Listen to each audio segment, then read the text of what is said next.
Christianic CYInterview covering Las Vegas and the world.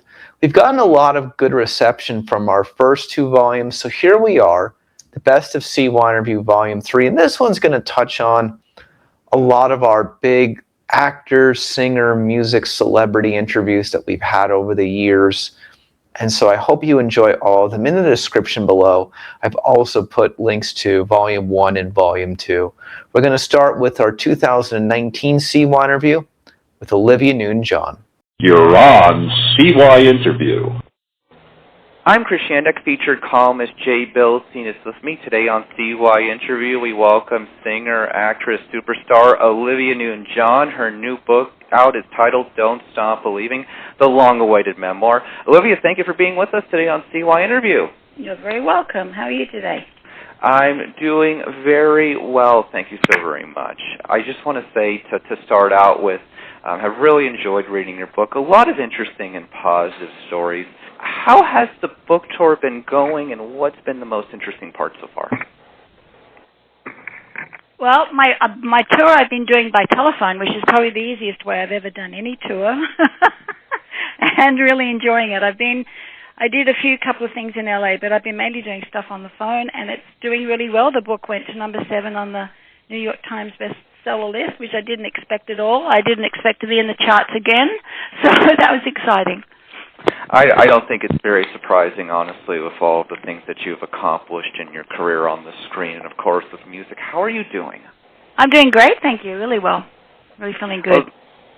Well, here's what I'm going to say to you. You know, getting a chance to read the book and go through it, you know, and you get to relive many of these accomplishments. Do you ever reflect on those accomplishments and feel satisfied? It's not something I think about, really. I live my life, and when I wrote the book, of course, I went, oh, wow, that's pretty good, you know. Pretty good for an Aussie chick. But I don't think about them a lot, but when I do, I'm just very grateful I've had such an amazing career. But I do, particularly now, live in the present, live in the moment that I'm having, and I don't really think much about the past, and today is a gift, and that's how I see it, stay in the present. Jay? You know, Olivia, going through the 1970s and being a big music fan and constantly listening to the radio, you were there all the time. And to me, I kind of break down your career as BG and AG, before Grease and after Grease.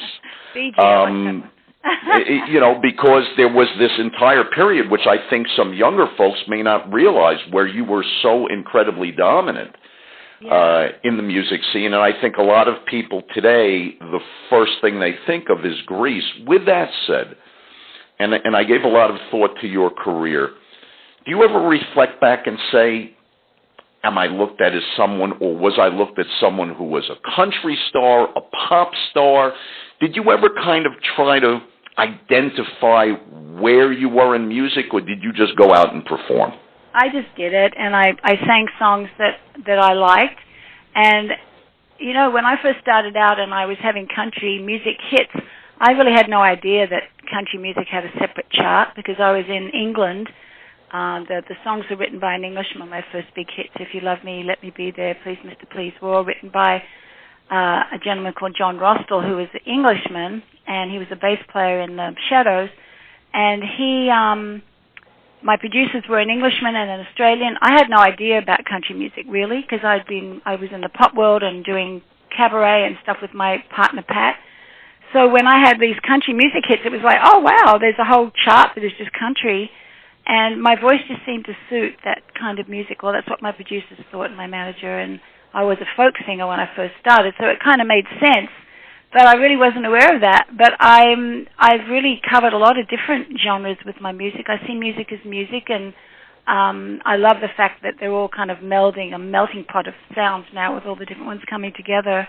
And I just feel very grateful. I've had hits in all different styles, even a #1 disco hit with my daughter.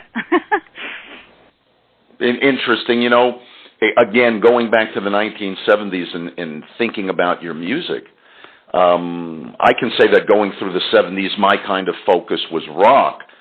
But I can also say with all my friends, and we're talking about, you know, people who are in junior high school and high school. Besides your music, I'm sure you realize you were also a pop icon. You were someone who made a lot of people's hearts beat a bit faster.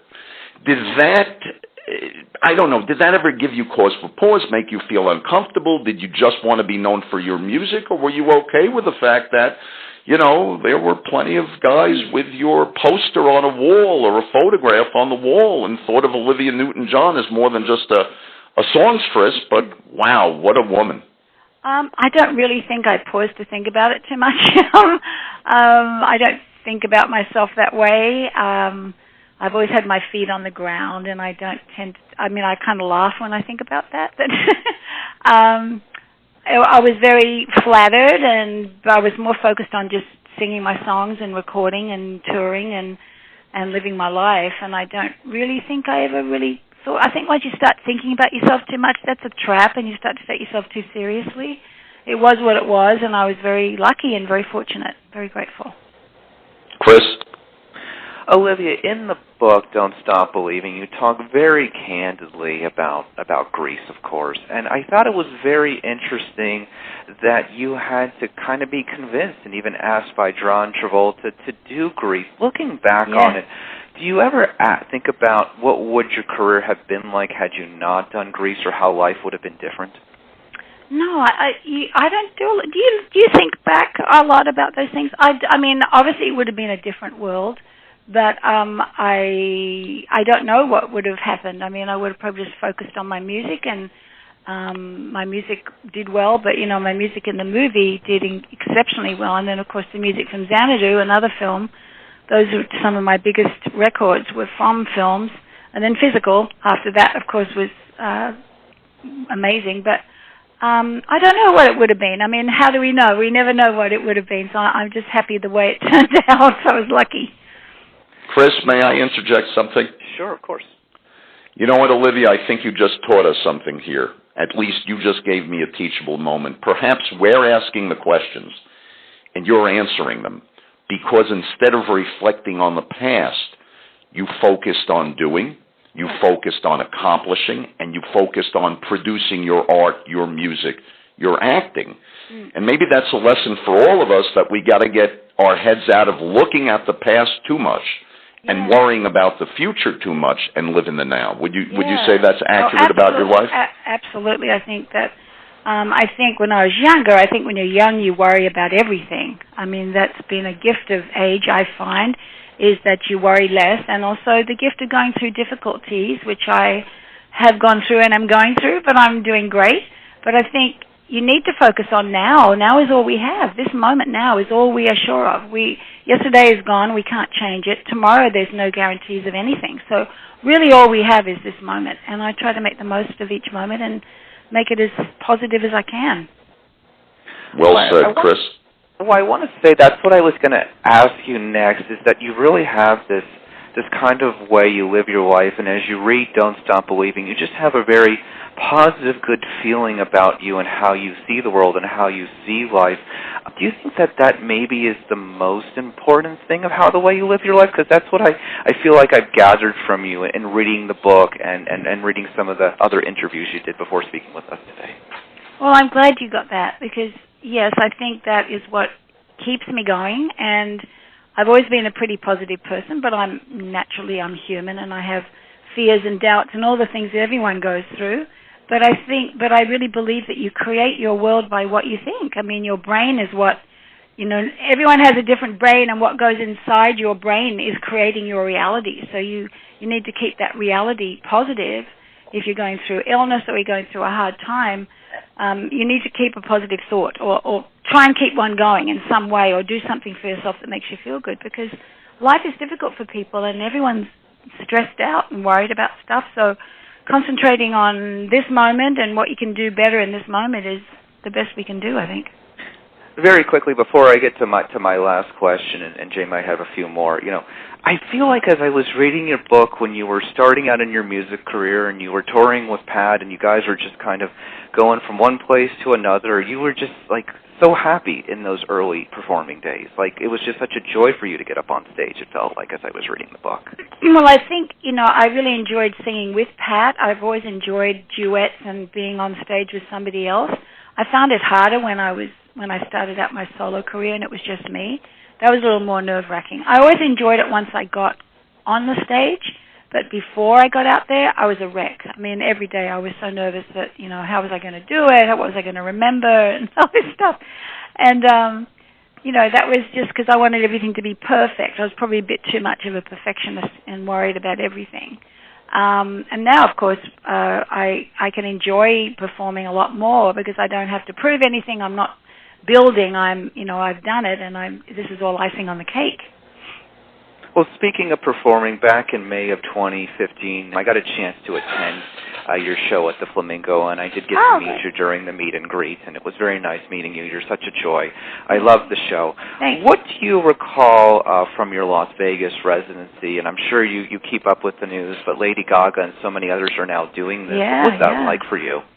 I really enjoyed the Vegas experience. I went there for a year and ended up staying 3 years, which says something right there. And I really loved it because it was like a regular job. I went to the show every night at the same time. I went home, we rented a house, we took our animals there, my husband and I took our dog and our cat, we flew them up with us each time. And it was like having a really normal life, except, I went to work at night instead of during the day. And that was really enjoyable. I loved the fact that my friends from all over the world would come to see me, so I caught up with a lot of friends when I was there, more than when I was at home or touring. And the audiences were wonderful. The staff at the Flamingo was great. I love my band, so we're like a little family on the road. So, no, I really did enjoy it very much. Do you have any favorite stories about any of the people who came to see you, whether it was Donnie or Marie Osmond or Mariah Carey or any of the other people who had residencies while you had residency?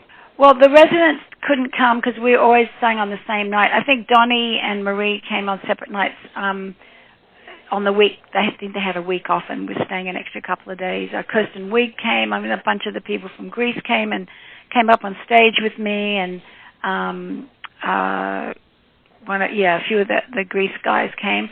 So and Dee Dee, of course, who always comes up on stage. I love her. So it was wonderful, and I had, I'm forgetting people, of course. There were a lot of celebrities that came and joined me on stage for a part of the show, and it was really a wonderful experience. Before I throw it to Jay to finish up with you, and thank you so much for your time today, Don't Stop Believing, the title of your book, of course, a famous song. I mean, I think those 3 words really are something that's inspirational for people to believe that anything can happen if we want to keep working towards something, no? Yeah, exactly. And that's not Journey's Don't Stop Believing. That's my Don't Stop Believing. It's a song that John Farrar wrote for me many years ago. I didn't know if he knew because I've had some other people ask me if it was Journey's song. And it's just a beautiful lyric, and I've always, it was one of the first kind of really positive songs that I got to record, and had such a gorgeous melody. And when I was thinking of titles for the song, for the album, for the book, that's the one that just kept coming back to me all the time. And I thought, well, that's the one I need to use because that is how I live my life. You got to just keep believing that things will work out. Are you going to perform again in the near future? Not in the near future, and I don't know if I will again. I've worked last year, and then after I had my setback in September, I've taken time off, and I'm getting to really like it. I don't know if you'll get me back on the road. I've never been in one place this long. I don't think in my whole life since I was a little girl. So actually waking up in the morning and feeding my animals and looking at the birds and wandering out in nature, that has been so amazing to me. I'm not sure I want to get back out there now. Well, it was just such a joy to see you in May of 2015 and meet you. You're such a nice person, Jay. Oh, thank you. Thank you for talking to me. I'm sorry I was late. Olivia, if I might, where are you currently living? We are based in Florida, but at the moment I'm in California, and we spend a lot of time in Australia, so we're all over the map. But California. I got you. Did you enjoy living in Las Vegas? I'm sure you enjoyed performing, but how did you feel being in the desert? I love the desert. We used to go to Red Rocks all the time, take our dog for long hikes and stuff. I really loved it there. I'm not so much a city person, but we rented a house on the outskirts, and we used to, go for walks and picnics and things out there. And Vegas is a lot of fun. Great restaurants and fantastic shows if you have a few nights off to do stuff. But I was working every night, so I didn't really get a chance. One silly question and one serious question to kind of wrap things up. The silly question is this. So you're in Las Vegas. Do performers, and I mean you are an absolute superstar, an icon, does one person call another, and do you get on a phone one day and say, hey, Celine, let's go have a barbecue, and all of a sudden you're getting together with other performers in your off time, hanging out, having a barbecue and comparing notes, or is that just something in a fan's imagination?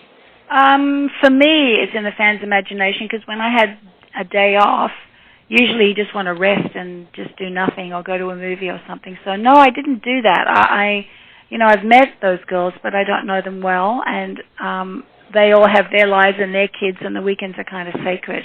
So I didn't really spend any time with them, unfortunately, and very often we were on different schedules. So I'd be there at the times that they weren't. Brittany was next door to me in one of the places I was staying, so I got to see her a little bit, and I saw Elton a few times. He's a friend. But apart from that, I didn't really see anyone. Johnny and Marie, of course, they're friends too. Yeah. Understood. And here comes my serious question. I am fascinated by the artistic process. Mm-hmm. And so when you're singing, for example, a song like Hopelessly Devoted to You, mm-hmm. do you create like in acting, sometimes they talk about Stanislavski and sense memory and the method and all these different processes that an actor will go into to get the best out of himself emotionally for a role. Mm-hmm. Have you or worked at doing something similar in singing? If you're, again, singing a song like Hopelessly Devoted to You, are you thinking about a broken-hearted moment that you had? Or are you thinking about, for a different kind of song, an upbeat moment? Or does it just come naturally and you sing? With the ballads, I mean, I really believe that when you sing, you are reenacting a little kind of vignette, a little 3-minute movie. So I have something going on in my head. It'll be different every night. It's not like I recreate the same movie. I've probably done 1,000 different movies in my head. But I do use imagination, and I call on feelings and memory. And, that's how you make it real, because if you just sing, you can be perfect, and every note can be perfect. But if you don't touch anybody, then I don't believe you've done your job. Yeah, and I can speak personally, and I think for many, many, many other people, wow, that song certainly was very, very touching. And I always got the feeling, again, back in high school, and I'd hear that you had something in mind, that you were singing to a person, and there was a backstory to that song. I don't know if it was true, or like you said, there were a variety of backstories or vignettes that you created in your mind, but very, very powerful indeed. Yeah, thank you. Well, I think we've all had, unrequited love, or we've all had a broken heart. I mean, it's part of the human condition, so you just draw on those feelings. I mean, I wasn't trained to do it. That's just been where I was, and the lyrics of a song, you're conveying those words. So the words, I love words and what they mean, and that's always very important to me, the lyric of a song. You can have a great melody, but if the words don't match, it doesn't work for me. Indeed. Well, thank you so much. It's really been a distinct pleasure speaking with you. Oh, you too. And much luck on your book and with everything the future holds. And I'm sure your fans and anybody who has the slightest interest in music is going to be absolutely riveted in reading your book and in listening to this interview and all your other wonderful interviews. And again, thank you, Chris. Thank you very much. Olivia, thank you so very much for being on CYInterview. And in closing with that thought, any message to your fans? I'd love to say thank you to all of them for all their support over the years and for coming to my shows and for sending me letters and gifts and all the sweetness. And, our fans make it possible for us to do our work. We wouldn't have an audience without them, be very lonely. So I'd like to say I'm very grateful to them, and thank you. The title of the book is Don't Stop Believing, a memoir. So for musician, singer, actress, mega superstar Olivia Newton-John, featured columnist Jay Bilstein, and CYInterview. I'm Chris Shandek. Olivia, thank you so very much for being on CYInterview today. Thank you. Up next is our 2021 CYInterview with Dionne Warwick. You're on CYInterview. I'm Chris Shandek. Featured columnist Jay Bilstein is with me today on CYInterview. If you do one thing this Easter Sunday, you should spend it with our next guest. One of music's greatest stars, Dionne Warwick, will be performing 2 concerts that you can watch from your own home this Sunday. Dionne, thanks so much for being back with us on CYInterview. How are you? I'm wonderful. How about yourself? Oh, we're doing great over here. It's just always such a joy when we get to have you on and talk with you about so many great different things. So to begin, we will have a few links on this page on CYInterview to direct people to where they can watch you perform on Sunday on Mandolin.com. But what are your thoughts about this? Can you give us a little preview of what people can be expecting this Sunday? Well, I'll be in my living room. And hopefully I'll be in a lot of other people's living rooms. Basically because it's been a complete year since I've even thought about singing anything or using these vocal cords, which I hope that even though there'll be a couple of squeaks here and there, but, that goes along with not exercising that muscle.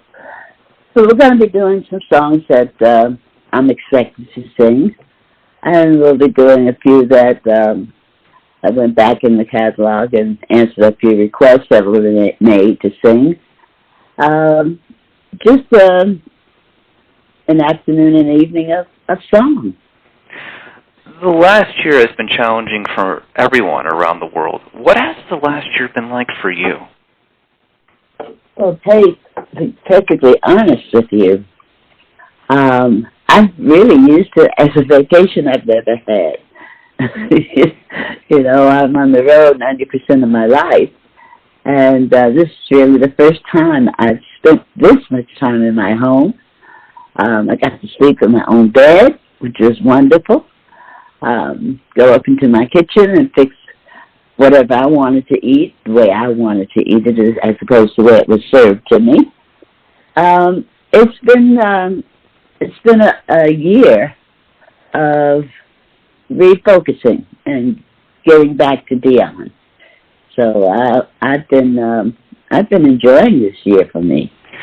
Well, we miss you here in Las Vegas. Do you want to be back at Caesar's Palace at somewhere in the future? Is that the plan, to come back here and perform shows again at some point? Well, if I'm invited, yes, I will. Well, we hope to see you here because it was a great year and a half when you were here at Bally's and Caesar's Palace, and I think everybody was just enjoying coming in to see you. Jay, go ahead. Dionne, so great to be speaking with you. I do have something that's really been on my mind, and I'm so glad that we could have you on. You created a lot of buzz online with your interaction with Cardi B. And when you did, I couldn't help but think of Tony Bennett performing with Lady Gaga. Is there any chance in the future you might reach out to Cardi B and say, hey, let's collaborate? Well, why not? She responded to me, and as did Chance the Rapper, which I am doing something with at this point in time. In fact, I should have his portion of the song that we're going to be doing within the next 10 days. And I'll be putting my voice on track with him. And sometime this summer, that will be released and out. So, I'm having a wonderful time interfacing with the babies, as I call them, and how they are reacting to me as I'm reacting back with them. I'm learning an awful lot about them, and they seem to know an awful lot about me, which is wonderful to know. Well, you know what? It was very gratifying to me personally because I'm a lot closer to you in age than I am to Cardi B. And when I saw her reaction to you, tweeting her, and I think you were tweeting her about her authenticity and all, how she was blown away by, being contacted by you, being tweeted at by you, and I thought that was very heartening, because I think it's always good when people can appreciate different musical styles, different genres, different eras of music. No? Yeah, I totally agree with you. I have, I've been now crowned the queen of Twitter, which I find quite amusing. But it's been really a bunch of fun. I'm getting reactions from these babies that they seem to want to hear from me and want to know what I have to say. I don't do this on a daily basis. I don't get up in the morning saying, I got to tweet. I do it when I feel I want to say something to whomever it is that I have on my mind at that time, or just to say something that might encourage and put a smile on people's faces. And I'm giggling an awful lot with these babies. I really am. It's wonderful. Well, I find it very interesting, and I think it's kind of a great pop culture moment. But speaking of the past, I never knew, and I always like to find out something new before we, speak to someone who, like yourself, who, goodness knows how many times you've been interviewed and asked the same question. So perhaps I can come up with something that you haven't been asked, at least recently. James Bond, the soundtrack for Thunderball. You recorded a song, Mr. Kiss Kiss Bang Bang, and there's a tie-in there with Dame Shirley Bassey, and later on in this whole thing with Sir Tom Jones. Could you speak about that for a moment? Well, basically, I was brought into England by the company that does most of the Bond films, covered by and John Barry, who is the composer and orchestrator of most of those particular songs at that time, presented the song, Mr. Kiss Kiss Bang Bang. I recorded it, and for whatever reason, they felt that wasn't the song they wanted to use as the title for the film, Thunderball. So, as a result of that, as a matter of fact, John felt so bad about it, as did the production company, for flying me all the way over to England for no reason. I received my first puppy, which was a Pomeranian, and I named him Bang Bang. So out of it, I did receive something that was absolutely wonderful, and that was my baby puppy. What I find, and that's a very, very, who would have ever thought such a thing? It really gives a human face to the music business. I think sometimes people think the business of music is just all cold and calculating and what'll sell. And so that's something very nice that I haven't heard anywhere. As I have read it, supposedly Shirley Bassey first recorded the song. They thought it was too long, and she wasn't available to come back. And she had done, I believe, for Goldfinger. She sang the iconic song for Goldfinger. So they reached out to you, and you did it.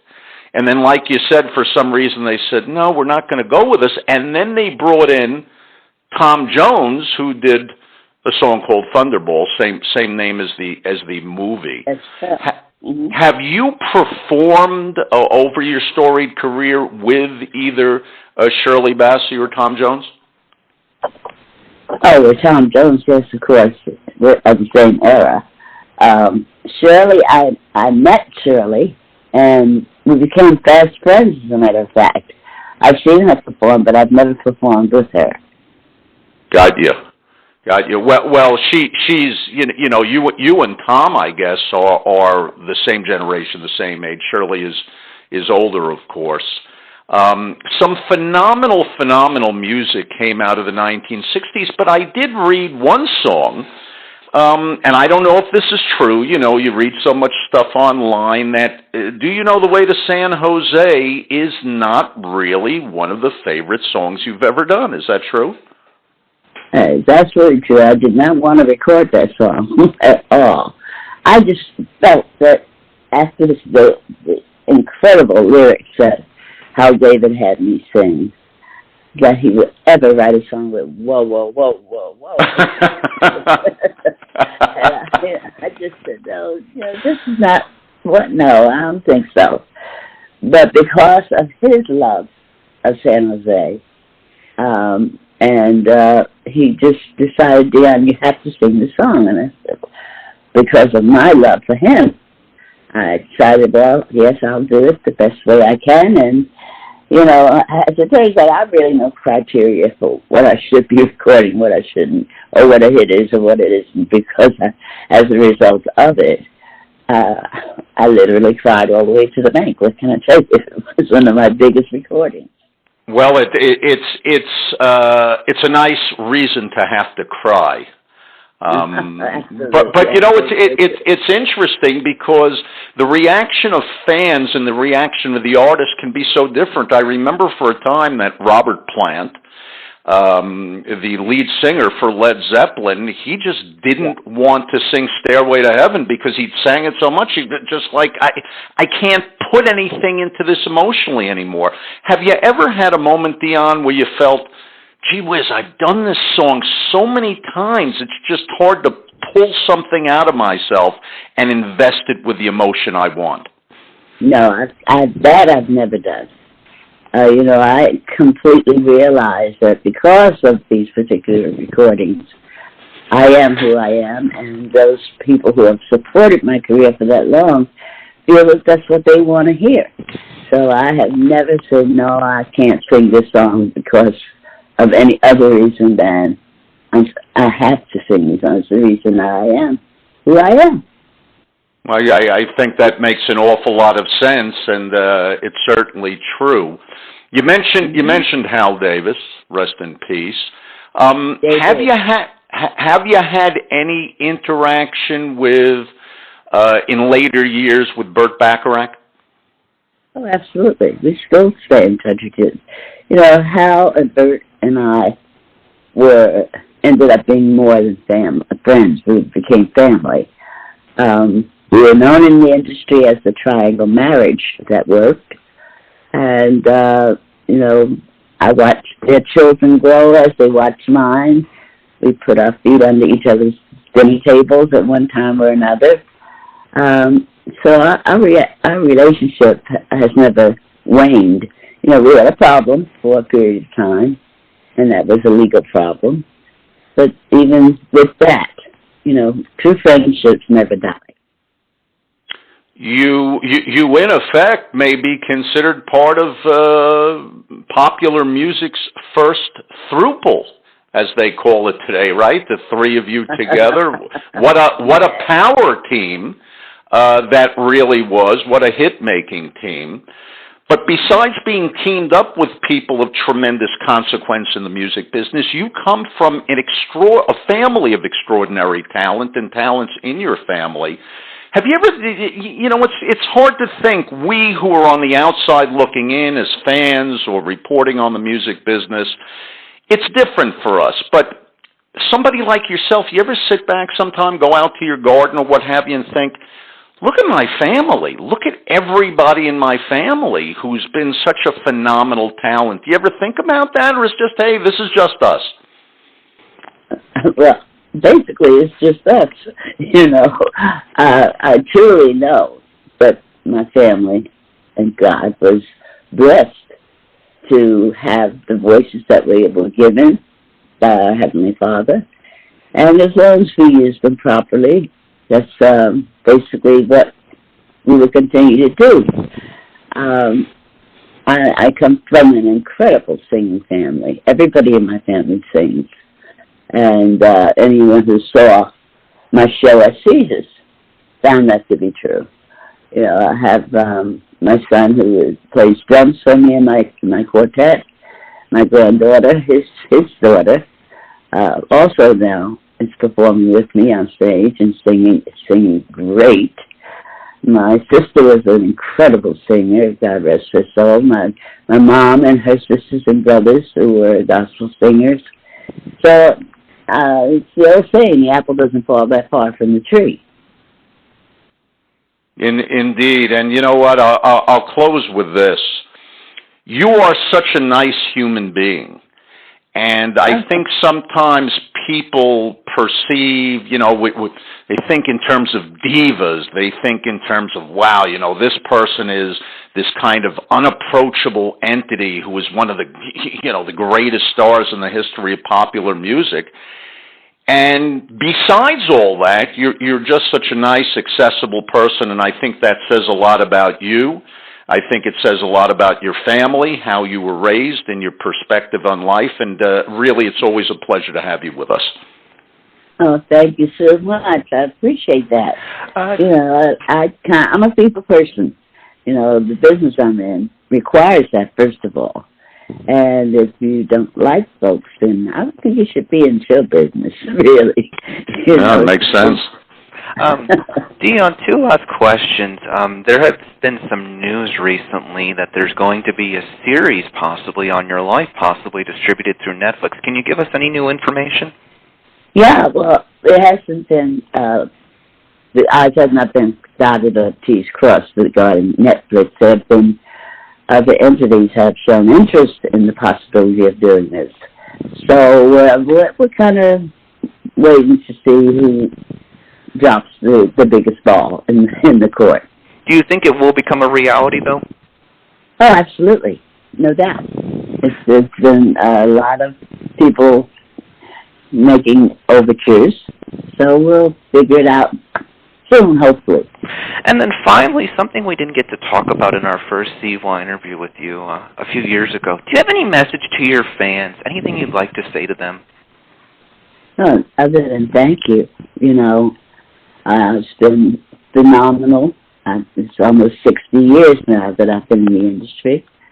And to know that they continue to support and appreciate what I'm bringing to them is it's sometimes overwhelming. So I'm certainly grateful and thankful to them continuing the support and wanting to come out and hear me and have some fun with me.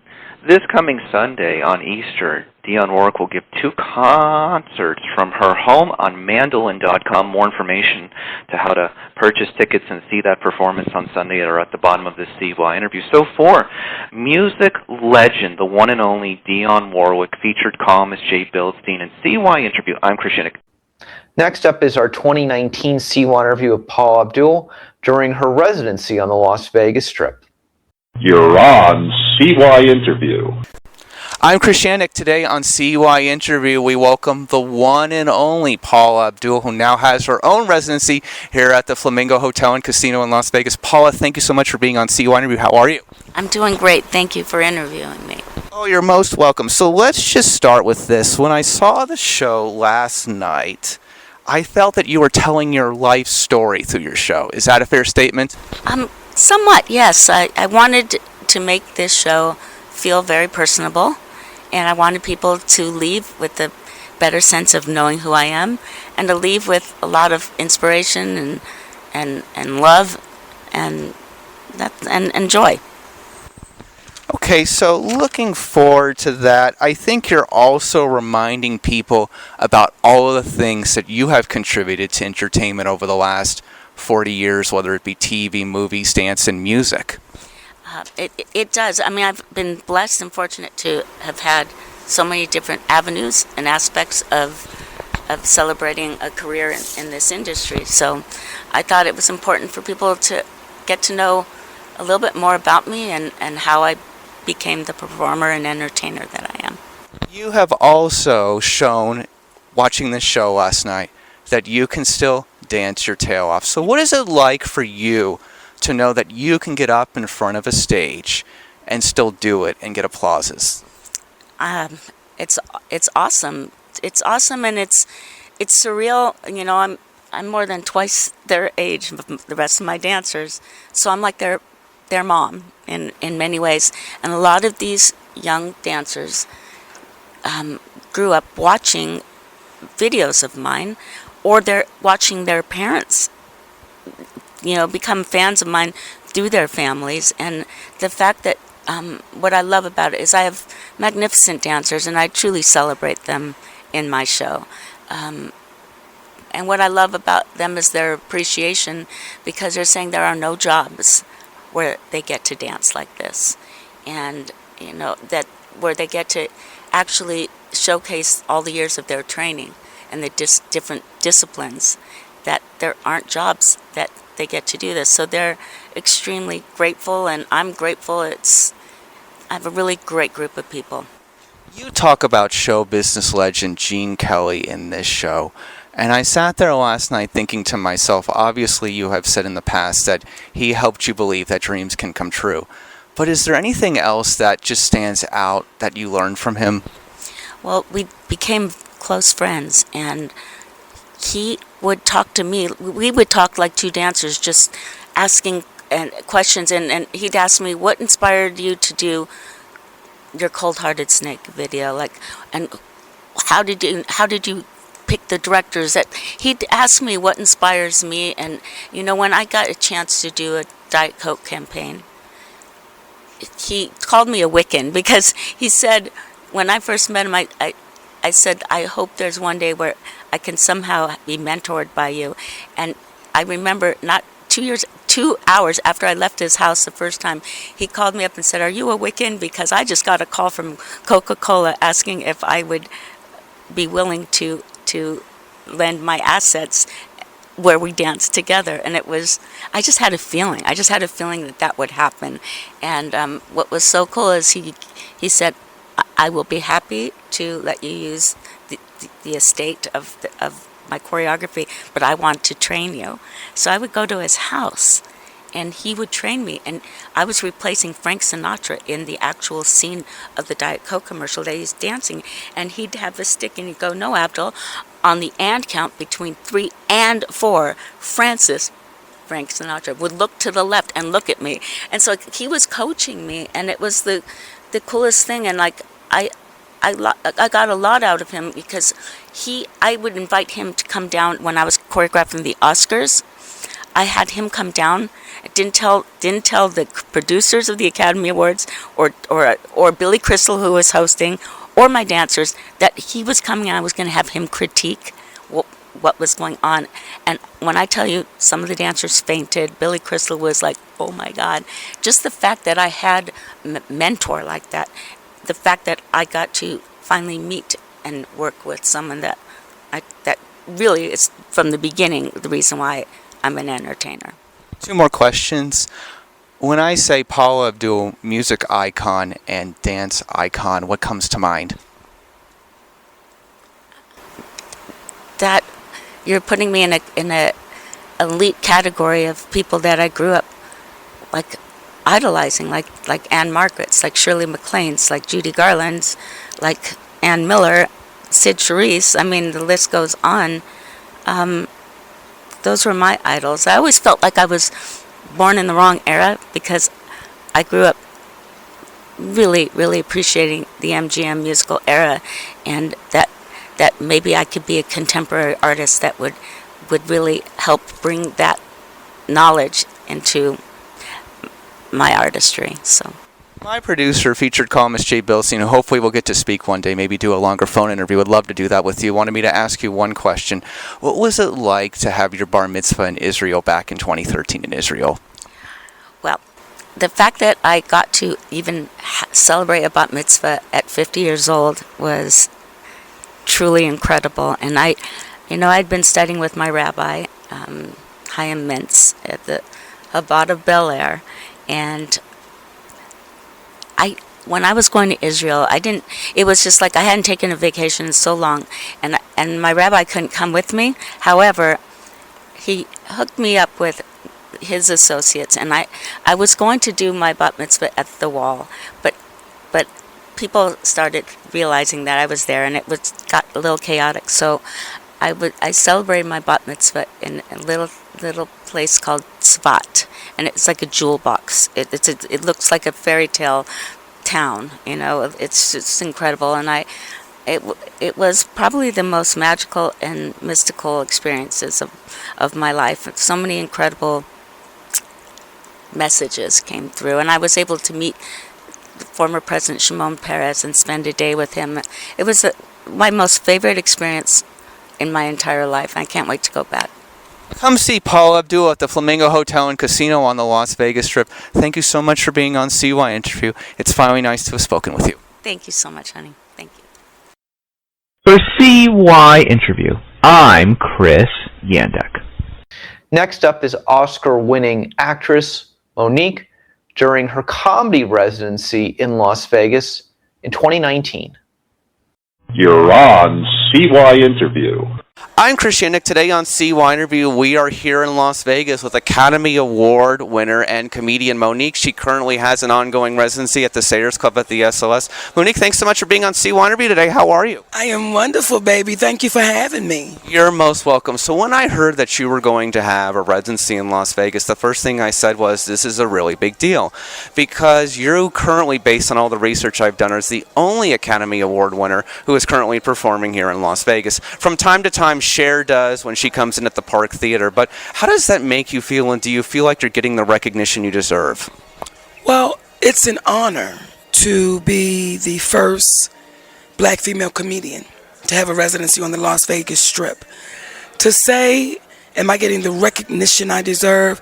I've been in this business now for 30 years. So I don't know if it's what I deserve, it's just what I do. And I'm grateful for the family members that's been with me for the last 30 years. I have a hard time calling people fans, because fan is short for fanatic. So to say the recognition I deserve, I'm just grateful for the family members that said, we're going to walk side by side with you, baby. Whatever you do, we're going to do it with you. So by performing in one place constantly, has this been an interesting new education for you compared to performing in a different city every night? You know what's interesting about Las Vegas? It's the world all in one room. And that's what makes it interesting. If I perform in Cleveland, Cleveland people are going to come out. If I perform in Baltimore, Baltimoreans are going to come out. But when you perform in Vegas, you don't know who's sitting in front of you, because it's the world coming to Vegas. So it could be someone from Africa, it could be someone from Poland, it could be someone from Vegas, it could be someone from California. It's the world in that room. I want to talk with you a little bit. We're going to talk, because you love to talk about many of the great African-American actresses who have come before you in other interviews, but I want to tell you a little bit about a piece of Las Vegas history you may not know about. So back in 1955, there was a place called the Moulin Rouge, and it was the first integrated hotel and casino in America. By 1960, all hotels and casinos in Las Vegas were then as well integrated. So blacks and whites could be among each other, no issues whatsoever. But interesting enough, there's a woman by the name of Saran Knight Preddy, and she was the first, and she's still the only African-American woman to ever have a gaming license. And because of her efforts in 1955, that is why all the hotels and casinos in Las Vegas ended up in 1960 integrated. Wow. I would say that oftentimes we get hidden in history. And that's the first time I've ever heard of this amazing, brilliant woman. And you would ask the question, why don't we know about her? Why don't we know the historic moment that that woman said, I want to make it equal? Why don't we know about this woman? But it also says a lot for where we've come. Because what I do know about the history of Las Vegas, there was a time it was considered the Mississippi of the West. There was a time that black people could only live on the west side. So when you hear about the pioneers, such as that beautiful sister, and you say, why don't we know about this woman? Because she needs to be celebrated in a place called Las Vegas. And I will celebrate her tonight when I go on that stage to let them know it's because of her that we were able to come together and make Vegas even more magical. I guess we'll have to be here this evening then for that one. I guess you will, Chris. But the reason I tell you about this is because this is another one of these great stories that I think Hollywood should be doing. Back in 1955, there was a Life magazine that talked about the Moulin Rouge when it opened, actually. And unfortunately, it was only open for 6 months, and there's a lot of reasons why that was. Joe Louis also had a piece in the hotel also. But it's an interesting story because of that hotel, everything else got integrated. Well, there are so many stories like that. And I don't want us to think that's a unique story, though it's a beautiful story. There are so many of our stories so rich in history that has been hidden. So to say, what do I think about that? This is not the only one. There are so many of our stories that if we do our research and our homework, we'll find out the greatness that we really are. You know, when people say to me, what is it to be the first black female comedian? I'm grateful, but I can't take that credit because there were so many before me that we don't talk about. That was Marsha Warfield. That was Thea Vidal. That was Moms Mabley. That was Lucille Bogan. And some of those women will be hidden in history because, well, they weren't deemed important enough to be talked about. So how beautiful is it that if we keep talking, the richness of who we are will keep coming out.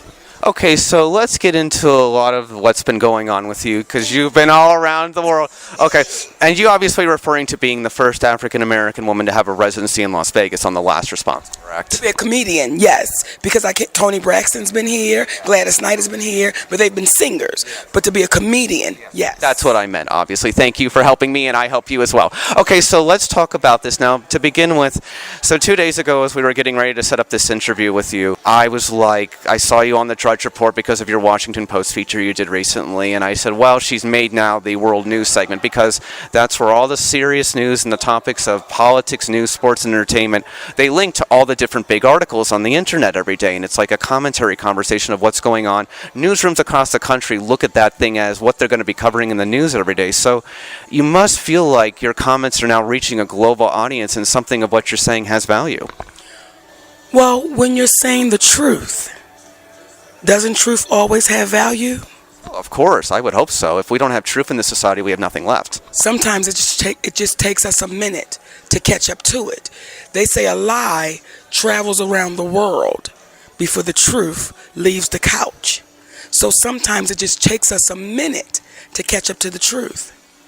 Well, I'm going to first say something to you. I don't think that you're a pariah, and I don't think you're an outcast, just for the record. Because, you know, the headline, of course, said on the Drudge Report, and this was, of course, from the Washington Post, Monique went from Oscar winner to Hollywood pariah. Can she bounce back? Number one, I don't think you're ever going to have to make a comeback because you never left, but I don't think you're a pariah either.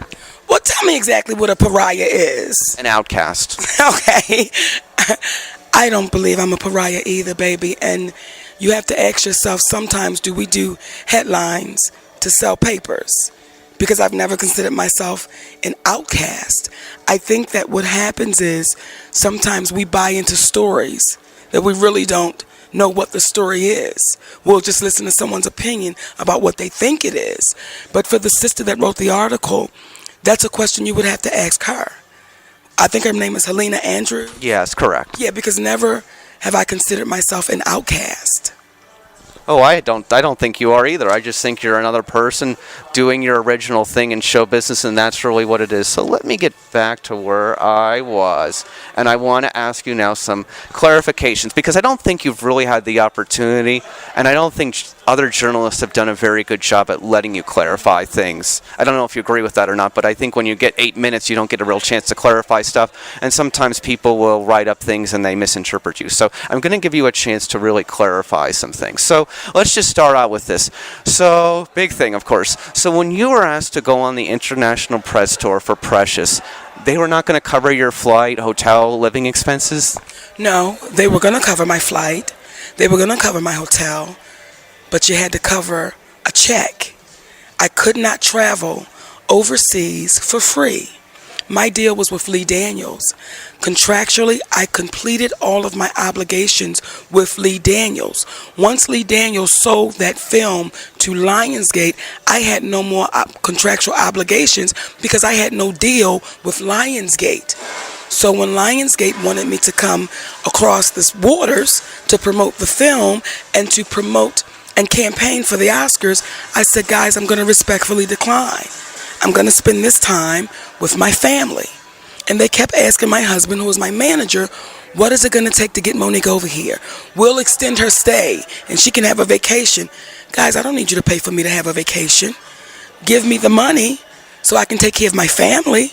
But what I cannot do is do you a favor, because what you wouldn't do is do me one. This is business. And that's what everybody went up in arms about. How dare you, Monique, not do what you're being asked to do? Well, guys, This is called business. And what I'm not going to do is work for free. We've already done that, and we know what the name of that was. So we've been freed from that. So if you want to acquire my services cost money. And that's what they weren't willing to pay for. So we all mutually agreed that I wasn't going to do it. But that's when I became difficult. That's when I became, oh God, what is she doing? And what you have to understand, since we're speaking about history, historically, when a black person spoke up, they were considered a communist. Her name is Eartha Kitt. His name is Paul Robeson, because they were speaking up for equality. Well, now when we speed it up, now they can't call me a communist. They'll call me difficult. But we know what the underlying meaning of that is. Oh, she wants to be respected. And that's not what we do in this business. Well, you're going to have to respect me, or we can't play together. And that's simply all it was in a nutshell. I'm not going to work for free. Well, here's what I'm going to say to you. I did a lot of research online. There was one article where it said you didn't get paid anything and they weren't going to cover any of the expenses. So I just don't think you've really had a chance to really explain that. So thank you for clarifying that. But now the next question I'm going to have for you, which you really haven't had a chance to explain, and no one has ever asked you this, I don't think. So what happened after you won the Academy Award? Did it all just kind of just fall off immediately, or was it a slow, steady thing? What exactly happened? Well, Chris, there were some journalists that really allowed me to explain what it meant for me to win the Oscar. And when I won that award, everybody thought that, oh, life is going to change and the offers are going to be so much bigger. Well, I'm like, y'all, if we know the history of Hollywood with black women winning this award, the offers don't get bigger. Actually, they sometimes become less, because they want to let you know, we don't want you to think because you won that award, now we're going to treat you like your counterparts. Now, historically, that's how it's always been. Hattie McDaniel was the first one to win it. And when you read her story, she says, I felt like I was cursed, because after I won it, I stopped being paid less money, because we want you to know we're not going to treat you like your counterparts. We had to give it to you because your performance was undeniable. But we don't want you to think for a second that your bank account will reflect this Oscar award. Now, please don't take my word for it, Chris. Ask the other black women that's won an Oscar award. Ask them, what did it do for them? I 100% understand what you're saying, and obviously we can look at some recent examples like Lupita Nyong'o, who went through kind of a small stretch of nothing after winning her Oscar, and then had a few projects recently. But I understand what you're saying is that. But there's a lot of supporting actresses and a lot of people in Hollywood who do have one Oscar, and then for reason the calls do fall off. But I understand you're going to say Jennifer Hudson. She won an Oscar. She had a few roles after that. What has she done lately? Well, no, I'm not going to say Jennifer Hudson. What I am going to say is we can look at our sister Octavia Spencer, who just got a deal at Netflix, who LeBron James had to step in and say, you've got to pay her equally. Now, that's an Oscar award winner. And we're grateful that LeBron James said, not on my watch. You have to pay my sister fairly. But what if LeBron James wasn't there? And she's an Oscar award winner. So let's not talk about the ones that you may feel like fell off. Let's talk about the ones that's getting the work, where other people have to step in and say, pay her fairly. When you hear Jessica Chastain had to step in for Octavia Spencer and say, pay her fairly. Well, she's an Oscar award winner. Jessica Chastain is not. So we don't have to talk about who you believe fell off. Let's talk about the one that's getting it. Why does other people have to step in for her to be treated fairly? So you're saying, and I think this is a very interesting question, and then I'll get back to what I was going to talk about and we'll move forward because I got another follow-up for you on this one. I think you'll like this. But so you're agreeing that there's a separation between people who have work but aren't getting compensated and people who just aren't getting work for whatever reason. Well, Chris, here's what I don't do when I do interviews. I don't answer questions that you already know the answer to, because it's in your face. Like, you already know the answer to it. We already know the disparity in Hollywood. We already know the disparity between men and women in Hollywood. We know the disparity between black and white in Hollywood. We already know it. It's in our faces. But what happens is we get too afraid to really address it. and we run from it like it's not really there. But when we start asking questions and saying, you know what, before I ask the question, I already know the answer to it. I know there's disparity. I know there's inequality, but how do you feel about it? The way I feel about it is, as long as we don't speak up and speak loudly, we will keep having the same issues. As long as we keep crossing our fingers and hoping that they like us enough to just give us a seat at the table. Not we're going to give you the plate you deserve. We'll just give you a seat. We'll keep being mistreated that way. Well, here's what I'm going to ask you then, and I think this is going to be a new question, but a very fair question. Do you feel like you have not been given the opportunity in serious forums to have a really in-depth conversation where people can very much understand your perspective in a way so they can get it, so then that we can have progress? Well, brothers like you that says, let's have the story. That this is progress. This is you saying as a white man to a black woman, listen, I know what's happening is BS. I know how they're doing it is wrong, so let's have the conversation. So, but there's some other ones out there that I did the Daily Pop, right? And there was a brother there named Justice. And he was so thorough in his conversation that he made it easy for us to talk, because he approached it with, I know how it is. So we were able to have a conversation, and it stepped out of being question and answer, and it was just two human beings saying, let's talk about it openly and honestly. And as long as we can have these conversations, that's why I said sometimes it takes the truth a long time to catch up. But when you have brothers like you saying, no, let's keep talking about it, they'll eventually get it. Yeah, I think really what I would say to you is that I meet you, and I knew based on basically the work that I followed, your career. I've seen the Parkers, I've seen Precious, I've seen some of your comedy routine, and it's not like I didn't know who you were. And so I was like, the minute that you came to town, I'm like, an Academy Award winner is going to have a residency in Vegas. This is a big deal. But this is what I thought to myself, and this is what I hope that you understand when I say this to you. I think honestly, truly, speakfully, I think you have a great message. I think your message is righteous. I think your righteous is meaningful. I just think that sometimes maybe to some people, they don't understand where you're coming from because of how it may come off. You know what my husband said to me one time? He said, Mama, you ever heard of a man named Jesus? I said, yes. He said he was feeding people with a few fish. He gave a man back his sight, and they still found a reason to hang him up and kill him. So what makes you think you're so special? Well, the thing is that unlike other people, you actually have a forum and an audience to actually speak about what is important to you and talk about important issues so that we have progress, we get to a level playing field, and we actually get to a point where everybody gets the same kind of treatment, decency, respect, no matter your color, your race, your sexual preferences. Because I live in a world, I'm just going to tell you that I have no interest in talking about your open relationship with your husband, because guess what? That's between consenting adults. I'm not saying I don't care whether you do or not. Up to you. If you want to do that, that's fine. Well, see, here's what's interesting. I don't like to judge people, is my point. Right. Folks automatically thought that was all about sex. No. When you say open, there are so many people in closed relationships that lay with their spouse or their mate every night and have no idea who they are. And they go a lifetime, and you lay with a stranger. See, with Sydney and I, and we do our podcast show, Monique and Sydney's Open Relationship. Sure. On our YouTube channel, Monique Worldwide.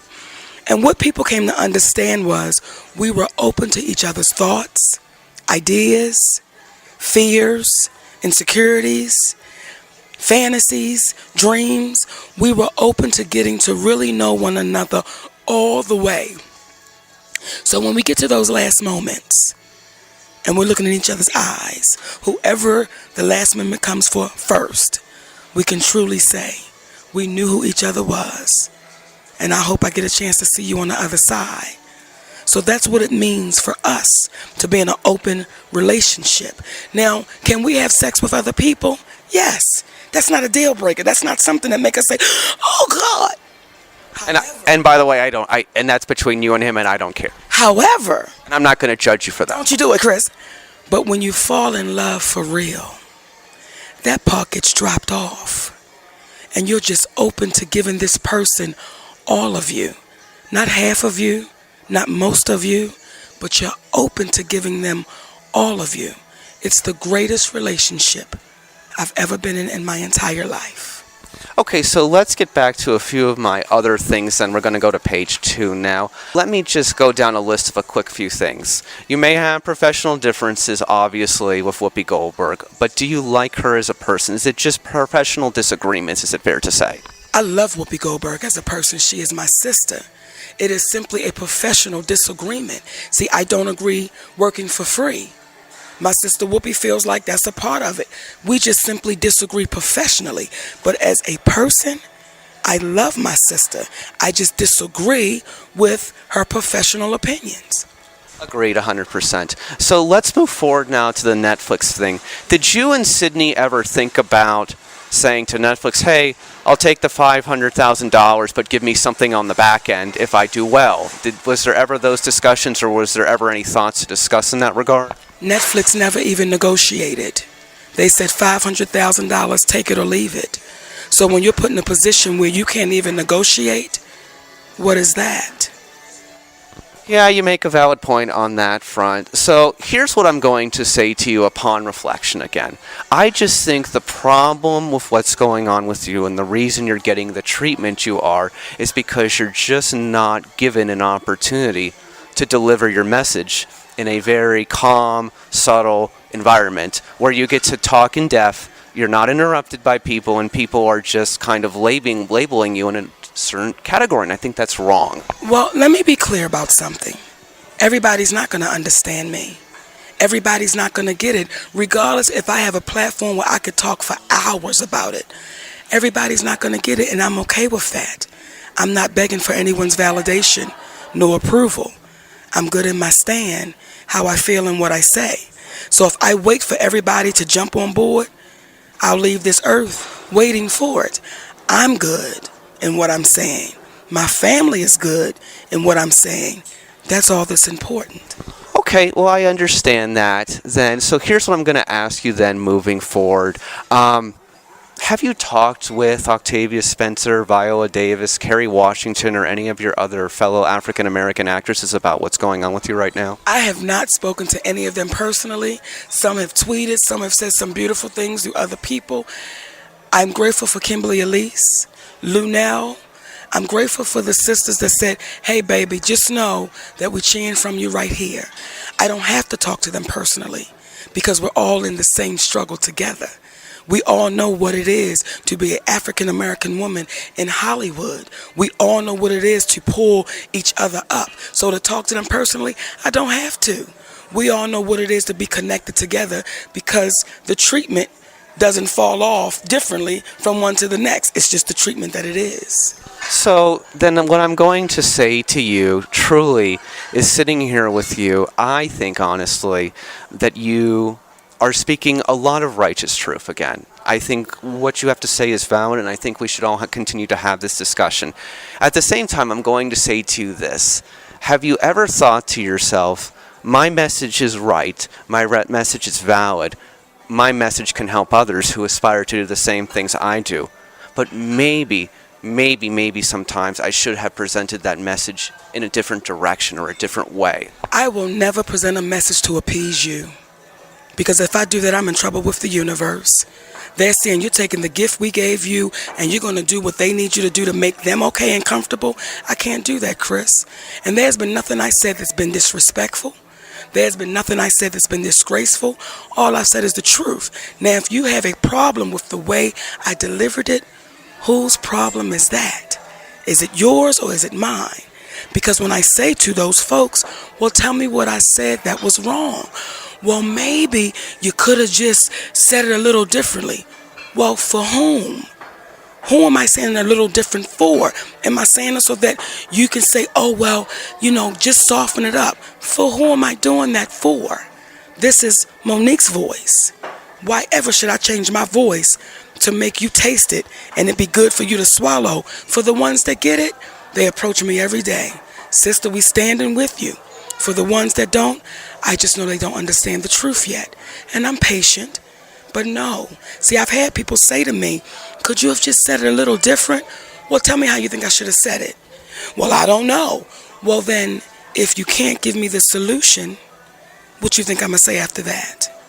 No, I hear you. I think the problem is that you go on The View for 8 minutes, and this is not an 8-minute conversation. You're exactly right. It wasn't an 8-minute conversation. I was at The View all day long when the show started. So the very thing I go on The View to speak about, which is inequality, is the way I felt when I went out there to speak.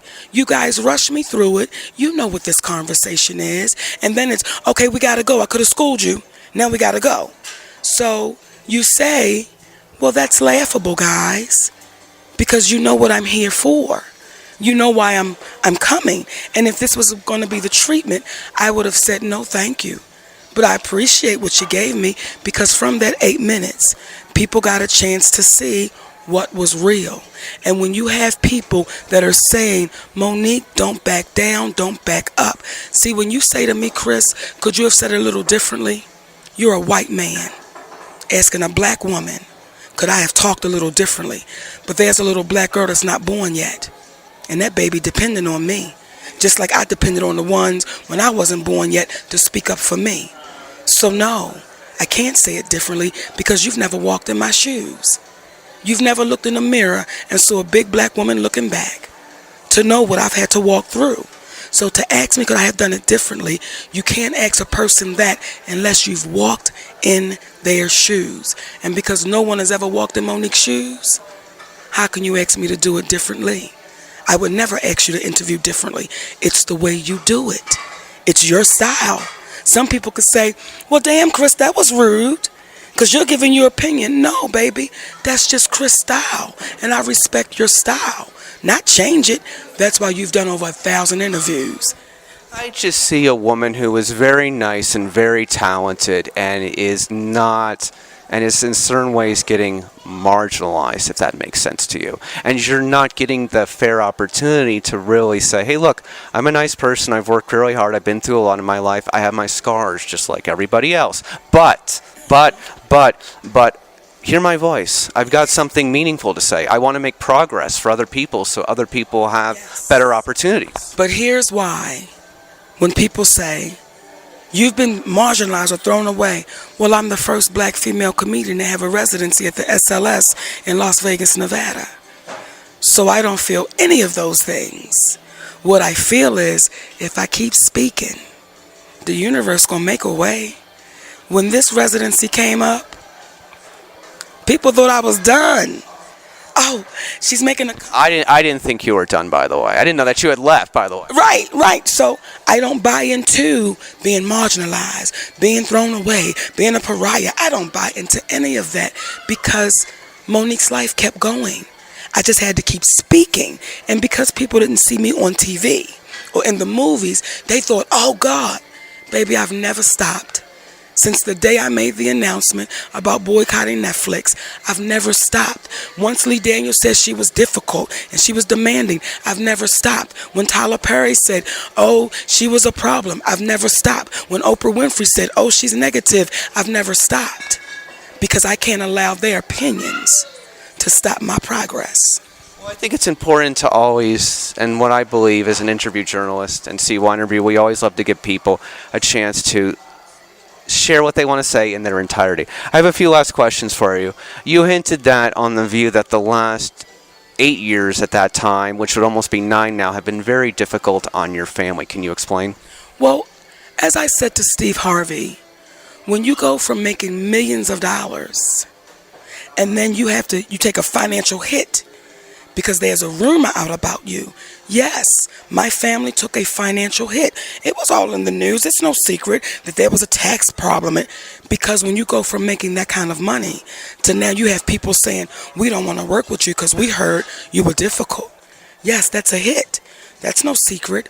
Oftentimes we suffer in silence because we're embarrassed. I'm not embarrassed. I can't be embarrassed over a lie. But the truth is, because y'all told a lie, my family took a hit. And I want the world to know that. Oftentimes, you have a lot of people, if you know the history, especially of Black Hollywood, we die broke, we die sick, and we die by ourselves. And most of the time it was because we received mistreatment, but we were too afraid to say it out loud. I won't be that one. And the universe said, if you keep standing and you keep talking and you keep believing, we're going to show up for you. And they've never let us down. So though it was a struggle, we've never been let down. I think that this would be like the 60 Minutes question to ask you. Do you feel like you're making a difference? No matter even if it's had a negative impact on your career, has it been worth it? Do I feel like I'm making a difference?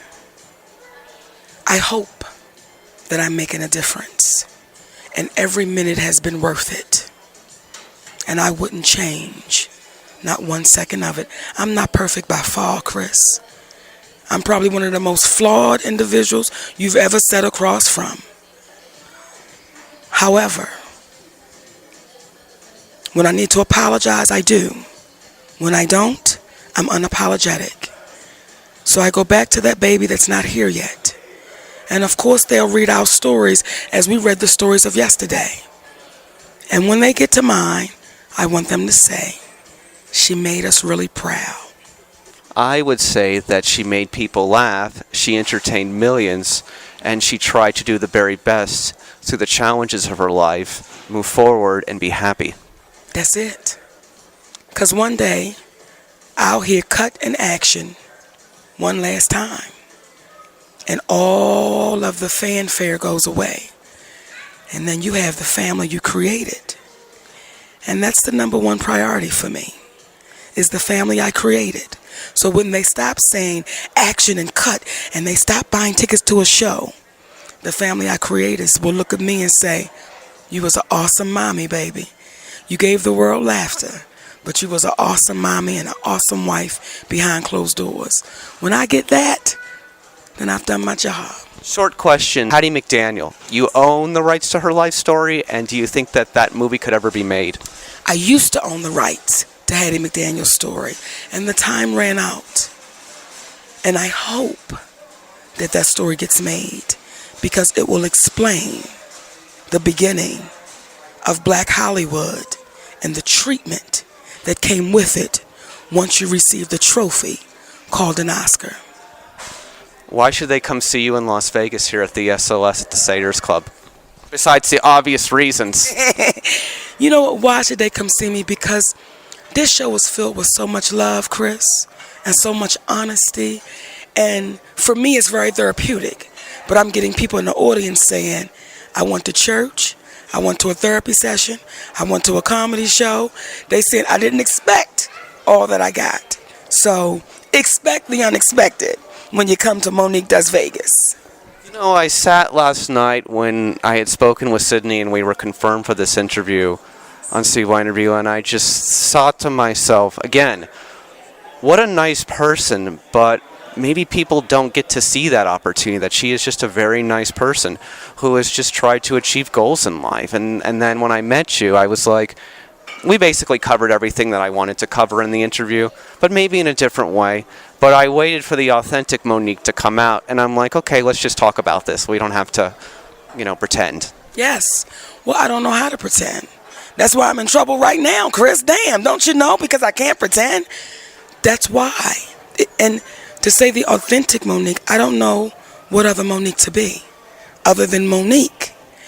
And when you're in a place that they're always used to you saying yes. I remember saying to my husband, Daddy, how could they call me difficult? He said, Mama, because you said no. And no can be difficult for some people when they're always used to hearing yes. That's what it is, baby. But the last question I have for you is, I think everybody in life has regrets, but you have said in numerous other conversations you have no regrets. Well, no, let me clear that. I do have regrets in life. I'm 51 years old. I would be a damn fool to sit here and say, oh, I ain't never regret nothing. No, I'm talking about with this situation right here. Okay. with this situation, the last almost 10 years of my life, this situation with me saying, I'm not campaigning for an Oscar. The performance is on the screen. I'm not going to beg you to like me. Are you judging me for me or the performance? So I don't regret any of that. I don't regret anything I've said about Netflix. I don't regret anything I've said about Oprah Winfrey, Tyler Perry, Lee Daniels, Lionsgate. I don't regret that because everything I've said is the truth. Well, unfortunately, sometimes when we speak the truth, we may disappoint some people, and those people could then prevent us from leading to more professional opportunities. And I guess the question I say is that, you know what? If you're okay with yourself, that's what matters at the end of the day, regardless and irrespective of everything else. I watched a documentary last week with my husband about Johnny Carson, and the world loved him.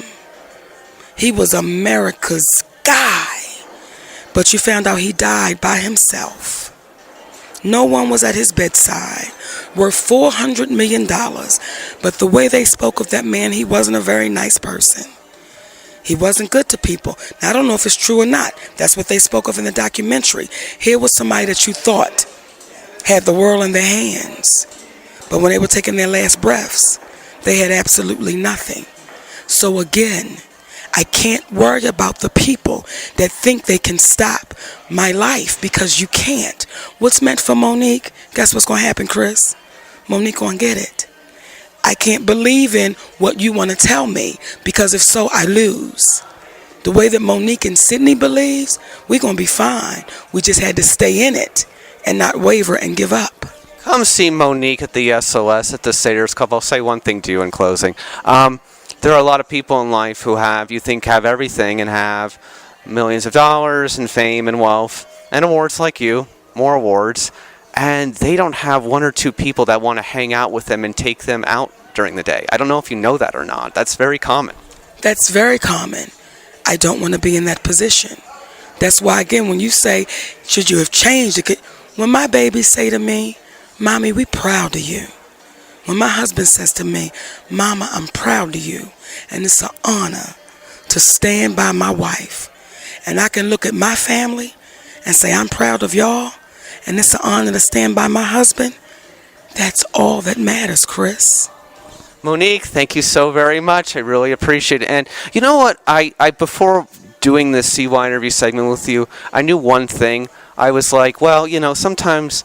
Okay, so just to make a very quick history, I run an independent media outlet with my colleague online with all these interviews, and the audios are there, and we've had everybody on, as I've told you.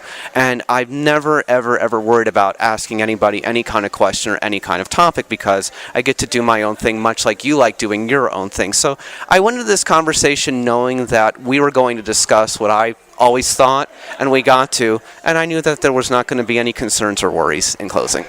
Thank you, sweetness. As long as we have more like you, the truth will keep getting out there. Thank you so much. Thank you, Chris. For CYInterview, I'm Chris Yandek. Up next is our 2011 CY interview with Academy Award-winning actress Zoe Saldana. This is Chris Yandek, and you're on CYInterview.com. For one actress in her 30s, being in the highest domestic and worldwide grossing movie of all time is a reality. Actress Zoe Saldana's role in Avatar puts her in a unique place in film history. Now, looking ahead 2 years later, Miss Saldana is opening her own movie this weekend, Colombiana, in theaters nationwide. In Hollywood, it is still a very big honor for anyone to open a movie, let alone a Latina woman. The last 2 years have been a very busy journey for Miss Saldana, traveling the world. However, she sets the record straight with me that she was not near an emotional breakdown like other media outlets reported in recent days. Those two topics and many other things from her life are discussed in this upcoming interview with one of Hollywood's A-list women. We welcome in Zoe Saldana, who will be in a big movie out this coming Friday. Miss Saldana, thank you for joining me today. 3.5 years in the making. How is everything going before we begin? Very, very good. Good to be on the show. Your career just over the last decade, I believe, in film has been a climb of independent movies and studio films and box office hits, but getting the opportunity to open your own movie is still a really big deal, especially for a woman. With this movie, what does this big moment mean to you? It means so much. It's besides the fact that it's a Luc Besson movie, and I'm incarnating one of his femme fatale characters that he's been always known for delivering really, really well. That to me was an honor to get to work with a director like that, because he's been amongst other directors in my bucket list of people to work with. I love the fact that it was also a physically challenging movie, where usually it's male actors that get to be the protagonists in these action movies, and for it to have been a female and also a Latina female, it made me feel so happy and humbled. Yeah, it's a one-of-a-kind thing, definitely, for sure, and a rarity in the world of Hollywood. Still, I'm all for equality, of course. I always believe that you give everything to every role you've had in your career, and you leave nothing off the screen. Is that true, and do you feel like this movie was a chance to use all your acting abilities as this leading lady? Yes, I am. I am a very hardworking person. I feel like it's the least that I can do if I get a director that basically gives me the responsibility to go, hey, I trust that you can do this. The least that I can do is prepare myself very, very well, so that by the time the cameras are up, it comes as second nature, and I can do justice for a character. And when fans walk away, an audience walk away thinking, okay, she did a great part in that character, and it was so essential for the story, it makes me feel so good, that reward, and it makes me know that everything that I do, once you dedicate and you give 100% of yourself, as much as you humanly can, it's impossible for it to go unnoticed. You've had some action and thriller roles in your career, but did you ever think you'd play the bad girl action star? It's almost like Tomb Raider-like with the big gun. Did you ever want to play the girl packing heat? Yes, absolutely. I grew up watching, from Sigourney Weaver playing Ellen Ripley to Linda Hamilton being Sarah Connor, and I just thought, oh my God, they're just so badass, and that's what my character would gravitate towards. I'm a fan of movies, and I'm a fan of all kinds of stories, but I'm really excited about action movies and science fiction. In other films, like the one that you have here, you have different love interests and interracial relationships. Why do you think people still make a big deal about this, that you have a white male love interest in this movie, for example? Why are we still having this conversation about interracial relationships, whether it be on film or in real life? I don't know, and I really don't. I try to the best of my abilities to understand what questions like that mean and what they have behind them, and it just doesn't really exist in my realm. I wasn't raised to look at people and box them. I was raised to just judge someone by their character, and I've guided myself in my life accordingly. And when I go for a part or I go for a movie, that's the last thing on my mind. All that I want is for the directors to cast the most amazing actors, whether they be female, male, or whatever. And so, working opposite Michael Vartan, or like working opposite Zachary Quinto, or Sam Worthington for that matter, Ashton Kutcher. But that was a different sort of kind of subject. But I've never seen as like, oh my God, I'm going to be working opposite like a white male. I've never seen it. To me, it's like an actor, and he's so talented, and we're going to play these lovers, and God, I hope the story is believable. I hope we'll really do the best job that we can. I've never thought about that. Simple point, my opinion. Life, it is what it is. Whatever makes you happy. Exactly. Whatever makes you happy. Through your career in life, has it been important for you to have your Latino roots come through in your roles, like this one? I mean, it's very important for me in my life to have my Latino roots come out through my life, and that to me is the only thing that matters. When I'm looking at a character, whatever this character is, whether she's an alien or she's the operator on the Enterprise or I don't know, or a woman that's looking for revenge after the death of her parents. Those are the things that I see, and then unless it was something very specific about their racial background, then I will obviously incorporate that into a character like Catalina. You know, she was from Colombia, and she's sort of like, you know, she moves to the United States, and so obviously she was Latina in her roots. Okay, well, I read you suffered exhaustion and had, I believe, a reported near-emotional breakdown while training for this movie, though there is notoriety, and there are a lot of perks that come with this in the business.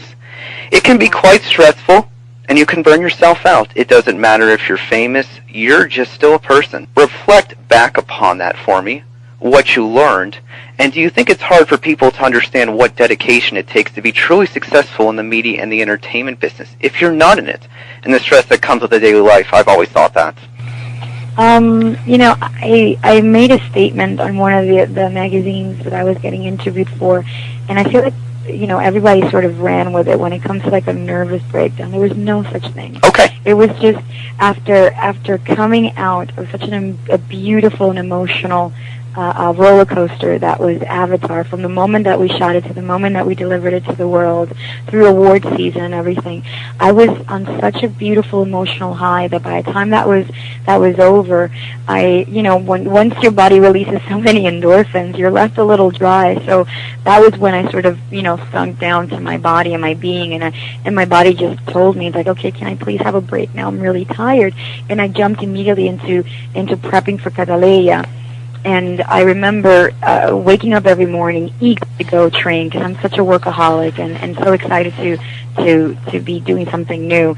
But I was realizing that my body was just felt a little heavy, like it just didn't want to move as fast as I did. I wasn't getting things as fast. And I remember I would cry I watching a commercial or being really overwhelmed. And I remember calling my mom and telling her I don't know what's going on. And she's like, baby, you're just a little tired. So whenever you have a weekend off and you're not training or anything while you're shooting, you know, Colombiana, just sleep, stay in bed. And she knows, I'm her daughter, that's impossible for me because I'm so extroverted. I'm so like always moving. So that was what was going on, but it wasn't like I was having a nervous breakdown that needed like taking care of or anything. I just needed like a little week off. That's it. So no emotional breakdown, no nervous breakdown, No, just stress. Would you call it stress? Just stress? Not even stressed, because I wasn't stressed about anything. I think I was just a little tired. Once I got off all the planes and I stopped wearing all the gowns and I was able to wash all the makeup out of my face, and you know, you talk so much. You're doing interviews all over the world 24/7, so you're expelling so much energy, and you're forgetting that you need to take some back, or you need to hold some back for you, so you can have fuel for when you wake up the next day and you're off. And I didn't do that. It was a new experience for me.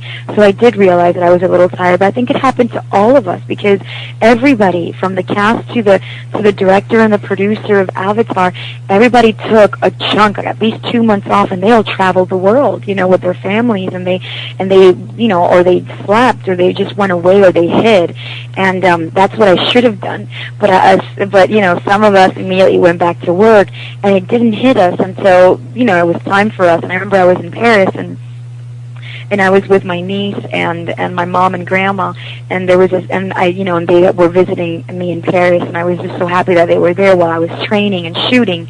And we had a loss in our family, a very, very close loss in our family, and that I feel was the tool that kind of unleashed. And for a weekend, I just stayed in bed and I cried because obviously I'm missing the family member that we just lost, but then my body also just needed to kind of expel some emotions. I was just tired. So it concerns me a lot when things are blown out of proportion. Well, the point I can say to you is you very well know this interview will be run in its entirety with a full transcript, and you know I am not for those kind of things. So glad to help you clear it up. 3 more quick things. How do you describe being part of now the #1 domestic and worldwide grossing movie of all time? Blessed. I still look back, and it was such a magical moment because from the moment we became part of it and we started training, we just knew that it was going to be special because the script was so beautiful and the message was just so strong about the environment, about us treating each other with respect and not being so ambitious and greedy. And then by the time the movie was released, and it touched so many hearts all over the world of all different ages. Jim even took the movie to the Amazon and showed it to a tribe there, and they were very moved by it as well. So, for you to be in consciousness that you were part of something that not only was it monumental for filmmaking, but also it was extraordinarily heartfelt for humanity. It makes you feel so proud to be a part of it, you know? Absolutely, 100%. What do you hope people take away from everything you've done with your life?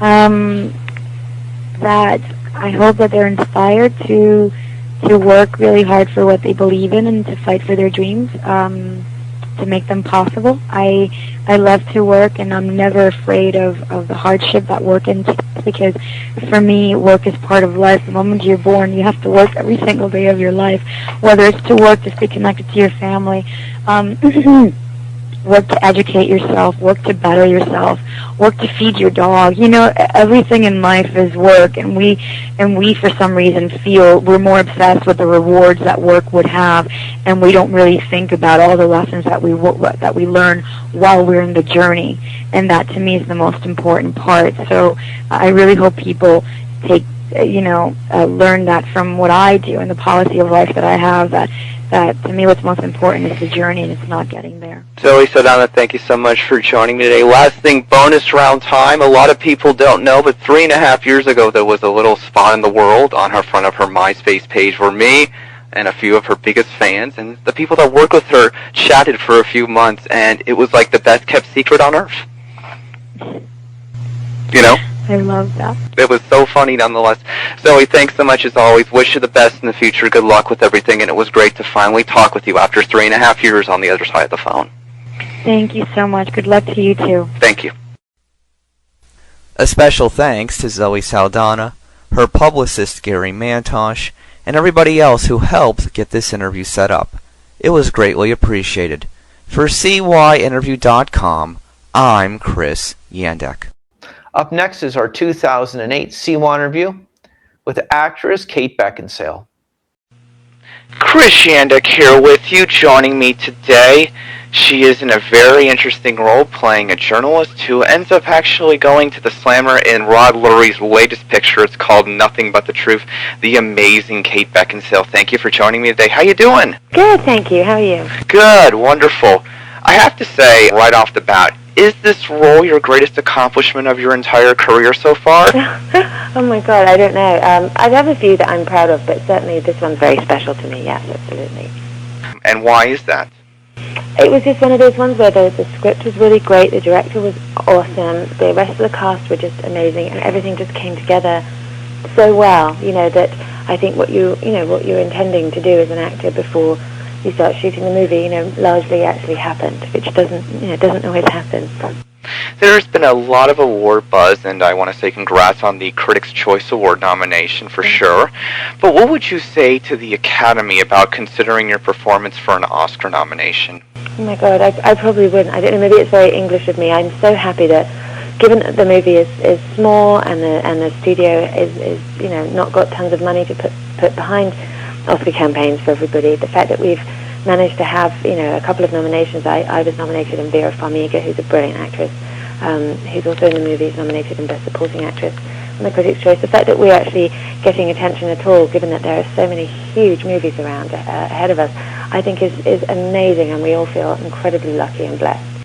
Is it going to be hard for people to get past the fact that this movie is only loosely based off of Judith Miller, and this is really not the story of her life?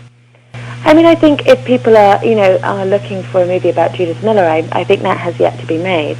I know that there are some people who initially felt kind of hostile about the film because they thought possibly we were glorifying or making a heroine out of Judith Miller, where in fact it's really just more, I think, the director, knowing a lot about that case and thinking, what if I use some of the elements in a dramatic story about a completely different sort of character, what would that be like? And I think if you're looking for a movie about Judith Miller, obviously you're going to be fairly disappointed because it isn't at all.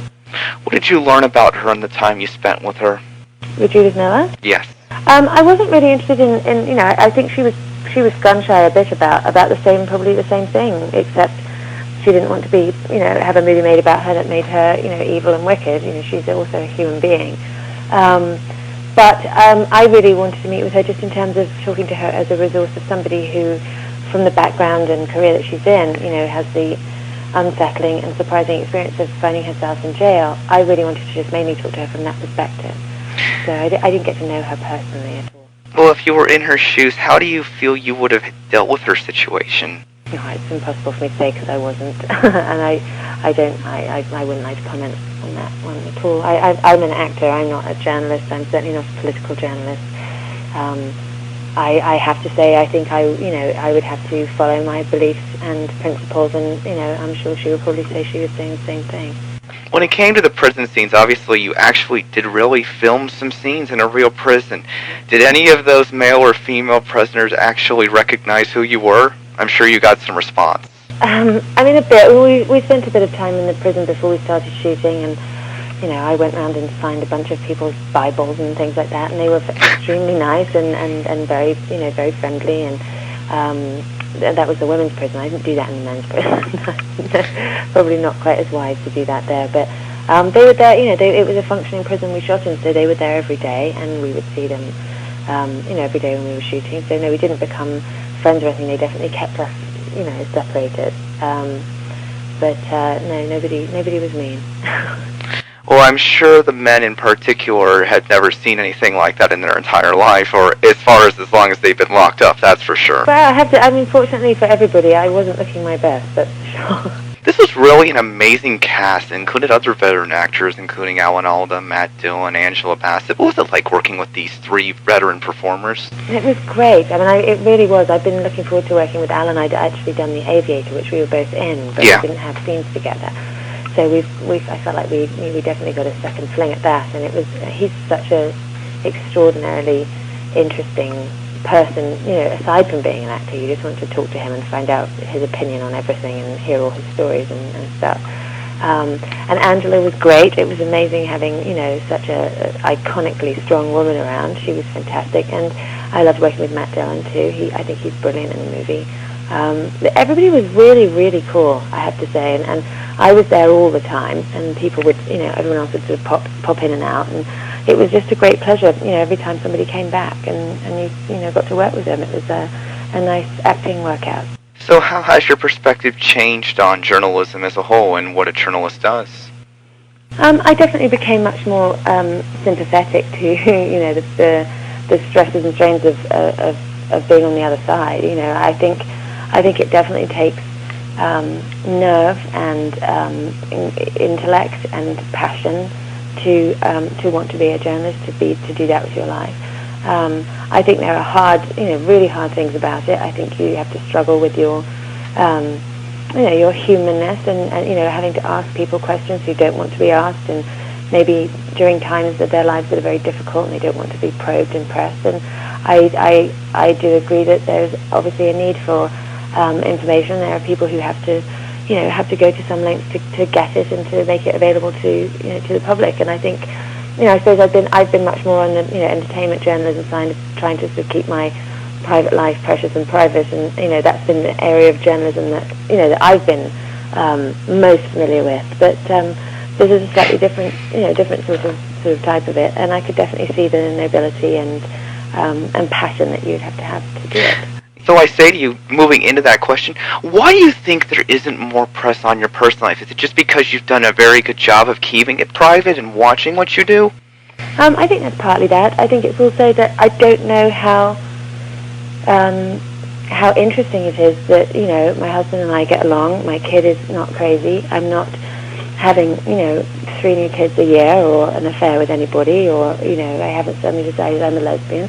Possibly later in life I will become a lot more interesting, but at the moment, I don't know. Is it interesting, people sort of living their lives in a normal way? I'd much rather hear about people doing really peculiar things. Well, being a mother of a daughter who's growing up before your eyes, has your perspective on life changed as the years have gone on? In terms of what? What's important to you? Yes, everything absolutely changed immediately I had her, but that was, almost 10 years ago.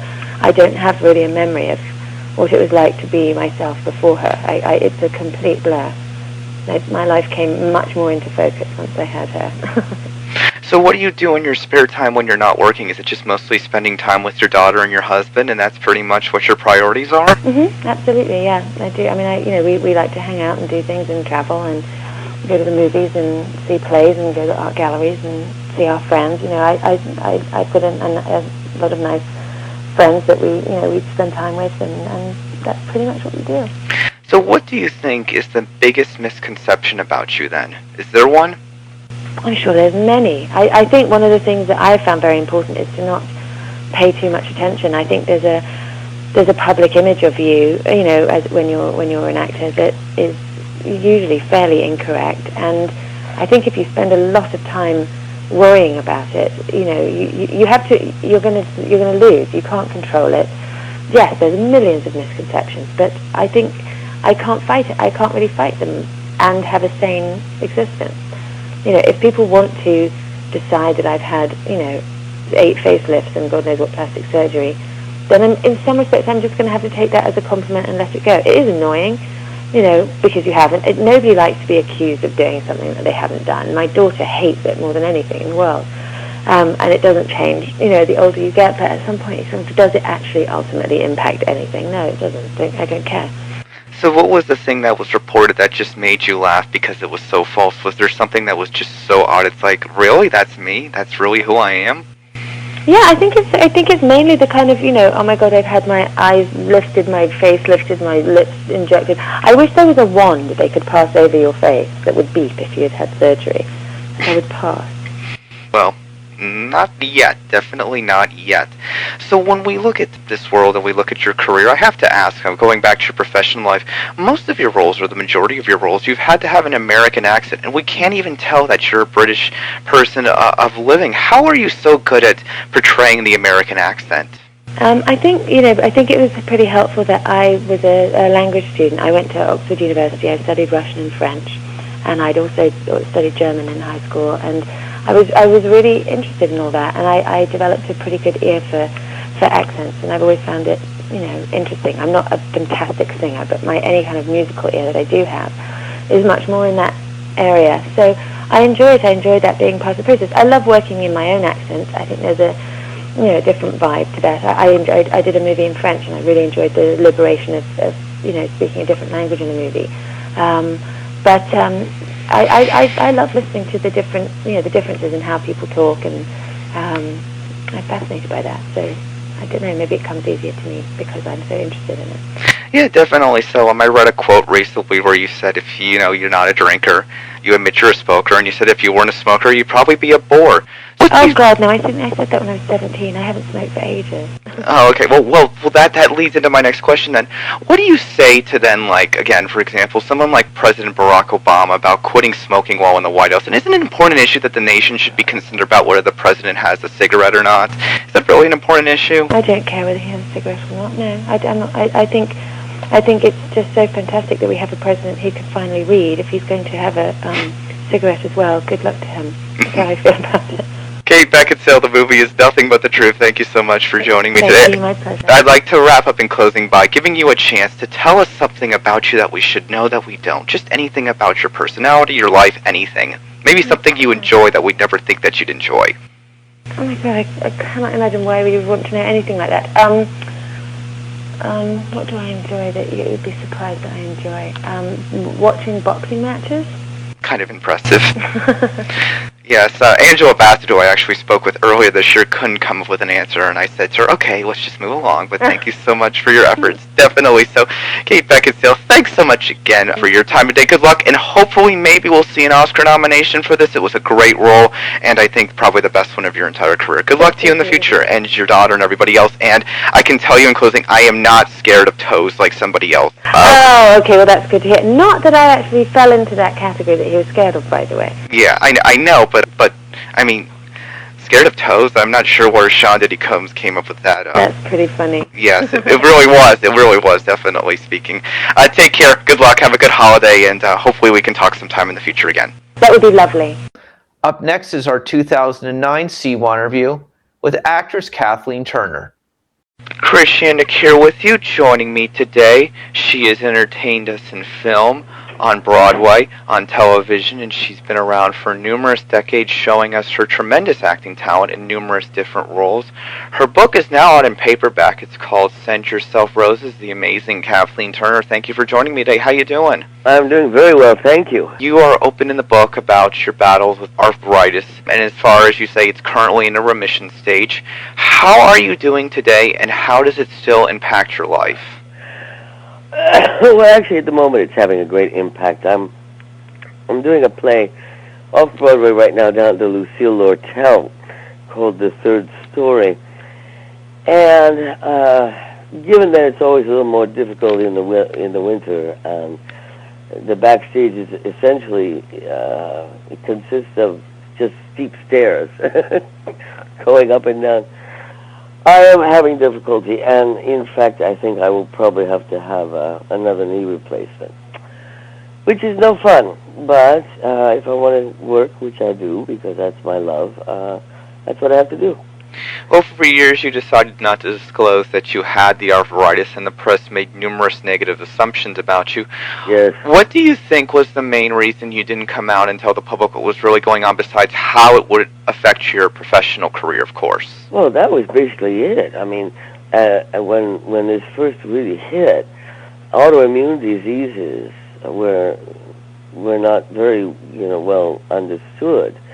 And I mean, for example, look at Michael Fox, who kept his illness secret for longer than I did, with his MS. Again, because people are frightened of what they don't know and understand, and they would be less willing to rely, to employ you. It's pretty simple. What do you struggle with most today? What do I struggle with most? I suppose, are you speaking in terms of rheumatoid arthritis? Yeah, well, as far as your physical state goes, of course. Yeah, sure. Yeah, just one of my knees. You say in the book you're probably most proudest of your daughter, Rachel. I have to say, what are the most important things you've learned about motherhood? Oh, goodness. Well, I think I probably said in the book, and I'm sure I did, that it's the most extraordinary... I suppose we're all, to a certain extent, at whatever age we may be, we think of ourselves as sort of the center of the universe, and then you have a child, and you get bumped out of the middle. And to me, it was a fabulous feeling of relief. Here was something that was most important, and it made life very simple in terms of is this good for the child or bad for the child? And to answer that question, answered most conflicts.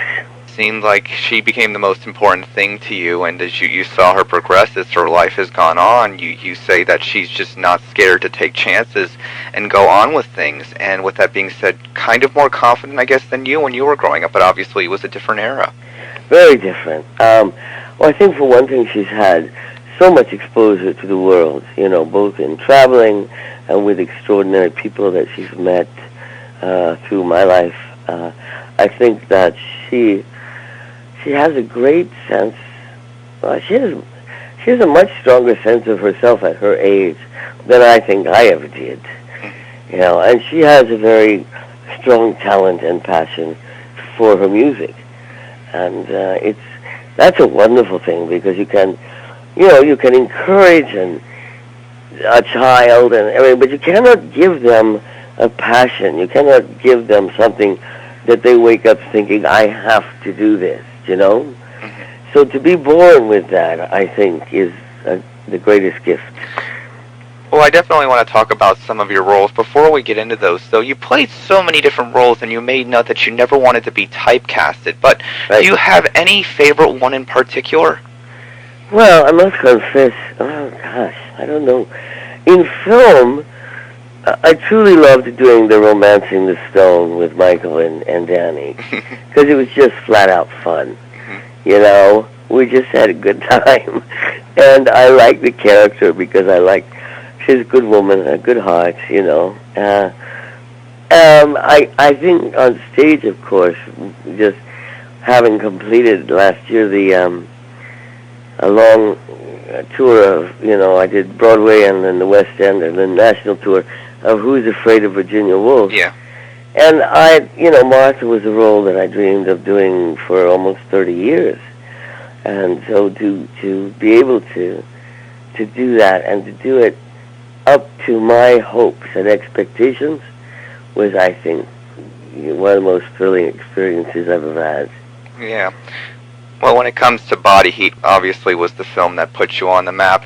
It was my first film, yes. Yes, you talked about how you weren't really comfortable with your sexuality at that period in your life. No. Do you think it's harder for performers to discover their sexual identity and let someone in their personal life? Oh, sweetheart, I don't know. That's terribly general. I simply wasn't brought up in a world where sexuality was that much of an issue. We just,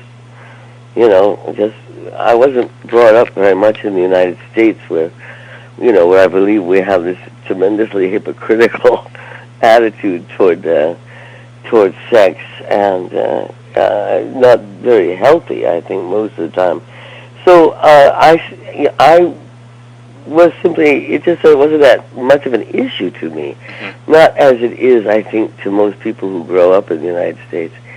And so whether it's I don't think there's a specific answer to that question. Okay. Well, focusing on sex scenes and how Body Heat is, transcended to where we are today, have they gone too far in movies? Are they not meaningful anymore? Do you think there's too much of it?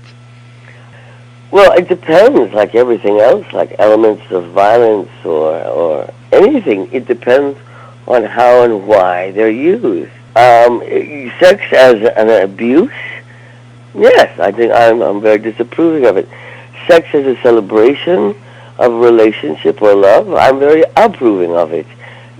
Like everything else, it depends on the intention behind it. Okay, well, during the filming of Romancing the Stone, which you admit that you had a blast, you got down and dirty with Danny and with Michael, you openly admit that the point in time that you could have possibly had a long-term relationship with Michael Douglas, and I know that you have a wonderful daughter and had a very long marriage with Jay, but do you ever think what could have been?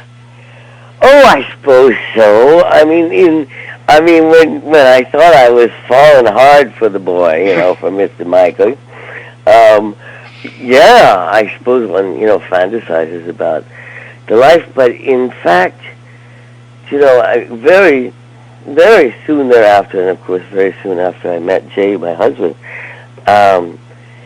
it's clear to me that is not a world, this world of the Hollywood elite, that kind of money and lifestyle would never have suited me. That would have made me, I think, extremely unhappy.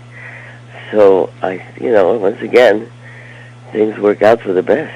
What do you make of these star power couples today and how much press that they get everywhere they go? Is it just gone ridiculous? Yes, I actually feel very badly for them in some ways. Although, they can use it to some extent for their own interests and charities and commitments. I just find it so relentless and so intrusive, and one of my intentions always was to protect my family from that kind of exposure, and I managed to do that very well, I think. I think you did very well, too. My question is just with all the press you got over the years and all the things that were said about you, do you think you really let it get to you, or was it just where you just knew that they were all lies and it didn't really bother you? Oh, of course it gets to you. Okay. Of course it does. I mean, people saying hurtful things about you, I would like to be someone, perhaps, that this stuff just bounces off. But I don't honestly know many people like that, and I'm certainly not like that. Of course it does, but you try and keep it in perspective. You try and say, okay, how important is it? And, how much of this is just, my vanity, or is it an issue I really have to deal with? You just have to try and keep a perspective on these things. Mm-hmm. But I don't think you can avoid feeling them.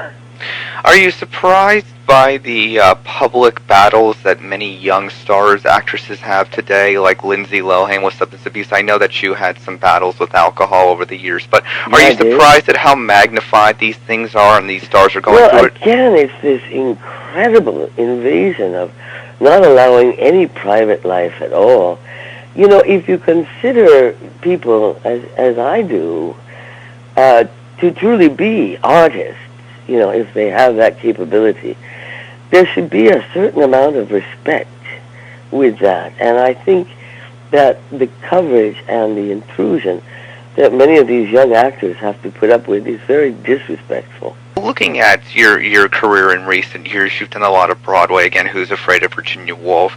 I know that you haven't done as much film in recent years, but if you could go back and be in a film, who would you most like to work with, star with, that you haven't had a chance to work with? I won't say. I will never, ever, talk about names, because I always leave somebody out and I hurt somebody's feelings, and I never mean that to happen. So no, I don't do that. Okay. I don't answer that question. Okay. All right. Well, then let's talk about who you have worked with, besides obviously Michael and Danny DeVito and maybe Jack Nicholson. Who have you most enjoyed working with? Oh, in film or stage or both? Anywhere. I tremendously enjoyed working with Bill Hurt and Larry Kasdan. We worked together both in Body Heat and Accidental Tourists. And Larry wrote and directed both of those as well. And the relationships that we had, putting together that work, I think was very, very special. I had a ball working with John Waters. I saw him the other night. Hey, Billy, I don't know how I got through that. Anyway, I loved working with Bill Irwin as Jovich in Who's Afraid of Virginia Woolf. There are very few people I actually have not enjoyed working with, because good work very much comes out of good relationships within the working atmosphere. Yeah. Oh gosh, hard to think of everybody. I got a lot of ground to cover here. Mm-hmm. Yeah. 30 more years of it still, hopefully. From your mouth, huh? Yeah, from my mouth, definitely. Okay, so I want to say, the original copy of Send Yourself Roses got a lot of press, got a lot of attention. 3 weeks on the New York Times bestseller list. Congratulations. Wasn't that something? Congratulations. I did not expect that at all. Congratulations on that. Thank you. There was a legal matter with Nicolas Cage about his 2 DUIs. My question is, how did that end up in there? Was it just not clear memory, or? Well, I don't think I was supposed to talk about it, in fact. But the thing came about, in fact, because the British law is extremely different from the American in terms of slander or whatever. Yeah, defamation. Okay, that's a better word. And what was not considered, of course, defamatory here was able to be attacked there. So that really was more in terms of a legal system than me. Is there any reason why you and Nick Cage have never been on the same page? Is there any reason in particular? What do you mean? Well, like the differences. I know that when you guys worked together in the movie, he apologized for his bad behavior over the years, and you said obviously those things had passed. But do you think there's any still tough issues there, or is it just it is what it is? No. I mean, as you know, I've worked well with Sophia and Francis. I certainly consider a friend, and I believe he feels the same. No, I don't. We're very different sorts of actors, I think. Before we close, I have to say, what's in store for you in the future? What would you like to do most? Would you like to do more film? Would you like to do some TV movies? No, theater. Yeah. Theater. No, I have 2 wonderful offers for the fall Broadway season, which I have not yet decided on. But no, that will be my next big project, I think. And again, how should people feel about your physical state? Should they worry? What should they think about how you're No, doing right I now? mean, God knows I'm a fighter. I'm a very, very hard fighter. So whatever I have to do to, to keep myself in the, in operational form, I will do. So no, don't worry about me. And the big question is Kathleen Turner still going bachelor, or has she found somebody? Yeah. Nah, still bachelor. Yeah, I'm still liking that a lot. One day at a time, enjoying your life, getting to see what you want to do, being independent, enjoying the project Well, and coming up. after, 22 years of marriage and 21 years of motherhood, it's kind of nice to have my own life. Not everybody gets that chance. And finally, what would you like to say to the people? Again, Send Yourself Roses comes out in paperback this Tuesday, February 9th. What would you like to say to the people in closing? Anything that you'd like them to know? Yeah, I guess, one of the things I tell my students, because I teach at NYU when I can, be brave.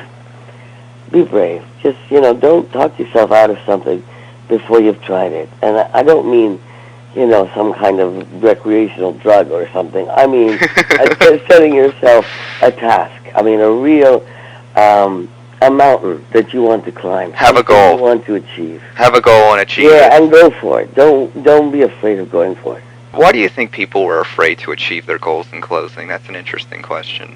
Well, I think that they sort of talk themselves out of it before they even try. It's learning and growing is, I think, what life is about. So don't be afraid to do that. Kathleen, to take risks. Kathleen, thank you so much for your time today. Really appreciate it. It's a pleasure. Up next is our 2008 CYInterview with legendary actor Robert Wagner. Chris Yannick here with you, and you're on CYInterview.com, where we bring you some of today's best and brightest newsmakers and entertainment figures. Joining me today, he has many decades of success as a Hollywood actor on television and in movies. You probably know him more recently from the Austin Powers movies, but he's got probably one of the most honest portrayals out. His biography, it's called Pieces of My Heart. Legendary actor Robert Wagner, thank you for joining me today. How you doing? Thank you. I'm doing fine, Chris, and I love that introduction. I like your reaction to my work. Yeah, I had a lot of help with this though. With my co-editor and co-writer in Scott Iman. And I know you're familiar with his stuff because he wrote the book on L.B. Mayer and Ford and Sight and Sound, and he knows Hollywood, and we were able to really connect, and he was able to drop me into Hollywood and help me with going through the struggles of becoming an actor and walking around the streets of this great city, You starred, of course, alongside Paul Newman in the movies Heartburn, Winning. What are your memories of him? Oh, Paul, I mean, he was such a special, wonderful person. I did 3 pictures with him, but I knew him. I've known him for over 50 years, and he was just the most special of people that you could ever want to meet. He had great talent, as you know, and we all experienced that, but behind that was a true gentleman and a man who had great empathy and great feelings for people and great love. He was a wonderful father, wonderful husband. We all know about his philanthropy, but believe me, the world is...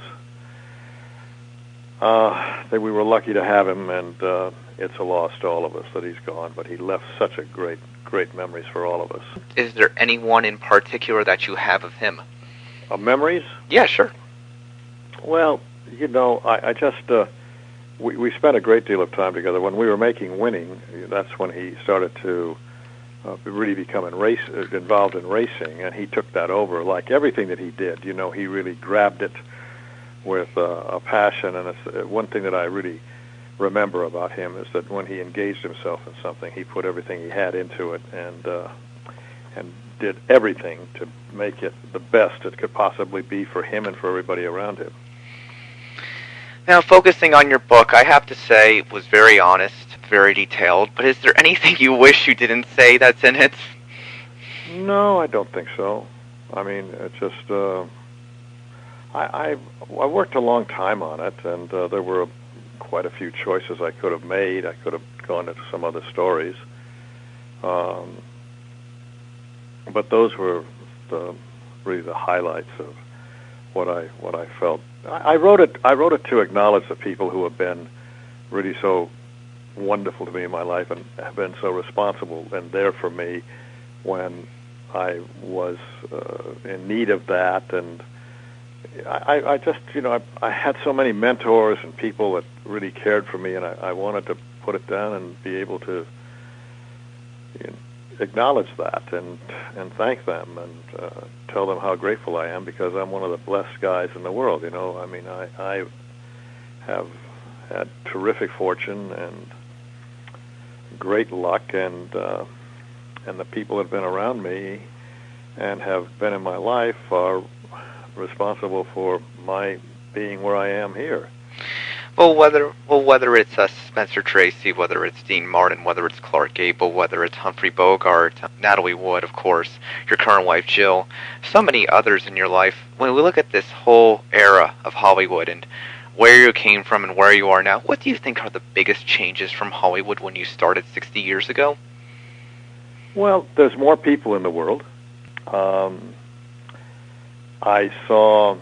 I had a very interesting experience, Chris. The other day, we were in New York. The Broadcasting Hall of Fame had a kinescope of a show that Jill had made called Junior Miss. Mm-hmm. It was made in 1956, live, in color, CBS, musical, okay, all of these things. It was Don Amici, Joan Bennett, Carroll Lindley, Jill, Diana Lynn, David Wayne, and I was sitting there looking at it, and one of the things that I was so impressed by, and kind of was like a wave hit me, was that we weren't in a war then, we weren't in a conflict then, there was no AIDS, there were no drugs, there were less people, it seemed to be a much more peaceful time, and I think all of us who are in any kind of industry or any kind of business have felt a tremendous change, because corporations have become involved, there's more people, there's more committee decisions. It's very hard to get a one-on-one situation going. I find that with my kids, I find it very difficult to be able to, that we can all be together at the same time. Everybody's seems to have so many things to do, at that time it was more, people were more engaged with each other on a personal level. Yeah, there wasn't text messaging, and there wasn't all this other crazy stuff to distract you, and honestly there have been some amazing technological advances with time, but at the same time we look at this and we say, well, maybe it's not all so good because we're all distracted and we're not all paying attention to each other. It's very hard to get somebody to take their eyes off that screen and look at you. Yeah. And take their hands off that keyboard, or sit in the theater and just concentrate, and have that focus. We were very fortunate that we had that. Yeah. Well, looking at show business as a whole, there's a passage in your book which really is your outlook on the business, and you write the following. There's a certain reality of show business that the public doesn't understand. It's a business for whores, especially when it comes to actors. We have to put ourselves out there for those few good parts that come along, even if those parts are controlled by people we don't like and who may not like us. But we put on our best clothes and try to sell ourselves. Not pleasant, but reality. So would you say to be successful in any form of show business, you have to put yourself out there? Absolutely. And you do. That's the wonderful thing about, I feel, so compassionate towards actors and producers and directors. I mean, you're putting yourself out there. You're laying yourself right out. And, it's a big commitment, but it's like falling in love with somebody. It's the same thing, But do you think that maybe today's actors and maybe today's young stars maybe are not putting themselves out there enough, or maybe the general population fears the idea of rejection and failure, maybe takes it too personally? Oh, I don't think so. The young actors that I know are very committed.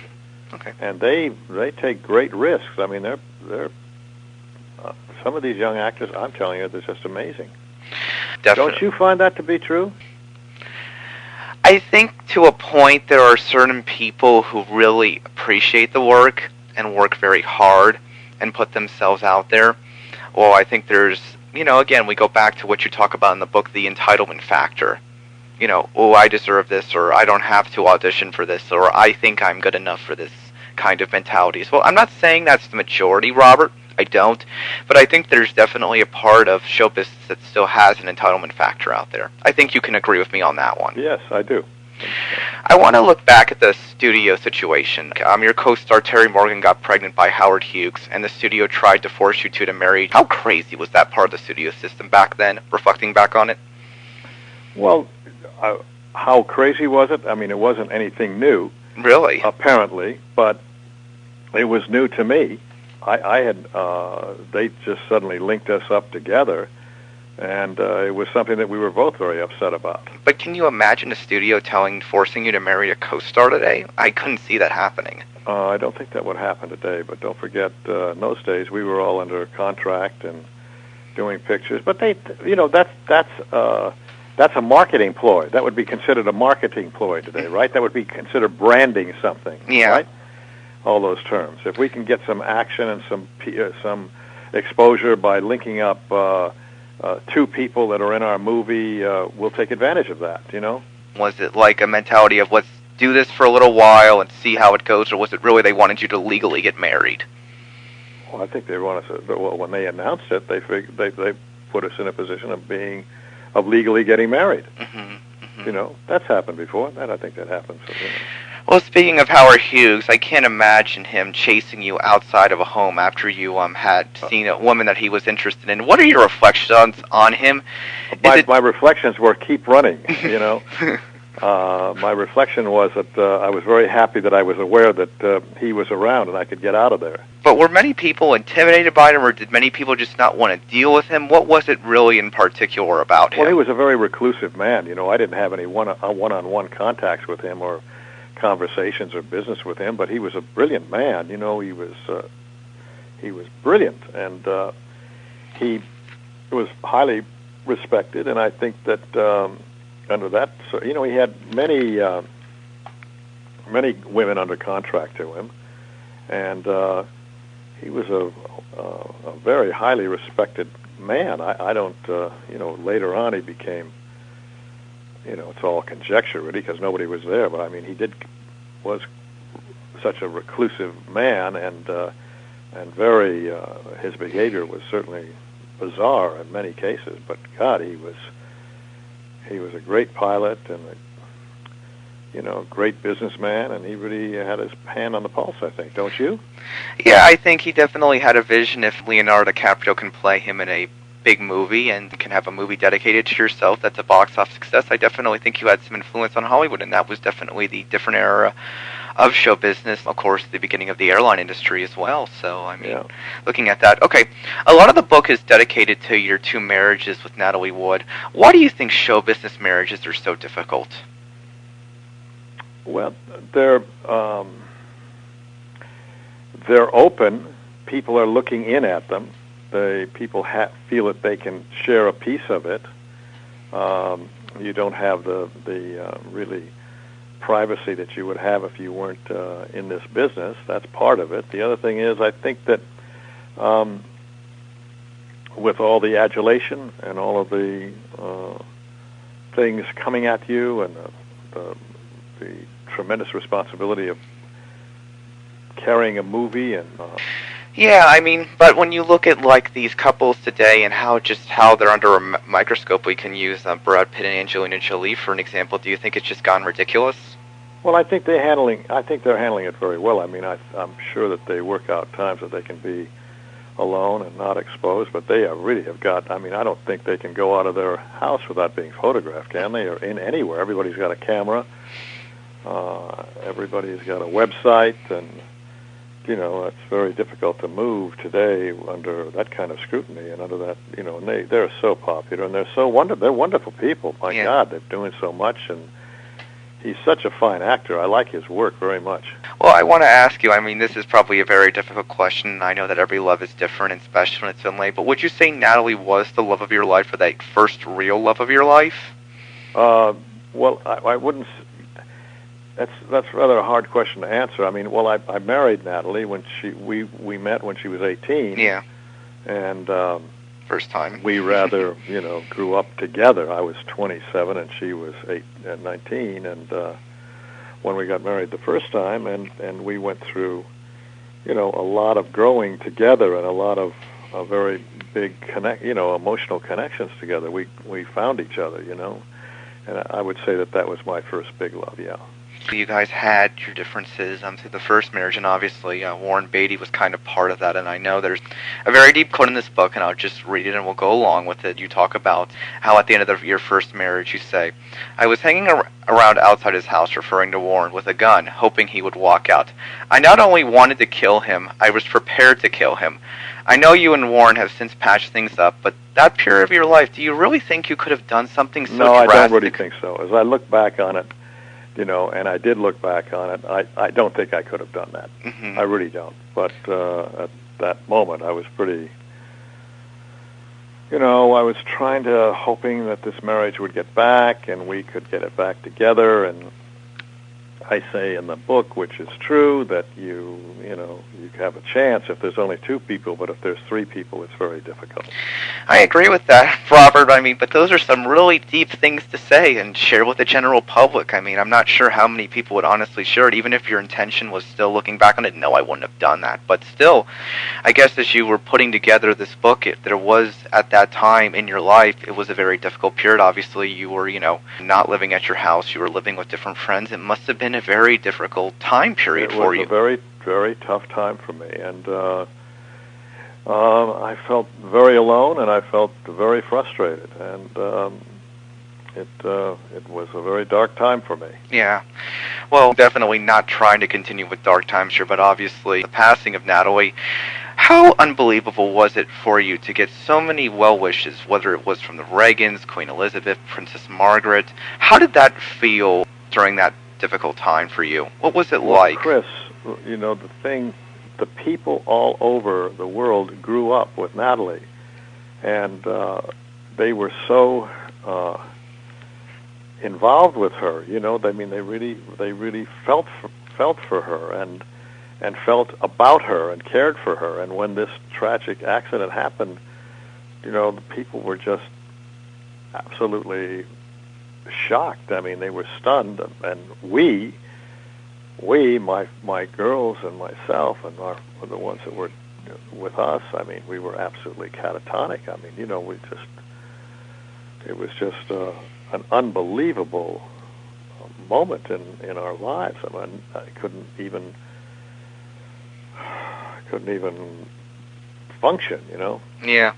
Well, one of your good fans who I was telling about before I was doing this interview wanted me to ask you, how are your children today? How are their lives going? And how difficult was it for you raising 3 children before you married Jill by yourself? I had a lot of people that were helping me. As you know in the book, when I say in pieces of my heart. But to answer your question, my girls have all stepped forward. They have lives, and they've been able to bring their lives together after losing their mother. And I mean, Natalie we were all so close and all so together, and she was so happy and was looking forward to watching her children grow and have babies and all of that. And it didn't happen, She was taken from us, and we all held on to each other, and we went forward. And that's one of the things that I feel that I tried to get in pieces of my heart, is that we all have tragedies. All of us are going to have tragedies in our life, and somehow you can get through it if you hold on, and you have people in your life that you care about that can take you by the hand and help you a bit. You can go a little bit forward, and then you go a little backward, but you just it's possible, if you have that. It's got a sense of hope to it, The thing that happened for me in this book is I wanted people to know that if you have a belief and you really care about what you do and care about what you would like to have, you can have your dream come true, and it happened for me. And also that you can get up and somehow keep going. Somehow there's time is the factor, and people can help you, and you can make it. You can go forward. Yeah, I mean, there's a lot of other things I could say at this given point in time regarding that subject, but I want to focus the work today, and you admit in the book that you turned down the television hit Dancing with the Stars, and my question to you is, what do you still want to do when it comes to work? Would you ever consider doing any other kind of reality television, or what would you like to still do? I mean, I don't want to say never, but I'm not a real fan of reality television. I don't blame you. And so I don't want to say never, but I don't think I would particularly get involved in that. I'm involved in producing a couple of movies. I have a couple of parts that people have offered me that I may do. And I love working. I love being in the industry, and it's what I always wanted to do. And I don't have any kind of particular desire of retiring. Yeah. Well, you definitely say in the book, as you make note, I love being a working actor, and you use the word working to be strong by saying, it's what I do, it's who I am, and this is a job, but this is what I love. So we'll close with this. Finally, you say, in any case, I've been an actor for nearly 60 years, and nobody with that kind of career has any cause to complain. I've been very fortunate, and I think it's largely because I was determined to be, again, a working actor. Emphasis on working. Why is there so much emphasis on work? I like to be working. I like to be busy. I like the action, and it's always a challenge. There's always something different. You're meeting new people, and I just believe that people. I don't believe in retirement. I believe that it's an interesting thing to keep yourself busy. You don't have to knock yourself over and be compulsive about it. But working is great fun, and it's great. It keeps you alive. Keeps me alive anyway. What would you like to say to your fans, whether they were from the television shows or the movies over the years? What would you like to say to them about where you are in your life right now? What I'd like to say to them? Yeah, sure. I would like to say to them that I am very appreciative of them because they've put a lot of energy into me, and that I love what I'm doing, and if I can give them anything back that they've given to me, I'm there for them. Robert Wagner, the book is Pieces of My Heart. Thank you so much. Up next is our 2008 CYInterview with actress Angela Bassett. Chris Yannick here with you. I'd like to welcome my guest this time, starting today in theaters nationwide. She stars alongside former NBA star Rick Fox in the latest Tyler Perry comedy. It's called Meet the Browns. Last night, she got her star on the Hollywood Walk of Fame. Angela Bassett, a legend in her own right. Thank you for joining me today. How are you doing? I'm doing just great, thank you. It's a good day to wake up. Definitely so. So before we talk about the movie, congrats on your star on the Hollywood Walk of Fame yesterday, of course. Thank you so much. That was amazing. I was excited. How does it feel a day later?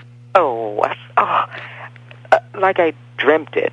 I was so nervous about getting it, about, what to say, about if people would show up, if it would rain, and there was nothing to be nervous about. It was a glorious day. Why do you feel you might have been nervous, though? Well, when I came to Hollywood, I walked down Hollywood Boulevard and along the streets and saw the names of, some really amazing individuals, people who entertained me for years and well respected. And you thought, oh gosh, I had dreams of coming to this town and working, and not just doing any kind of work, but doing work that would resonate with people, that would touch people, that would mean something. And hoping that I could grow as an actor and just keep it going, and it worked out. It's worked out, and so it was. You always remember where you were in the beginning when you had idealistic and and hoping people would accept you and allow you to do what it is that you love doing, and not initially looking for the accolades. You're just looking for the opportunity. And then when the accolades come, it just makes it that much sweeter. Yeah. So my question to you was with these two big events in the span of a few days, was it just a coincidence? Well, they try to plan it around the opening of a movie, so it makes it just that much nicer, and and adds to the excitement.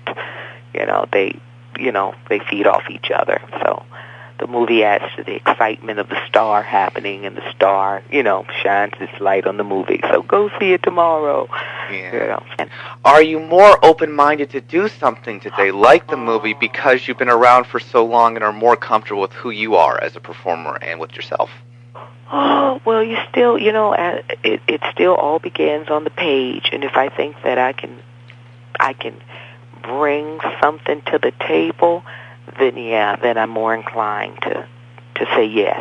Mm-hmm. If I don't think that I can, or if I think that I can grow from the experience, or I think it'll be good, but because you can never really fully know, but that I do know that I'll be able to give my all to it and connect with it, then I'm more inclined to say yeah. What's interesting is myself looking at you, and you've been around for decades, and it's like, well, how does Angela Bassett, if she doesn't know fully, how does she know? Like, when does the moment come to you that says, yes, I'm going to do this role? Well, I know one indicator has been if I do not fall asleep reading the script. There's some that I read, and I declare by page 3, I'm out of it. Or some of it, some scripts are just painful to read. It's usually about 115 pages, and it feels like 315. I can't get through it, and that sort of indicates to me that the story's not holding, or it's it's not pulling me along. It's not keeping my interest. I don't believe it. It's not truthful. It's contrived. But when I read a script and I laugh out loud, or I look up and I'm at the end, or I'm crying, just like it touches me in that way, then that pretty much is a go for me. So you star across from former M.B. star Rick Fox, who's now trying to make his way in acting. What are your thoughts on his acting abilities? I was so impressed by him. One of the first scenes that we had to do was in a hospital when my son is on the brink of life and death, and he was there. They shoot you together, and then they shoot what they call your close-up, and some actors are not there for you doing your close-up. They've done their work and they move on. They're sort of tap drive-in, but he was really stayed connected with me for that scene and for the whole process. He didn't mind working hard. He didn't mind working long hours. He was always prepared. We could just sit around and talk about our character's history. He had done a whole historical thing on his character, trying to make sense of it. And I was just really impressed. I was impressed by his work ethic, and I was impressed by his ability. He really wants to do good work. He doesn't just he doesn't take the easy road. Yeah, it's interesting because, looking at you now, when I look back at what's love got to do with it, and being someone who has interviewed people in many different realms of sports, entertainment, and newsmakers, your body was just in such amazing shape for that movie compared to some of these other people in the athletic world I've interviewed. Looking at you today, you have aged so gracefully, and I feel looking way younger than what your age really is. What is your secret? Is it just working out as much as you did then, or is it something else? Oh, it's just living right. It's and you can't fight it. The one thing you do from the day you're born is age. So, you can't. Well, I try not to fight it. I think whatever we came here with was good enough. So, just trying to take care of it, whether that's eating right, living right, thinking good, right thoughts, all of that together. Did you ever consider plastic surgery? I do, but I'm too scared. I'm too much of a chicken to go through with something like that. So maybe in time, but I don't know. I'm too scared to let somebody do cut on my face like that. And you believe it's been 15 years since the movie and the Golden Globe won and the Oscar nomination? For What's Love? Yeah. No. Sometimes I have to just take my fingers out and, what? And count them up. But people are still, they're still a favorite movie for a lot of people. They still remember it vividly. And I love that. I was a child when that movie came out, and I watched lad. And I watched it a few years ago, and I was just like, "Damn, that movie was so good." I've seen it a few times. It still holds true. Yeah. Whenever I haven't seen it in a long time, but on cable, you can catch anything on cable. Yeah. But there's still things that I see that I didn't see, after the first viewings of it. Yeah. Which just makes it richer. It just means it's just so layered. Yeah, definitely. I want to look at one other amazing project you were in was, of course, the Rosa Parks TV movie. What's interesting is you were able to draw not only from your master's in fine arts at Yale, but also your bachelor's degree in African American studies. Did that help you prepare for the role? Oh, yeah, it helps to, have a historical perspective and do the research. And I was, certainly have a great deal of respect and regard for her, what she went through, what she sacrificed. So it helped. It's interesting because I knew it meant something. You know what I mean? Yeah, and we could say that something means something else right now. So being somebody who has a degree in African American Studies from Yale, how would you contextualize the candidacy of Barack Obama? You can think about that one as much as you want. Oh, just an amazing period in history right now, and I just think he is the man for the job. He's honest. He's straight. He seems to be. As much as we can know about a person and what drives them, appears to be a straight shooter, and having been born of the people that he's born from, to whether black, white, African, to really be an inclusive, force in this country. We know what the history of, America is like in terms of race relations, and with him, it's just an opportunity for us to, finally maybe pull that scab off and let air and light get to it, and there be a real healing and a change that goes on. Yeah, I just wish, Angela, we could judge people based on their character and not what they look like. And to me, it's just like, we need to get past these things. Well, a lot of us can, and a lot of us do. It's no perfect world, but as long as those who can rise above it, rise, then we can bring it up. We can bring our whole country up. So a little bit at a time, I suppose. Yes, definitely, I think so. So a few more things before I let you go, and we'll talk about the movie at the end.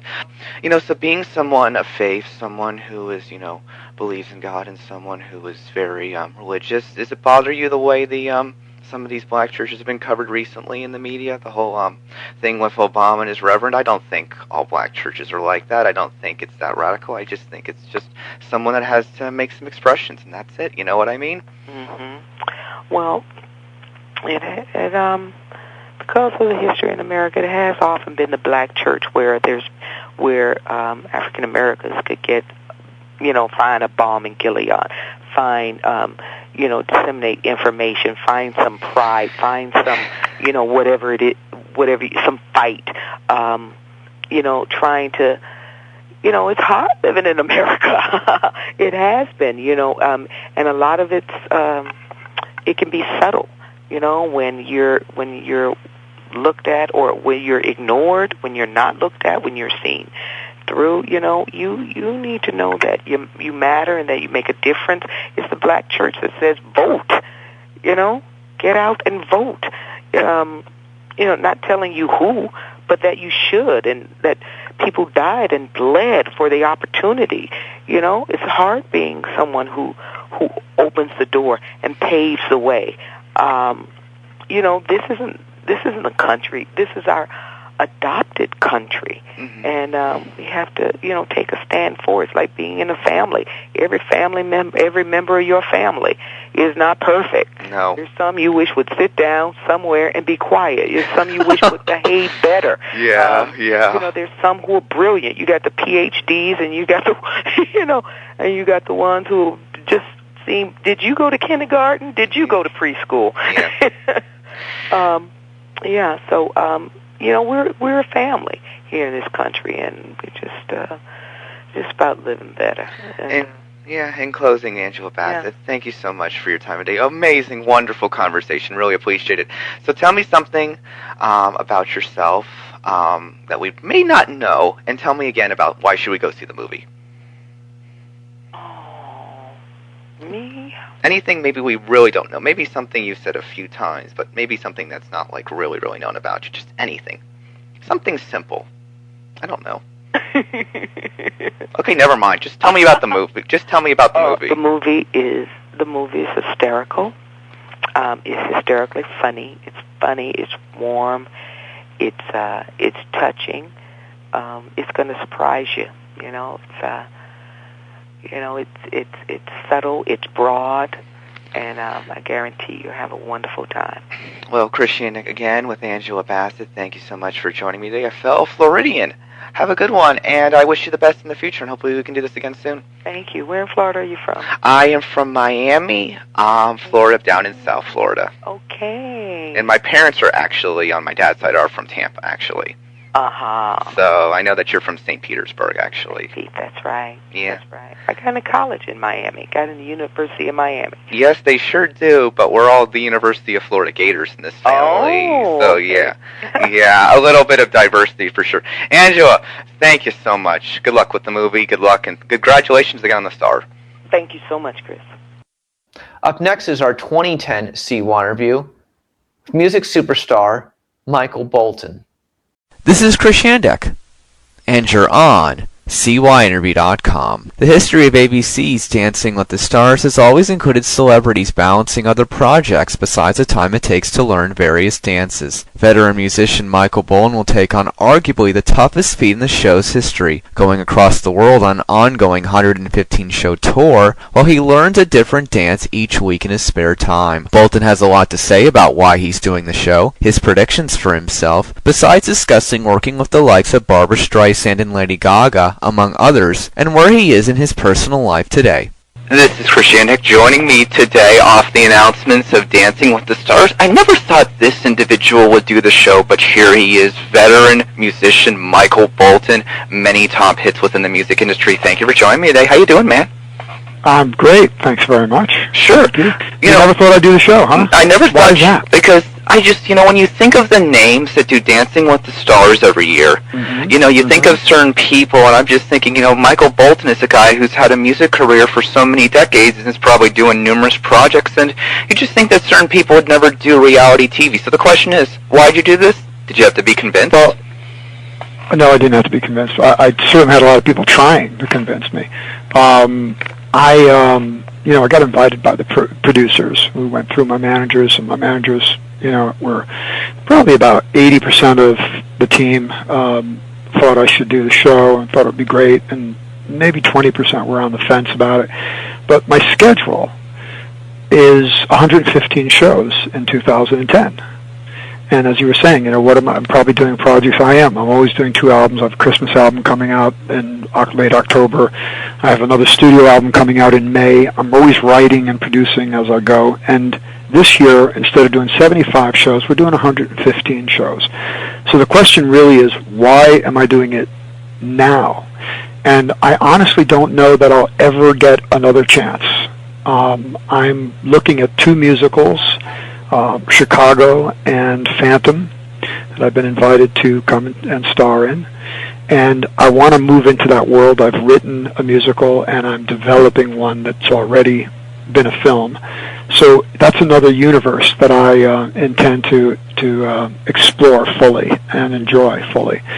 And there's not a better time than now, even though I'm going to be flying back and forth from shows all around the country and then eventually in Europe and back in order to do this show. And the people have been phenomenal. The producers have been phenomenal with me about, some flexibility because of camera blocking, and, I'm going to have to, do a little extra work on certain days to make up for any times that I can't be there because I'm flying in from the East Coast. And they've just been great to work with. But I'm going to integrate this into my show. I'm going to integrate more movement. I don't use choreographed movement in my show. I've tried, but it always distracts me too much from my singing. And people don't come to my shows to see me dance. They come to hear the hits. They come to hear the songs. They come to hear my voice. And that's my primary, that is my absolute priority, and that's what I take care of.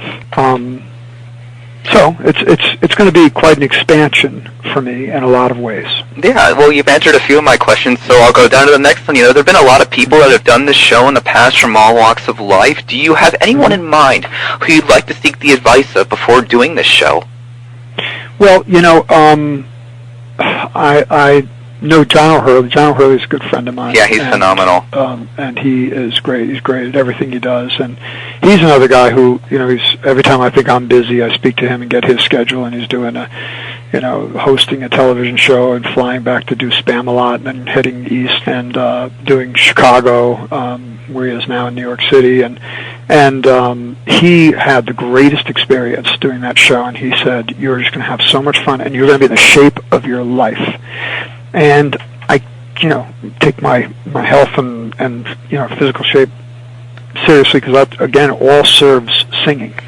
It all serves the kind of schedule that I have, which is pretty intense, and I work the late shift, and kind of kick into another mode at night, and second wind comes at midnight. So, if I can even use those hours to stretch and work on my routine, even while, my partner is, out of the picture, and it could be in my hotel room somewhere in Cleveland or Atlanta, or so. It doesn't really matter. It's just if you put in the hours, I think then you reap the rewards, and it's that way with everything to me. So this is such a challenge. Yeah, definitely. So my question is, do you consider yourself a quick learner, and how much dancing experience do you have? Well, I have little to no dancing experience. I move on stage. I tap my feet to the downbeats, the 2 and the 4. I have all of my experience is music. So, I was thinking, how hard can it be? I learned Italian to sing with Pavarotti and Domingo and Carreras, and I learned opera, and I had to study that, and that I had a lot more time to get ready for, but not the first couple of performances. And I've been told that, whatever I really focused on, the Italian, I've been told by Italians, so I'm taking it to be accurate, but that it's solid Italian. And so I think that if I put my mind and my time and my focus to it, I can do it justice. But there's not a lot of time to get ready for this, and I think, one of the main things that I think propels you on this show is not learning the steps, but making them feel natural and look like you're feeling the dance, not following the steps. Because I think that's what everybody looks like, at the beginning, like they're just trying to do the steps, do the form, and have that be acceptable to the judges. And when in reality, what really resonates with people is when you look like you're feeling what you're doing, and when they feel that from you, from watching you or from listening to you, they feel something. And I think that's what ultimately resonates. Yeah, well, so definitely. Moving right along. So you've seen a lot. You've been doing the show since the beginning. Yeah, I've been interviewed. I forgot about Evander. I know Evander. I interviewed Evander. I interviewed John after that show. I was the first to interview R&B sensation Maya. And the advice I gave to her, I'm going to give to you as the weeks go on. Yes, you try to get a little better every week. It's about progression. It's about, you learn something. You learn Italian slowly but steadily, as you were talking about. So what are your realistic predictions for yourself? And then I want to ask you a few things about your music career, obviously. Well, realistic. predictions or projections. For me, if I can make it to the semifinals, I can win this. And so, those are two ifs. I think, the quarterfinals is far from shabby for anybody who's not a dancer, especially not a choreographed dancer. Correct. And then if you throw in the other, 50 to 60 shows coming up on top of it, I'll be patting myself on the back if I can get to the, quarterfinals. But I'm kind of aiming for the semifinals because I know that if I put in that much work and get that far, I'm going to, I think I'm all in already right now, but Michael, I wish have you a sense of what I'm going to go for. Michael, I wish you the best through this whole process, and definitely I'd like to say to you, as someone who recently worked with Lady Gaga on the song "Murder My Heart," I wonder what you can tell the general public about her personally, given the fact she doesn't show much of her real self from her performances and acts. Well, what she does show is that she works really hard. Gaga has a phenomenal work ethic. I met her before, when we wrote Murder My Heart, it was before her album came out. So she was known in the industry as a songwriter, but hadn't established herself yet. The record was about 2-3 months away from release when we wrote. But what I saw in the studio is basically exactly what I expected. This kind of visionary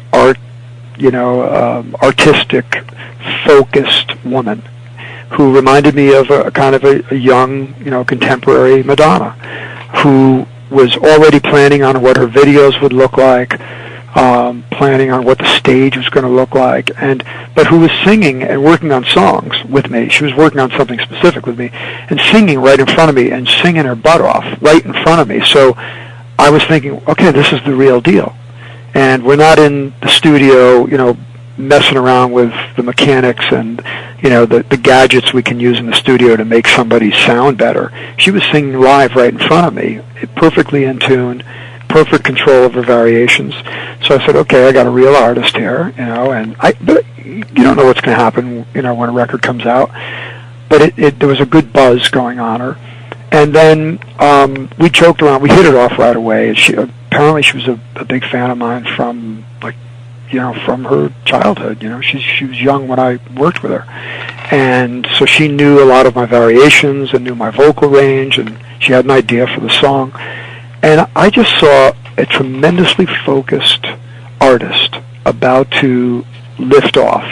And it was exciting for me. It was inspiring for me because you don't know what a lot of these artists are made of who are coming up these days and television created and launched overnight. And you don't know if they've got the goods that it really takes to maintain a career, over 20, 30 years. I mean, anybody who's an artist, an aspiring artist, they don't want to have a hit and disappear or a 2-year lifespan. They want the kind of career you're having if you've been around for decades and decades. And I want the kind of career, Tony Bennett is having at 83, touring the world. And I want to keep my high C. I want my full voice all my life. Yeah, well, so there's a certain kind of discipline there. Yeah, I got 3 more for you. I got 3 more I want to get through you, definitely. So you talk about. I'm a big Gaga fan, so. That's interesting. You hit a soft spot there. Yeah, well, that's phenomenal. You had 20. You talk about 20 to 30 years, right? A career 20 to 30 years. One person I wanted to specifically ask you about. You penned songs for tons of musical acts, but Barbra Jones Streisand. Any stories about her that you'd like to share? Maybe people haven't heard when you wrote songs for her. Well,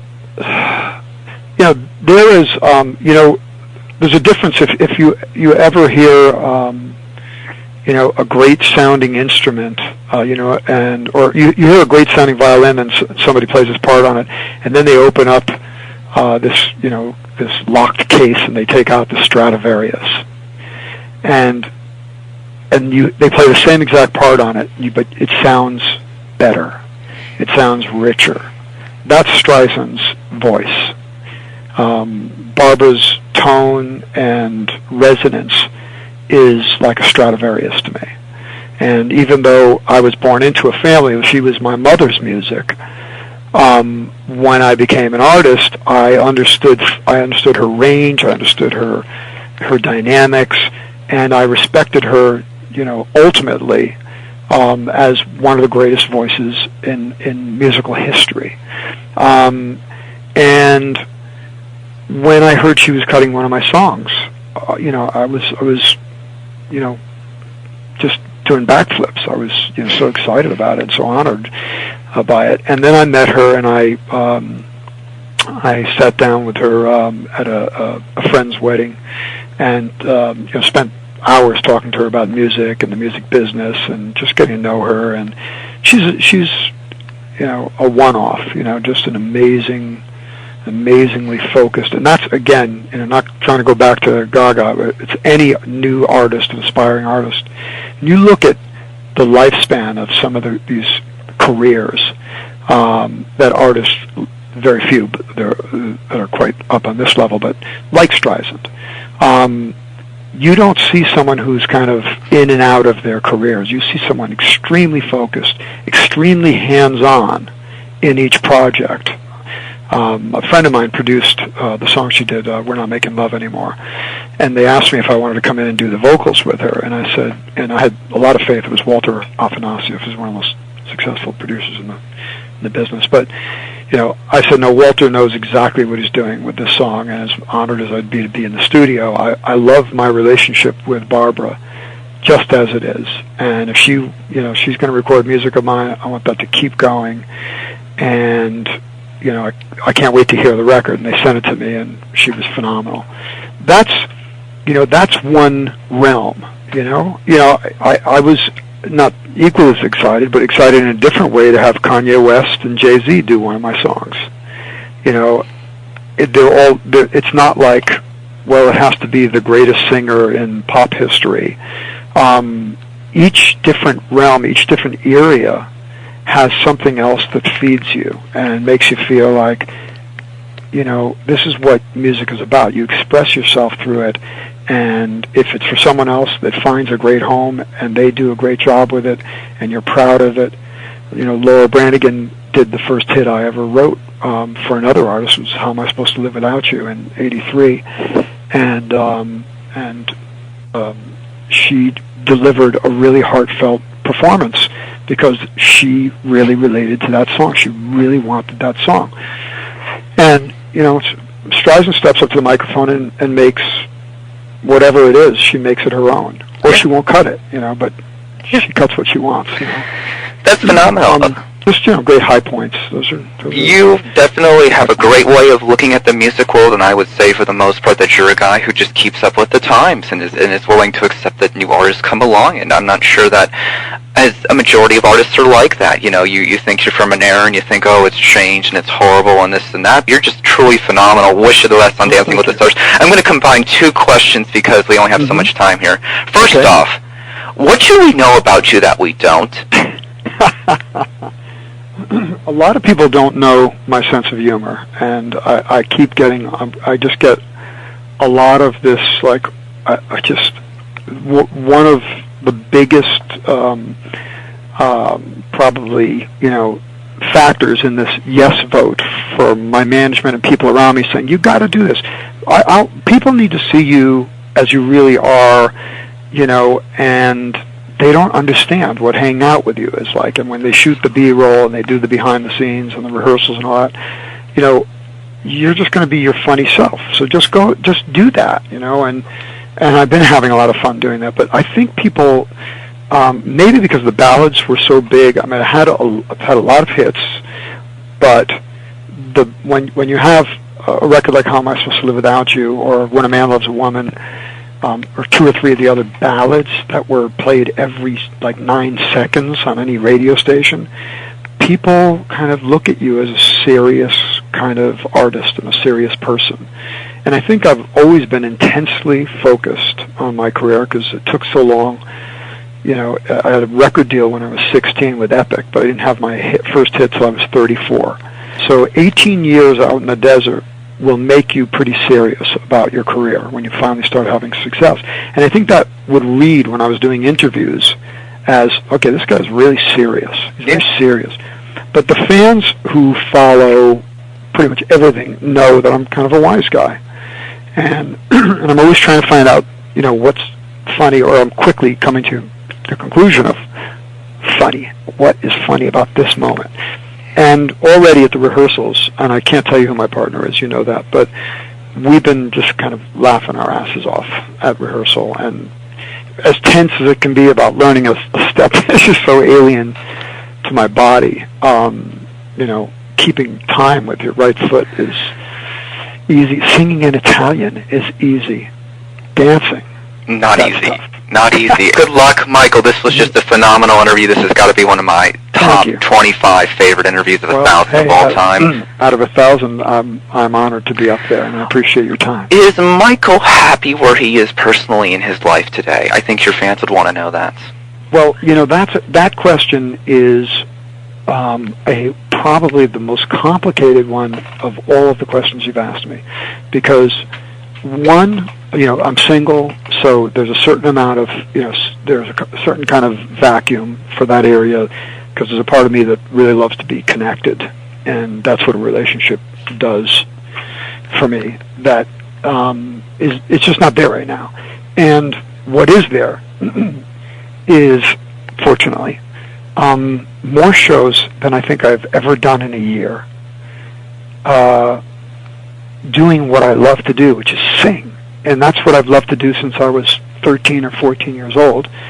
Living out a dream that I had long before I understood how big it would be, before the Grammys, before the American Music Awards,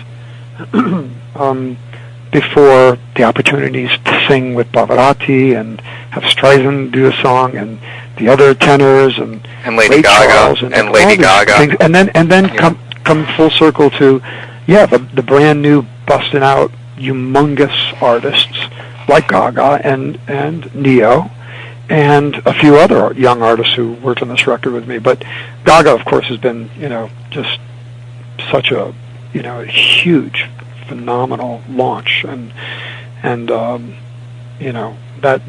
that's a great. You've taken it, the interview from Gaga to Streisand.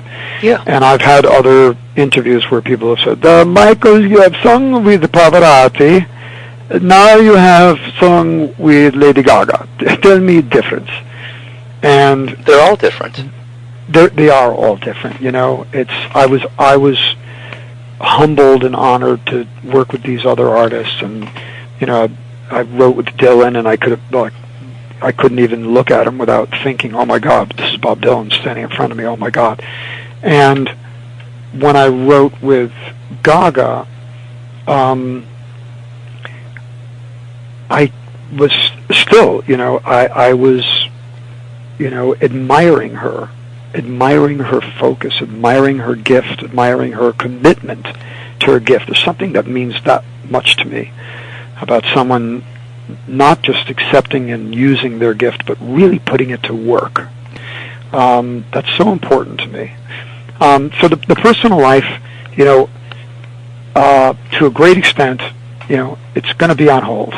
I see 6 months of touring, 5 to 6 months, that is almost nonstop from here to around the world, and I wouldn't wish that on anyone. Someone, I would not wish that on.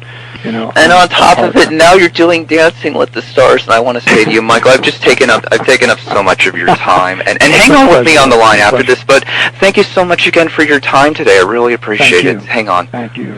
For CYInterview.com, I'm Chris Yandek. Up next is our 2009 CY interview with singer and actress Kelly Rowland of Destiny's Child fame. This is Chris Yandek, and you're on CYInterview.com, where we brought you over 1,000 of the biggest and brightest newsmakers and entertainment figures. It's been 4 years since Destiny's Child went their separate ways. The solo journey for Kelly Rowland has been one she was very nervous about. Today, Kelly is in a transition stage where she is looking for a new label and management. She recently departed from her longtime manager, Matthew Knowles. There was also recent gossip that Ms. Rowland was having financial issues, and among other things, her house was in foreclosure. In this forthcoming interview, she sets the record straight once and for all on her financial situation and how difficult it was for her to cut her ties with Beyoncé's father as she moves in a new direction. She also has a lot to say about her longtime friend Beyoncé's jump into marriage. If there is anything you ever wanted to know about Kelly Rowland, this is the place to find it. Kelly Rowland, thank you for joining me today. How you doing? I am good. How are you? I'm doing pretty good, hanging in there. So before we get to talking about the fashion show and some other things, I have to say, on a real note, you recently visited a young girl in a hospital that's battling leukemia, and she needed a bone marrow transplant, and then so you went in there, you helped spread awareness. Is that what it's really all about? I mean, is that really what it's all about? I mean, the fame, the notoriety, the success, that's great too, but is that really what it's all about when you can make a difference in someone's life? It honestly is, because of the fact that, I feel like if we're blessed enough to be given, talent, to be given an opportunity, then why not take that opportunity and make it for someone's betterment, especially with a young girl like Yasmina, who is a baby. She hasn't even lived life yet, and I think that it's worth a shot, at least trying to reach out to different people and seeing if, she can have a better life, a more healthy life, a life where, she can see the age of 12, and where she can see the age of 20. And if I can help that and get other people involved, then so be it. As I said with you before we started this interview, you were just over in the UK a few weeks ago at the BBC Radio 1 Weekend event. What is it about certain artists like you that have such a big fan base in Europe besides your appeal in the United States of America? You know what? I think it's really about staying over there and, actually getting a chance to understand the market and almost making those places feel like your home as well. And I know that's one thing that I learned with Destiny's Child is, like, we spent so much time abroad. We would stay in Japan for 2 and 3 weeks at a time, and we'd go to Europe and stay there for 2 months. It's just about really trying to understand the market and appreciate it, appreciate the culture, appreciate their and understand the fans as well. Well, I know, of course, that you always had musical aspirations, and you showed them in the reality show Clash of the Choirs in 2007. But did you think you'd ever get involved in a show that didn't have anything to do with music, like the fashion show, when it comes to reality television? I didn't. Hosting the fashion show is hosting, basically. So it's something different for me that I was actually, to be quite honest with you, a little nervous about. Because, of course you have like little shindigs that you host at your party, but here's a television show that everybody wants to be a #1 hit, and you want to make sure that you do everything in your possible nature to make sure that it is a great success. So, but it was fun. I had a great time, and Isaac is fantastic.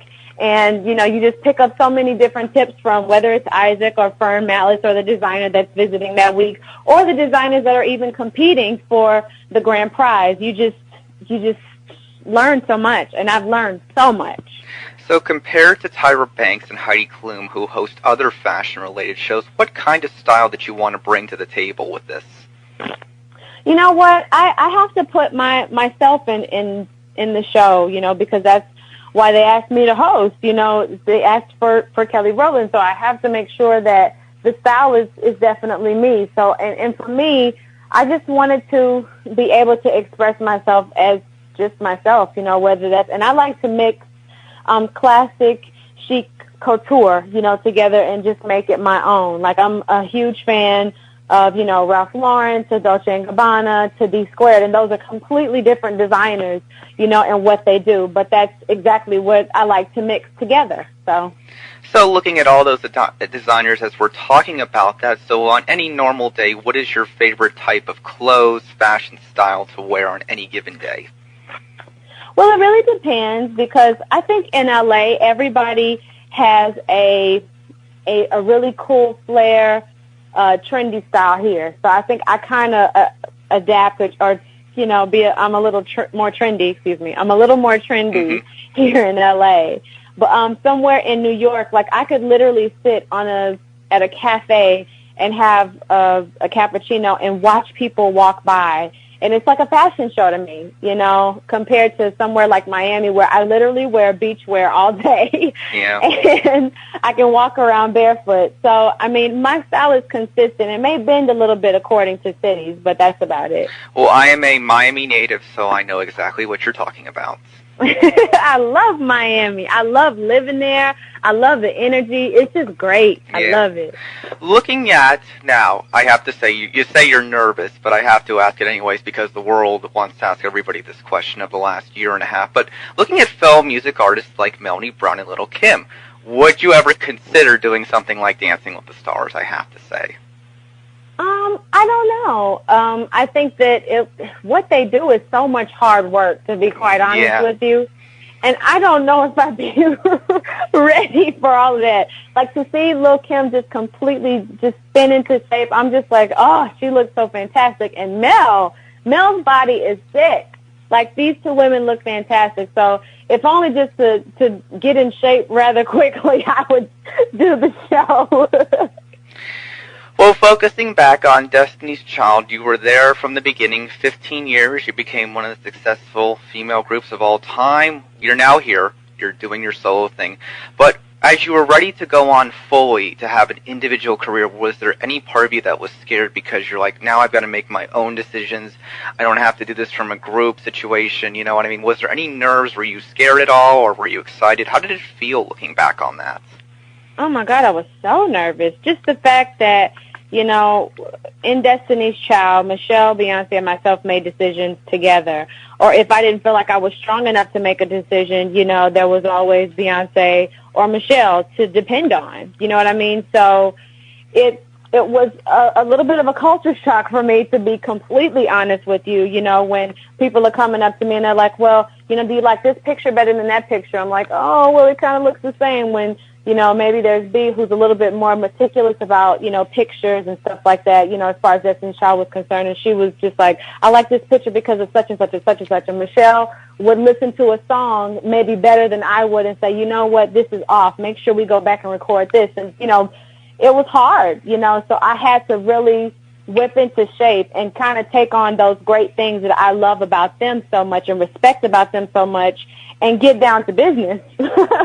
But once you realize that it's your show and that, you know, you want it to be great and you're just standing by yourself, you have to make it great, plain and simple, because it's just you and you want to be just as great as are those moments that you will have to be just as great as being in Destiny's Child. So you were really nervous. You were completely nervous. Completely nervous. Because in reality, you probably go from, well, if we're in a group, it could have been one thing or another. Maybe we just all didn't click together. But when it's just you, I guess you say to yourself, well, I only have me to blame myself. Am I right? If it doesn't go good. Right. Yeah. Exactly. With that being said, you've known Beyonce as long as anybody else, but does she still continue to surprise you every single day? Yes. It's so funny. Just, I think the most recent thing that has surprised me is just her, you know, falling into her wifehood. Because I'm so proud of her. Like, being a kid, I'm sorry, not being a kid, but growing up with her. Mm-hmm. As a kid, you know, I was always the one talking about marriage first, and she's like, I can wait, you know. And I'm just so happy that, you know, God has blessed her with such a great man, not just a great husband. I know that Jay is a great husband, and I know that he'll be a great father when they, you know, choose to have children, but he's just a great man. And, you know, that falls under every category, you know, that they'll experience together, you know, being the head of the household and, you know, her being the wife now. She's a wife, you know, so she's not just a friend. She's like someone's wife. She has to go home to her husband, you know. Do you think I'm really proud of her. So in some senses, maybe you're learning something about how you want to be when you're married, maybe, from her. Well, that'll be a while. my have the tables turned, and I'm the one that's a little slow as far as being a wife is concerned now. But definitely. You've got plenty of time. You've got plenty of time. You've got plenty of time. How does she keep her life so private? That's the question that I'm always curious about with her, because she handles it so well. I mean, all of these other couples are so conflicted and so in Hollywood with their personal lives coming into their professional lives, but she just keeps it so quiet. Everything is so easily separated. How does she do it? Yeah, I think that it's about having boundaries. And, you know, it's so funny because people are intrigued by that, and they're also, like, wondering, like, really, no, what happens? You know, people are always intrigued by, you know, what's actually behind closed doors, or what's next to, you know, Beyonce that is Sasha on stage. Like, people want to know more about who that person is that's behind, you know, their doors at home. But I think that she does a fantastic job at keeping that separate, and people just respecting her for the talent, which I think is the most important thing, because I think that nowadays we are often sidetracked by what somebody got popular doing, you know, with all due respect to what they do, but it should be about the talent, you know. I think that I respect someone like a Tina Fey for what she's done, you know, and being a female and producing shows and being a wife and being like a mother, but that's all you know. You don't know anything else about her because you respect her talent first. The same thing with Bea. The same thing with who else is that I love so much that does a great job at that. But those are the ones that I think. Michelle Obama, yeah. I was actually thinking of your group mate Michelle Williams, but we can call Michelle. Okay, I'm sorry. Yeah. But I mean, but like she doesn't like Michelle. Michelle does a great job at that too. You know, we don't like to go into great detail. Like Matthew Knowles was a great manager, or is a great manager for Destiny's Child, in the fact that, you know, he wanted to make sure that people knew to respect our talent first. He says all those things aren't as important, you know, because they don't make you popular, do they? Or they shouldn't make you popular. People should be able to respect you for your talent. That's like that Boyle. What's the lady, Susan Boyle? Susan Boyle from Exactly, the Americans, from the London's Got Talent over in Europe. Yes. Exactly. Who gives a crap about what this woman has on? Did you hear her sing? Do you Yeah, understand what I'm saying? it was the moment in time, Kelly, where superficialness was thrown out the door and bona fide talent conquered all. And that's the way it should be. Absolutely. So I have to say, as you were talking about this, my curious question is, you know, I do a lot of research for all my interviews, and I give the celebrities a chance to tell it how it is. So, you know, you spent almost 2 decades with Matthew Knowles, and then you guys departed recently, so he's no longer managing you. So was it just like you wanted to go in a different direction, or was it just you guys did everything you possibly could with each other?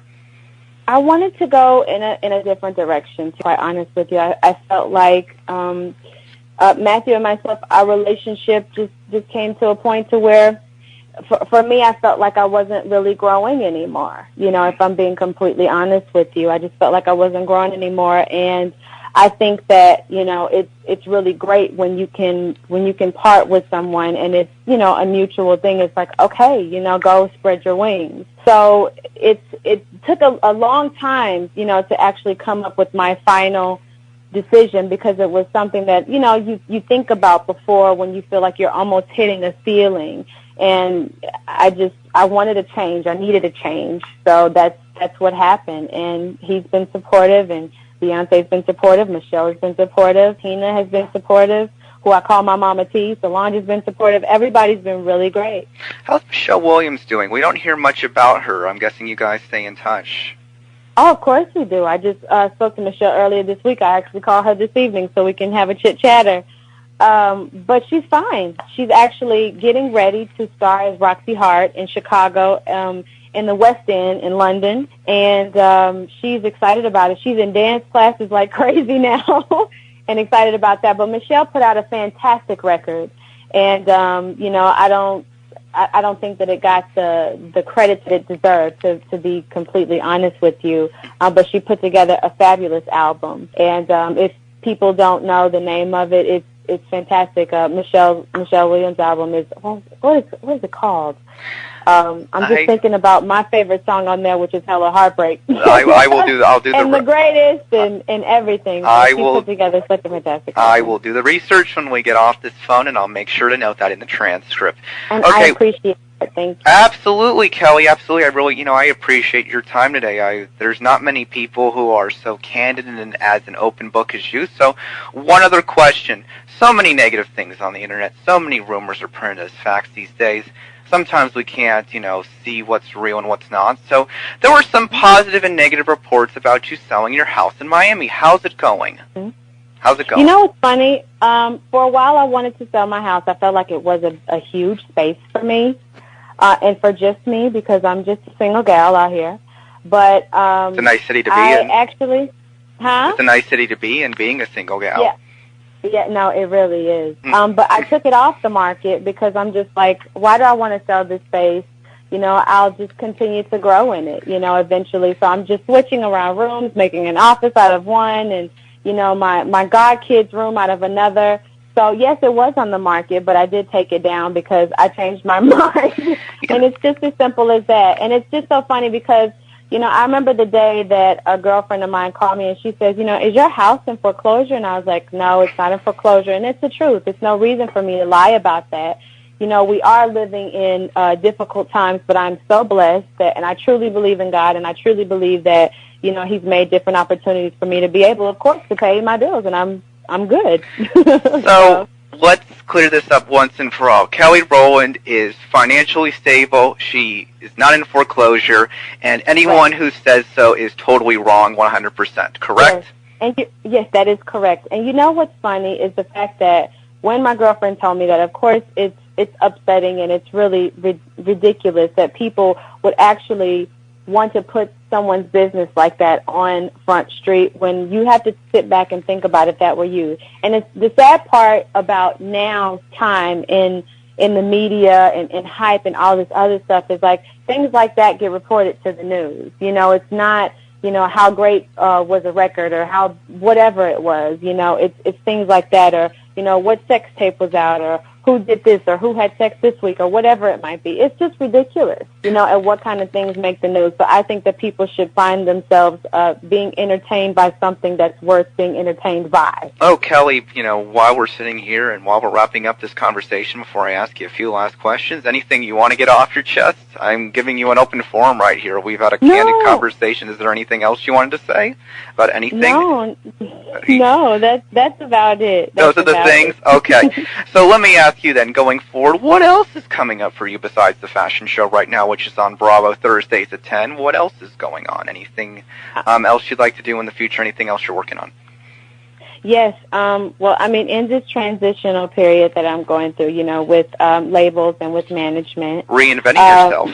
Yes, exactly. Reinventing myself. I'm definitely, this year I plan on producing more TV. I want to produce a TV show. Like I have different ideas for a TV show this year that I'll be pitching. Also starting an organization for young girls called I Heart My Girlfriends. I'm so excited about, which basically will be an organization for young girls to, basically gather amongst each other, talk about different things, and for... You okay? Yeah. Bless you. Bless you, Miss Rowland. Go ahead. Thank you. But basically, to allow them an outlet to be able to talk and to, ask questions, like everyday questions, about different things that might be on their chest, So I'm excited about that. What else? Putting together another record above anything, because I have a single out right now. Actually, I'm featured on this artist. He's a French artist. His name is David Guetta. Yeah. And he is so talented, and we actually did a song together called When Love Takes Over. If you haven't heard it, you must hear it. It's fantastic. And we just shot the video for it this past week, and I'm excited. I think that it's nowhere else to go but up from here. And we're just constantly keeping this train moving, man. Yeah. Yeah. Well, in closing, Miss Rowland, is there anything else you'd like to add as we close up this interview? And, of course, hang on with me on the line, ladies and gentlemen. This is a truly wonderful individual that speaks her mind and says it like it is. Thank you. I'm good. I think that this was a great interview, and I love your energy, and I thank you so much for being understanding of my tardiness. No problem. And this won't happen again. And I know that if I need something to completely be cleared up, I can call you. You do it in a classy way. Closing, I guess this is the question I'd like to just ask again. So, Kelly's enjoying her life. She's enjoying her independence. She might get married, but it's not happening anywhere in the near future, ladies and gentlemen. Is that correct? That is, well, I mean, if the Prince Charming comes along, then so be it. For CYInterview.com, I'm Chris Yandek. Up next is our 2009 CYInterview with actress Anika Noni Rose while she was promoting her role in Princess and the Frog. This is Chris Yandek, and you're on CYInterview.com. If you are looking for someone in show business today that could do it all, then you need to look no further than Anika Noni Rose. Her ability to move from one form of entertainment to another in such a short period of time is something we rarely, if ever, see from a performer. The Tony Award winner, who you might recall for her role in the 2006 Oscar-nominated film Dreamgirls with Beyonce Knowles and Jennifer Hudson, has covered the front for her lead role as the voiceover for Princess Tiana as Disney's first black princess in The Princess and the Frog out in theaters this week. Through it all, Miss Rose says the stage will always be her home and the place she can grow the most. In the forthcoming interview, Anika discusses her dream to be a Disney voice, what black princesses across the world would think of the lead role of Princess Tiana in Disney's first animated movie in nearly 6 years, and who currently is the only prince in her life. As an actor, you're a triple threat. You go on stage, you go on film, television, now voiceover work in film. Do you prefer one medium over the other? I don't. It's hard to say that I have a preference over one or the other. What I can say is that stage is my home, and that's the thing that I know I will always go back to, because it is the thing for me that I think keeps me fresh and real and growing, which is not to say that you can't do that in film or television. I've been really lucky to have some very unique roles in the projects that I have done. But I can't imagine not doing stage. I feel like people get to a point in their lives where maybe they don't do TV anymore, or maybe they don't do film anymore, but there's always a place on the stage if you've created that niche.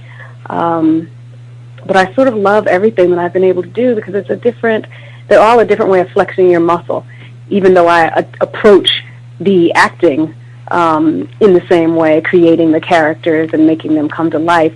It's a different way of challenging yourself. Yeah, definitely. I want to talk about one role on stage, and then we'll talk about The Princess and the Frog. You know, you performed as Maggie in A Cat on a Hot Tin Roof. Did you look at the film version with Elizabeth Taylor in the role of Maggie for any inspiration? Maybe Kathleen Turner on Broadway, or Natalie Wood, or Jessica Lange when they did it on television? I'm just curious because you were phenomenal in that role. Oh, thank you. I did not. I saw the Elizabeth Taylor version a long, long time ago, but I feel like if I'm doing a role that someone else has done, to me, it's up to me to create that character, and out of respect to the person who did it before me, I don't look at what they've done. Maybe I'll look at it afterwards, revisit it, but I try to look at what the playwright is saying and bring my experience to that so that I can create my own version of that character. So I don't want to put, and not to say that anybody copies what somebody else is doing purposefully, but I think that sometimes when you watch something, you might hold on to something you love subliminally and incorporate that, and I don't want to do that. So I didn't look at any of their performances beforehand. You know, you beat out so many other great talents for this role as Disney's first black princess. You've won a Tony, but does it get any better than this? It feels like no right now, but I have to say I hope that it does continue to get better. I can't imagine what it would be, but every time I think to myself, gosh, what am I going to do now? That was pretty amazing, that experience. Something else comes along that is as amazing or more amazing in another way, and I hope that my life continues to move in that way. It's a really special thing to be able to keep being surprised by your work and by your opportunity. Well, I keep hearing the discussion about how Princess Tiana is a strong Disney character through your entire career. What were some of the moments where you had to be strong when things weren't going the way you wanted them to?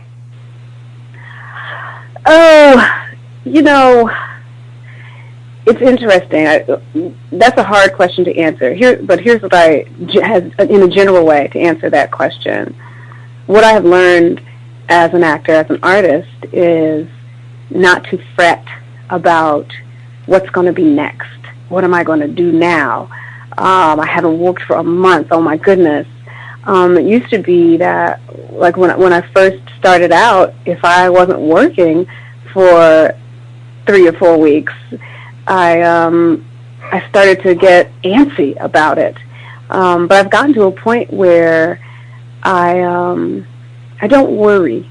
I know that something is coming, and I may not know what it is or how it's going to work out, but I know that I've put the work in, and work begets work. The challenge in that is allowing yourself the ability to relax, to not feel that you have to prove your presence in the silence, but that your presence has left its mark, and that someone will feel that energy and see the work, and that you will continue to move forward. So discussing that moment, any princess dreams for yourself growing up? Anything of that nature? I dreamed of being a Disney voice. I didn't have any... I did not have the aspiration to be a princess, like actively, but I just wanted to be a voice. So I didn't care if I was a kitten or like a leaf or a shoelace. I just wanted to be in a Disney movie so badly. From when I was very, very little. I was very... I feel like Disney has sort of been the soundtrack to my life. I can remember points in my life in the movies that were out at that time, or a situation, or how I felt in the theater. Fantasia was my first movie. I think I was 2 when I saw Fantasia, and my mother told me that the dancing mushrooms looked like me, and I felt like she had said the moon was shining on me. And that was the beginning of my, my great, great love for Disney. So to end up being a princess, my goodness, that was like, I threw that wish out in the air, and it was caught by the ground down of wishing stars and thrown back to me in a wonderful cascade of light. It was not at all what I expected. In the movie, you're performing with Oprah, who plays your mother. What was that like? Even though you are, a highly skilled, exceptionally well-trained professional, did you ever become intimidated? Well, we didn't work together. Because of the voiceovers, you guys are separated. Yeah, it's all put together. So you don't work together. I don't spend a lot of time becoming intimidated. I feel like, and this is not in response to Oprah specifically, because we didn't work together, but I don't think there's room for intimidation. If you come in with your A game and you know what to do and how you're doing it, why would you be intimidated?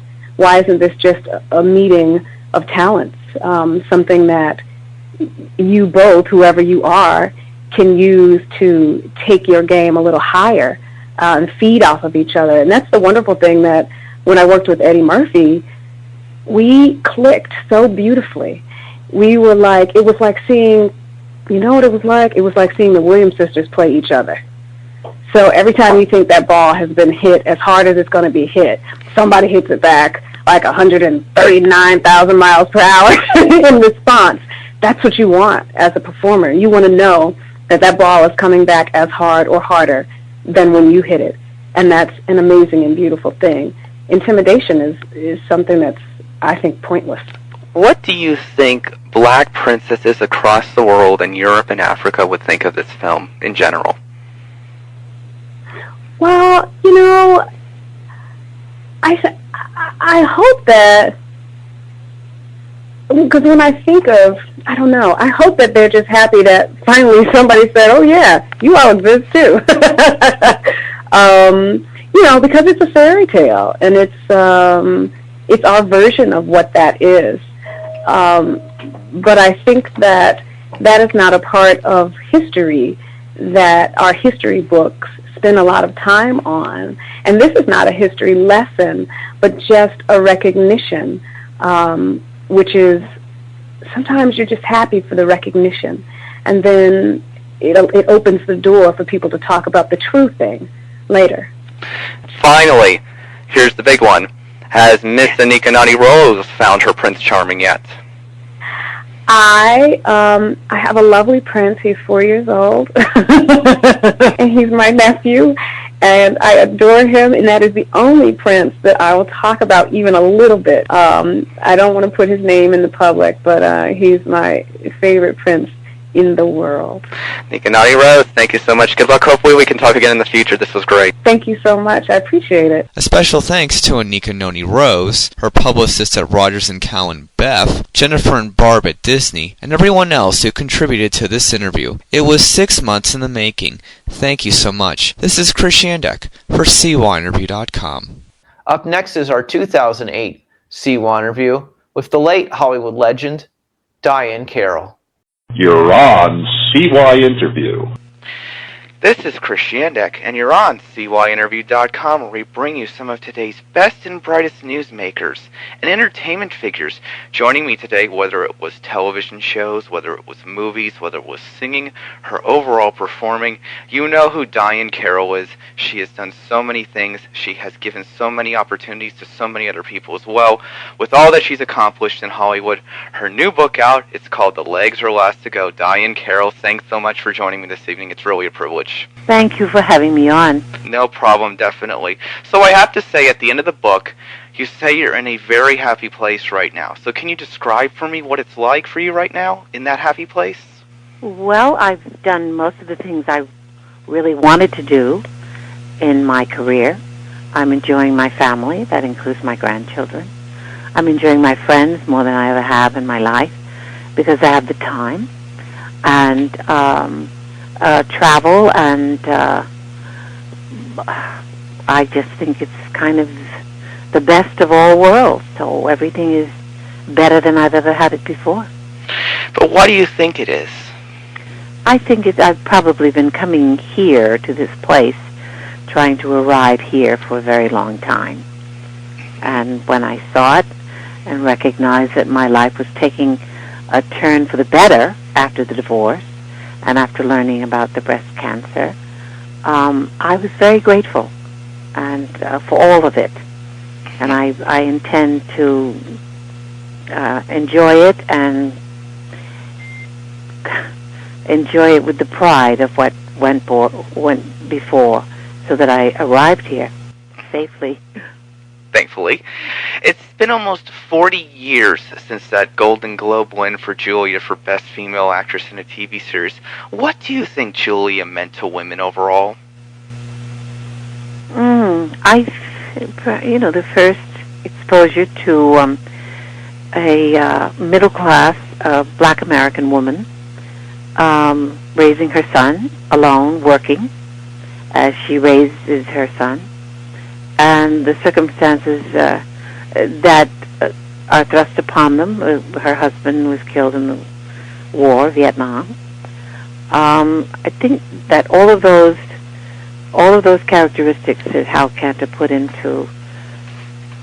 that lifestyle that he created for Julia, I think they're all terribly important, and I think they're still important.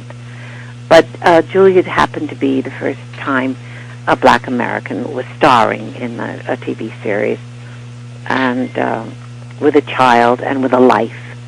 And many of the comments that were made at that time were about the fact that usually the American public was treated to a story about someone who was a maid or something in the servitude.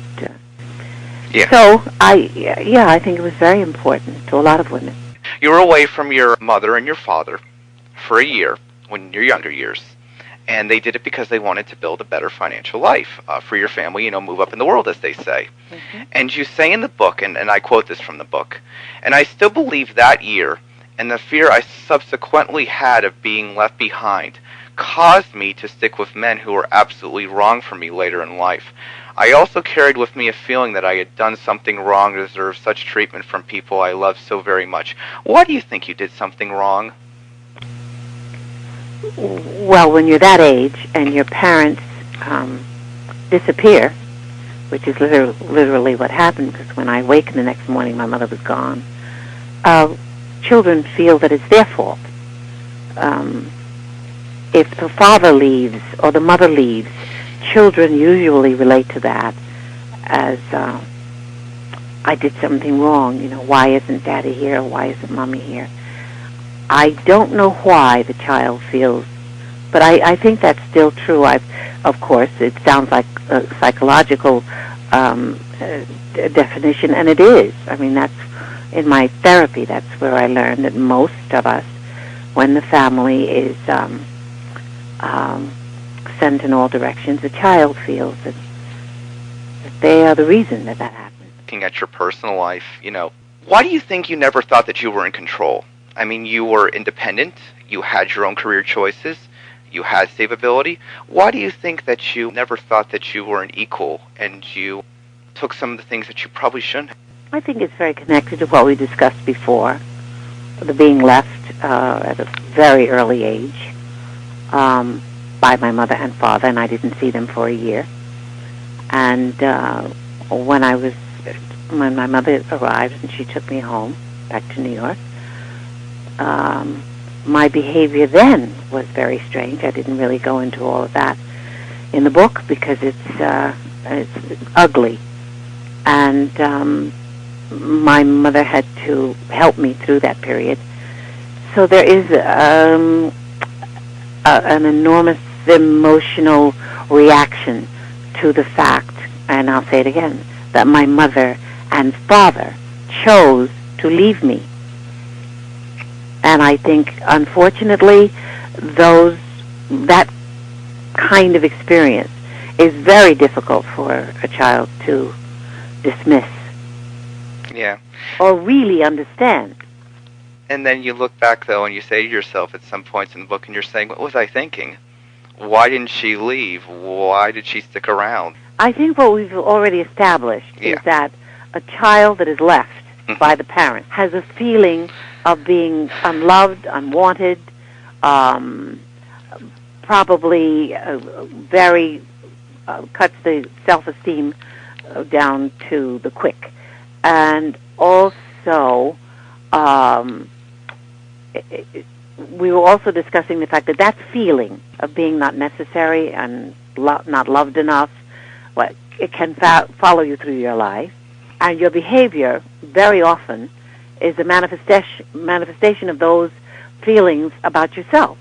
And you operate out of them when you don't even realize it, because they were so early in your life, so young, that you accepted the fact that you were probably the demise of this relationship between your mother and your father, which you were deprived of at a point, then you're never sure why you were deprived of it.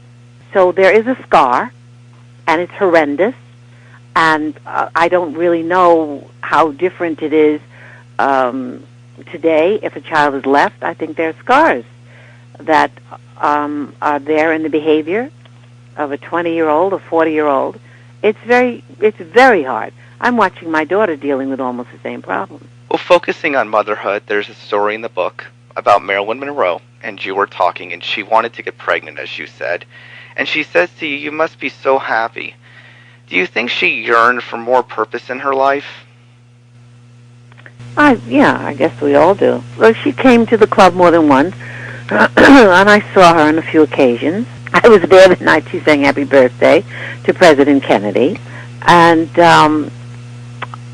I think many people in show business recognize that this was about to become a train wreck. It was something that we were watching, and unfortunately it happened. Another legend in the business, Frank Sinatra. There's an amazing story in the book about him with an interaction with your daughter, Suzanne. And what I would like to say to you at that time and at that period, what was it like being the woman around the Rat Pack, going from different TV specials and other events, being around so many men that were just admired by so many people? What was it like for you? It was almost really like playing in the playground, because they were really little boys. And I was, seduced by all of that very young, very immature charm. And I was basically a little girl. It was fun. We were in our playground. We were doing what we loved to do. and we were all growing in our respective careers and pursuing something we thought was important and very enjoyable. And I love being around them. There were times when it's definitely the time that one says, thank you for a lovely evening, and you leave.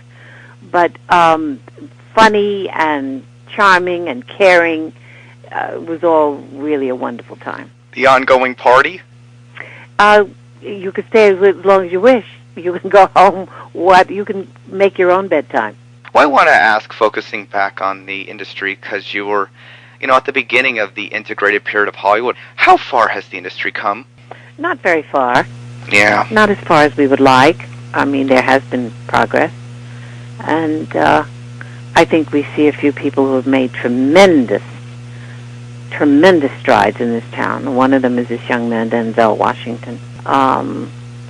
We have recognized the fact that in this town, Hollywood has recognized the fact that it's a situation that has to be dealt with now. It must be dealt with on a very serious level. The black community has money now, and the music business always also presents a situation that is moneyed, and it's so though we've grown up and we know what to do with money. So I think we're going to see a lot of changes in the next 10 years. Speaking of the younger stars of the day, who do you enjoy watching? I think Denzel's work is exquisite. It's a joy to watch him. And he has mastered that camera. He knows how to use it. He gets a performance out of himself. Whatever it is he undertakes, it's always very thorough. Yeah, I want to say there was one interesting point in the book, and you talk about what happened a few years ago with Don Imus and the Rutgers women, and you say, and obviously you say that, people should be careful of what they say, but this is the quote that stands out to me. You say, yet why not give people who have apologized profusely the benefit of the doubt? Do you feel in some senses we have become too politically correct and oversensitive? I mean, don't we all say things we regret in a sense? I think you and I are basically saying the same thing. Yeah. I think so. Yeah. And it is, I'm pleased that we had that point of view and that we were relaxing a bit, because racial comments are going to be around forever. And I think whenever I stoop to do such a thing in company that I can rely upon to understand what that statement from me is all about, and I understand what their statements are all about. I think it was very smart when Tiger Wood mentioned that he didn't want anything changed at the country club. It's not necessary that it's to be changed, because when Italians came in for the first time, there were jokes made. When Jews came in for the first time, there were jokes made. That's what we do. We're just not that comfortable with each other after all these years that we don't know how to make fun of something of which we are not that familiar. We'll outgrow it with time. Yeah. But it happens to everybody. And Tiger, this enormously gifted human being and his special kind of dignity, he recognized that when they made jokes about the menu, for example, that perhaps it should be changed, and all the racial slurs. Are you familiar with that? Yeah. About the menu? Yes. Yeah. I thought he handled it beautifully, and yeah. I hope we all learn how to do that. From someone who had to deal with racial comments from coworkers, the crowd, others, what did you learn from those experiences besides to be strong and not let it get to you? Oh, well, I always repeat what my mother told me when I was growing up, that if someone has a problem with me because of the color of my skin, that if they're ill, there's something wrong with that. There's so many different colors and shapes and sizes and of the face and the eyes and so many things all over the world, that if you have a problem adjusting to something with which you're not familiar, that they're very sad because they don't understand the world in which they live. They probably just understand the community. Good night, darling. A lot of amazing women have had the courage to be judged and critiqued on the ABC show Dancing with the Stars. Would you ever consider doing something fun and different like that? No. Never? Okay. Absolutely. I have seen Dancing with the Stars, maybe 5 minutes of it at some point. And I have many reactions to Dancing with the Stars. It's a great way to use the time on the network without paying somebody who could do, an honorable, credible job of work. I don't know what this thing is that's going on. Everything is a competition. Well, it's not that everything's a competition, Diane. It's everything's a reality show. Yes, but everybody's competing with each other. There are shows on television that are not necessarily competition, that are reality-based as well. Well, this one that you're discussing. Yeah, I know. I'm just saying in general that don't you think television overall has become nothing but a reality show? And there's less dramas, for example? And on the reality shows, do the people not have to come out the winner? You're the winner. Sometimes. I lose and you win. Sometimes. Sometimes.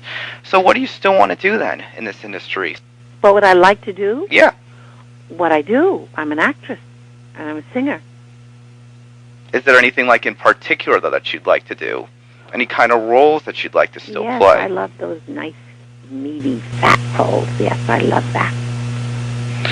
Claudine was the first opportunity really to get my teeth into something like that.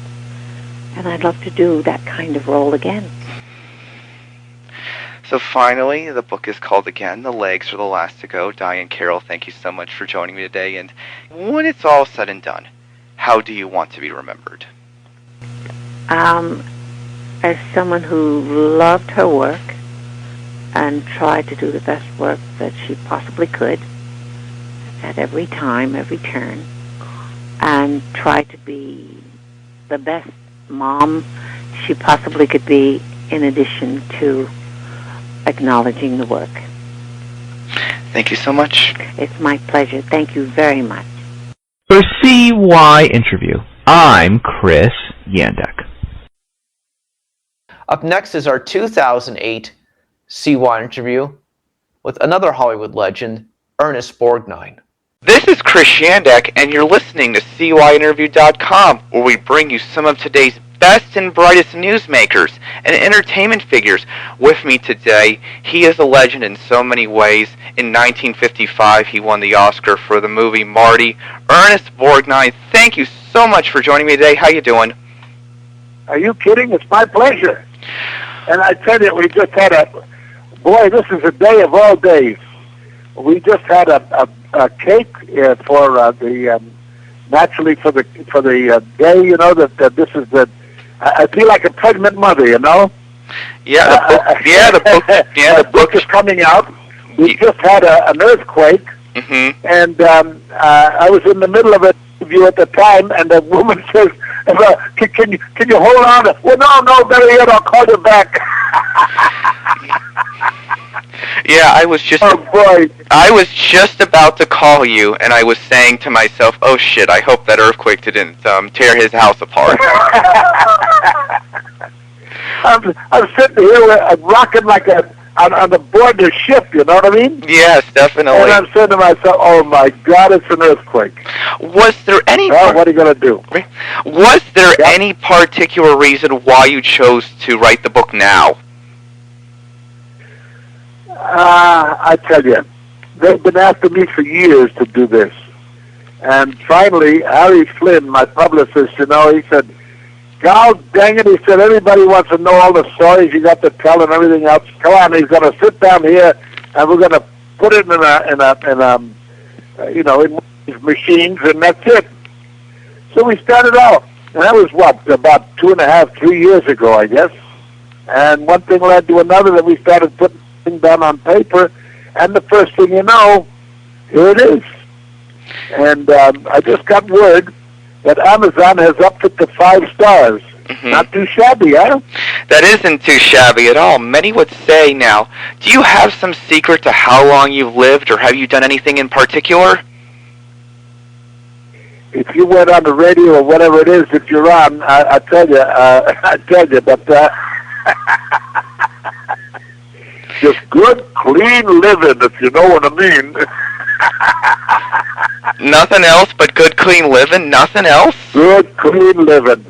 Lots of divorces, but no good, clean living. 4 to be exact. 4 to be exact. 4 to be exact. Last time I checked. Yeah. One now, and we're gonna be going on to our 36th wedding anniversary. Believe it or not. Yeah, I know. You and Tova are doing very well. Tova, God bless her. How is your health currently? My health is good, except for I got a kind of a stiff knee, my left knee, and it kind of got a little. Well, I had it changed, about 9 years ago. Now they got to go in there again and redo it again. So I said, well, okay. So we set it up for November. After that, I'm going to go back to making pictures. Yeah, well, speaking of pictures, is there anything in particular that you still get out of making a movie today? Yes, and listen, I read the script, and if it's any good, if it makes any sense, because today's work, I don't know, it just doesn't make sense, a lot of it. It's just guns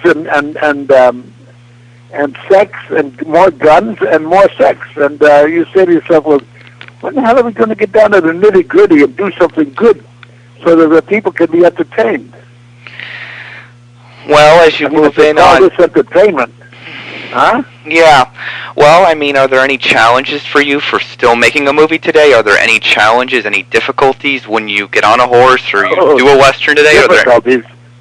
I want to tell you something. There's half of these, 3/4 of these producers don't even know who I am. The other quarter think I'm dead. I got them fooled. I would say, obviously, I wasn't sure that you were still alive, but I was like, 91 years old? Can he really do this? Can he really talk to me? 91 years old to write a book? Well, I'm glad you're still here. Why not? What the heck? Listen, as long as I'm cohesive and people understand me, what the hell? That's what it's all about, isn't it? Definitely so. So you talk about Marty in the book and how it almost wasn't made. How do you think your career would have been different if Marty was not finished, besides not winning the Oscar? Good question. I'll tell you, I don't know. But it seemed that, my mother, who said to me, why don't you take a crack at it, and you always want to make a damn fool of yourself in front of people. And she only saw me on the stage one time, and that one time was enough to say to her, by golly, I think you can do it, and I hope you stick with it. And so I stuck with it, Mm-hmm. And here I am, and you wonder how the heck these things have fallen into place. Like along came Marty. Marty was supposed to be, believe it or not, a picture that wasn't supposed to be finished. Yeah. They just wanted to make it for a tax loss, Mm-hmm. Because they were making the Heck Lancaster were making so much money with their other pictures, they needed something to write off. Mm-hmm. So they made Marty. And when we came back from shooting, the first 10 days of shooting in the Bronx, there were no sets. We shot the whole bloody thing in 14 days, believe it or not. But there were no sets, and they said, oh, my God, well, the tax man had come to him and said, in the meantime, wait a minute, you got to finish this picture, show it one time, then you can take your tax loss. So they went ahead and finished the picture. I made the picture for $5,000, believe it or not. Yeah. But, hell, I'd made it for nothing. That is in the book. That's in the book, is right, yeah. And believe me, it's one of those crazy kind of things you say to yourself, well, how the heck did it happen that suddenly, bam, here we are 10 years later after my mother said, why don't you become an actor after 10 years in the service. 10 years later, I got an Academy Award. Now, you figure it out. So everybody up there is watching me. Yeah, so when you look back on it 50 years ago, has your personal view changed about winning the Oscar? No, not really. I'm very proud of having won that Oscar because I know what I put into it. And I know that the people who voted for me voted because they felt that I was the best at that time. Mm-hmm. And you know, it's a wonderful thing to look up there and see that you've achieved something that your peers gave to you in appreciation for your work. And that's most of all that I think of when I see the Oscar. I think it's wonderful to know that hey, people thought well of me, you know? I agree with that, definitely so, and a lot of people remember you from McHale's Navy, but was it as fun to do as it was to watch? Oh, sure. Oh, sure. My heavens, yes. We did McHale's Navy, and we used to do it sometimes we'd do it in a day and a half. It was so good, you know, it was just boom, bam, bam, and we were working away, and I kept telling the boys, I said, listen, we got to slow it down, fellas, because if we don't do that, they'll have us doing it in a day.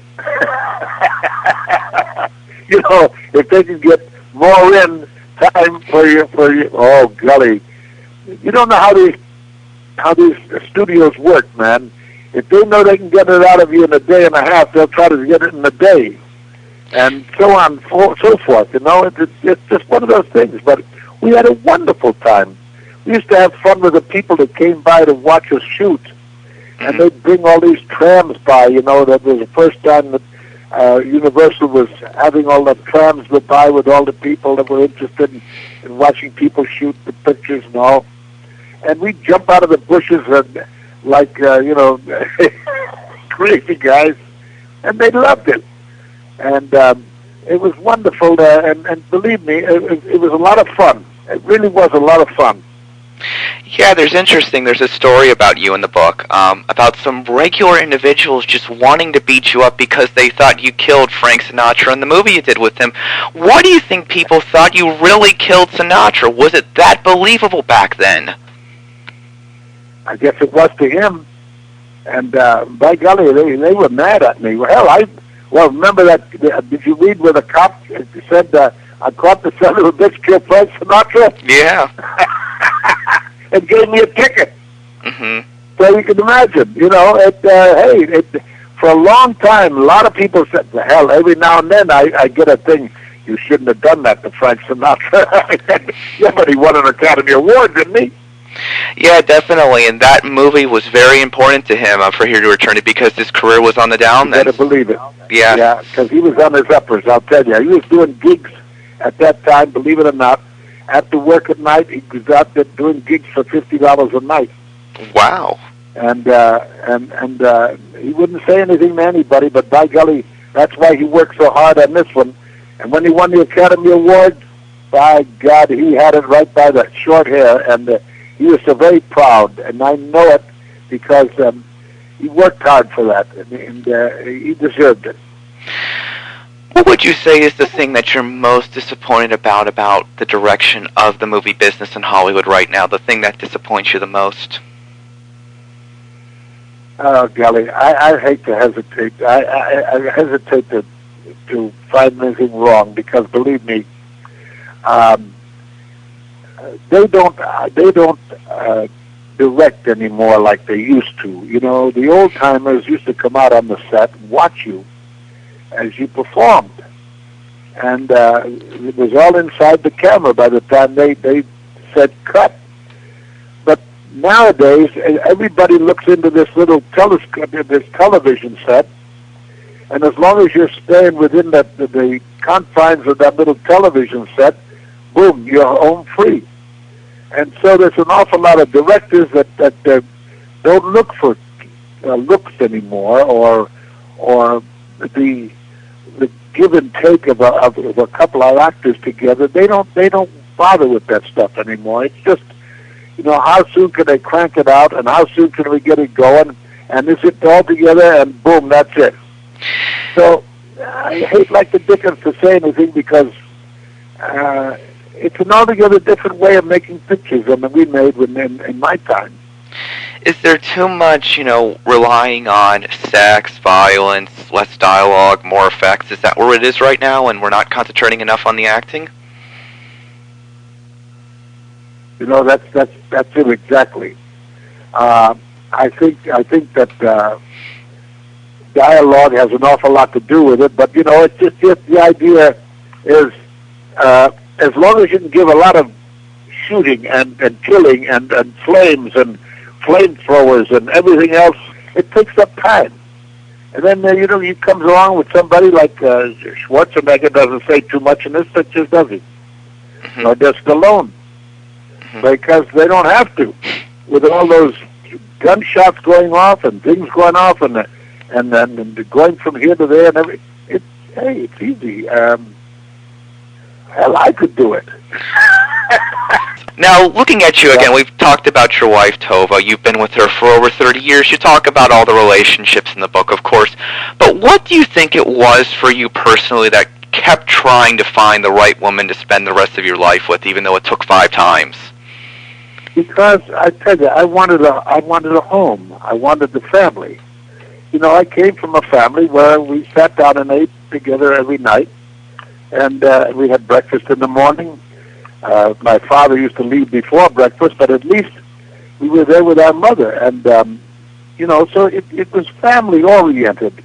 And when you sat down at night, by golly, there was Pop and Mom and sister and myself. And we sat down and talked and did things together, There's no such thing as television or anything else. We had a radio that we listened, an old Atwater Kent with a great big goose horn to it, But those were wonderful times, and then we had people that came over to the house that would, start talking about the old country and what they did in the old country, what happened, and we kids were just fascinated with these stories that they told because it was just so wonderful.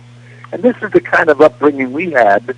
Instead of just sitting in front of a damn television set all day long, and never answering to anybody else, but unless somebody spoke up from a television set. It's another different way of living today that you wonder how it really affects the family. I know how it affects the family because I have my own son who has his children and also my daughter, and they it's one of those things that everybody eats in their own way, and off they go, Yeah. Go ahead. It's not family-oriented anymore. It's not family-oriented anymore. I agree with you, being a younger person, obviously. But here, let me ask you something. You've been here for every major world war, every major social change in this country. Have we gone forward more than we've gone backward? How far have we come, do you think, seeing everything that you have and all the technological advances we've had? Golly. You're asking me a question that people can't answer. Mm-hmm. How far have we come? I don't think we've come far at all. All we think of is how's the next guy fixed and what are we going to do to get at him? I think it's silly, I like to see, my personal achievement in life would be to bring peace to everyone so that finally we can see, you can go from country to country. We had one fellow one time he went without a passport, and he said, I don't need a passport. He said, I am a citizen of the world. And a lot of people thought he was a nut. But you know something? He was far ahead of his time because this man wanted nothing but peace and, hey, listen, we're all in this world for something, so why can't I go from one place to another, to another, to another, and be, hey, your brother, or possibly your sister, or whatever. And, hey, why can't we enjoy the fruits of life together instead of just, going against each other and railing against these people that, oh my goodness, no, you can't dig down in the earth because it's going to destroy it, or you can't do this, you can't do, there's so damn many people walking around with that chicken with their heads cut off that it isn't funny anymore. It really isn't. And I've got a goddamn good mind, I tell you, to write a book about all the feelings that I have inside, pent up, about all these things that happen in our life that we're making it happen and letting it happen when it shouldn't be happening. Sorry when I'm what you call that time on a soapbox, but that's the way I feel. Yeah, I understand. I agree with you in many ways. So looking back at Hollywood as a whole, do you still follow anybody in the industry today, or is there anybody you're a fan of? Oh, sure. Oh, yeah. I love Gary Sinise. I love Robert Downey Jr. Oh, there's a few of the other old boys, you know, Garner. Oh, heck, there's a lot of them, and there's some wonderful women there too. Name I can't think of right now, but believe me, there are some out there that are really good. But the idea is, you know, will they let them work? Will they let them really achieve something? Look at Robert Downey come out in that Iron Man. I haven't seen it yet, but if we're going to put for the funnies in newspaper if we're going to put funnies in theater, then let's be funny about it, and not have that funny man blow up the world, you know, just because boy, he's whatever it is that he wants to do, you know, Batman and things like that. Yeah, you kind of wonder about the whole goddamn thing. Whether they're just out there to try to make a fast buck and the hell with everything. You know, you get the pictures that come out on Friday. By the time Monday morning comes around, they said, "Oh my God, they made $300 million." Well, that's fine, but how much more can they make after that? They just go on down for a weekend and bam, they're done. And then they send them over to Europe, see what they can get out of them over there. But it's crazy. I don't know. It just doesn't make sense. And everything's out for the almighty dollar, and the hell with the rest of it, you know? I agree with you. It's become very commercialized and more or less about the art. Talking about the press coverage, you talk about this very much in the book, and you say the majority of it wasn't true back then when they were writing stuff about you. Would you say the press coverage is worse today than it was during your time, or is it still about the same? Oh, absolutely. Oh, today it's terrible. Well, you know what they do? They put you in front of a camera on a satellite, and on a satellite dish, and you could make at least 40 different states in about 3 hours. And there you are. At one time, they used to put you on a plane, and you go from state to state, to place, and appear. Maybe you'd get on television, but you were there in front of people, and you're talking about things. Very, very seldom do you find people coming in talking about their pictures, unless they go on Letterman or something like that. And then what have they got to prove? Nothing. You know. It's not like it used to be. It's not like that they used to sell pictures at one time that were pictures. If you could work with one person again from your entire career, who would it be? With one person? Yes. Oh, golly. That one person. Suddenly it took on every face that I've ever known.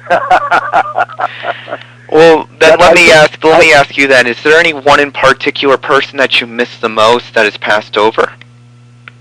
Yeah. Bill Holden was really a great, great guy. And, of course, in my book you'll find Gary Cooper and a whole bunch of wonderful, wonderful actors that I worked with, Spencer Tracy. That's why I say when you asked me that question, a whole conglomeration of faces came by me all of a sudden, and who the hell can you possibly pick, you know? Because they were all so marvelous, so wonderful, so giving. They were the kinds of fellows that they knew they had made their mark and the thing. They had nothing to prove. So they did it for the good of the picture. And that's the way they always worked, for the good of the picture. Today, it's not like that at all, you know. Don't get in my way, kid, or I'll slap you around because, standing in my limelight.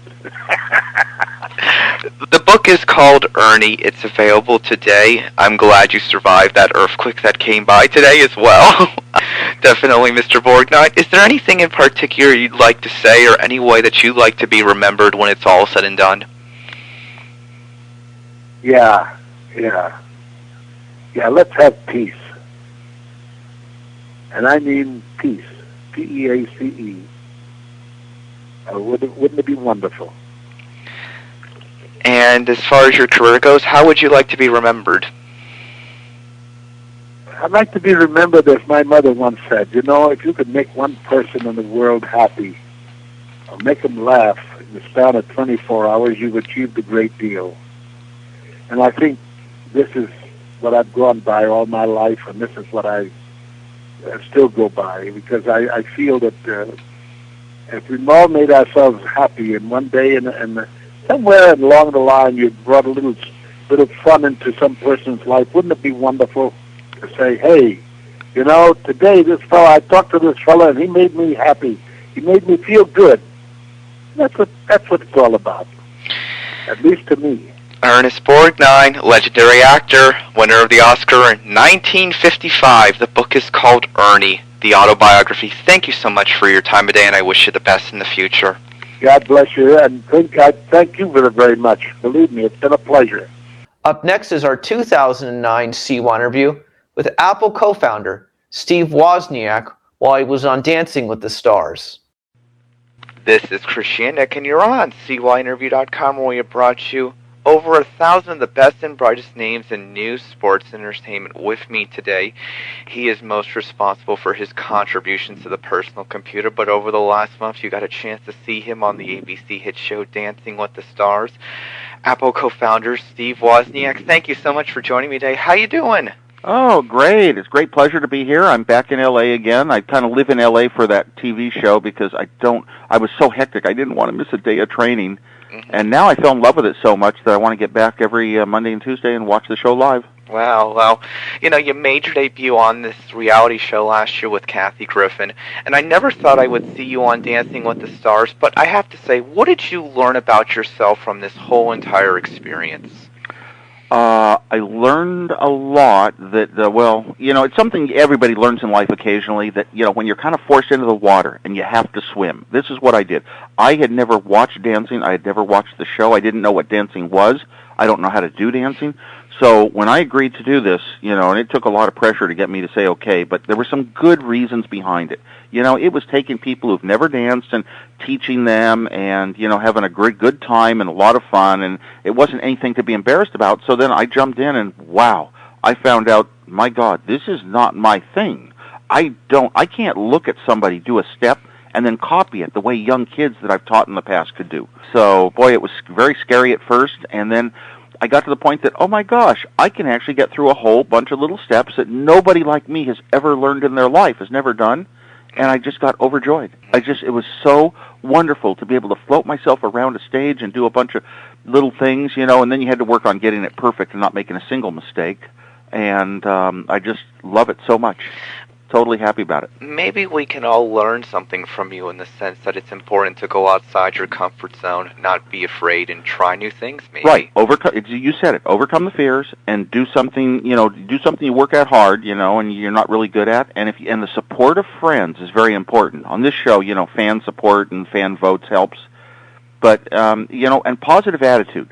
Don't look at it like, oh, I can fail or I can succeed. Look at it like, you know, this is a great adventure, a great time in life, and it's only, you know, only positive. Did your friend Kathy Griffin have any influence on you doing this show? No, Kathy had no influence on it at all. She was, you know, very gracious and, you know, welcomed me to it. I frankly hope you never see me on TV again. I mean, I don't want notoriety. I'm sitting in the audiences live, and I have them position me so I won't be on camera because I want to enjoy it. But, I mean, I don't really, you know, and after this, what would you do? I don't know how I got on either one of those shows. Just amazing accidents, and I'm one of the luckiest people in the world. So how do you then feel about your whole newfound celebrity since you have been introduced to a whole new audience? I'm guessing now if you walk down the street, more people are going to recognize you. Almost everywhere I walked, people would come up and say, oh, my gosh, thank you for the Apple computer. Some would walk up and say, thank you for the US Festival I attended in 1982, a big music festival I put on. Some would say, you know, oh, I saw you on Kathy Griffin's show, you know, and they love me.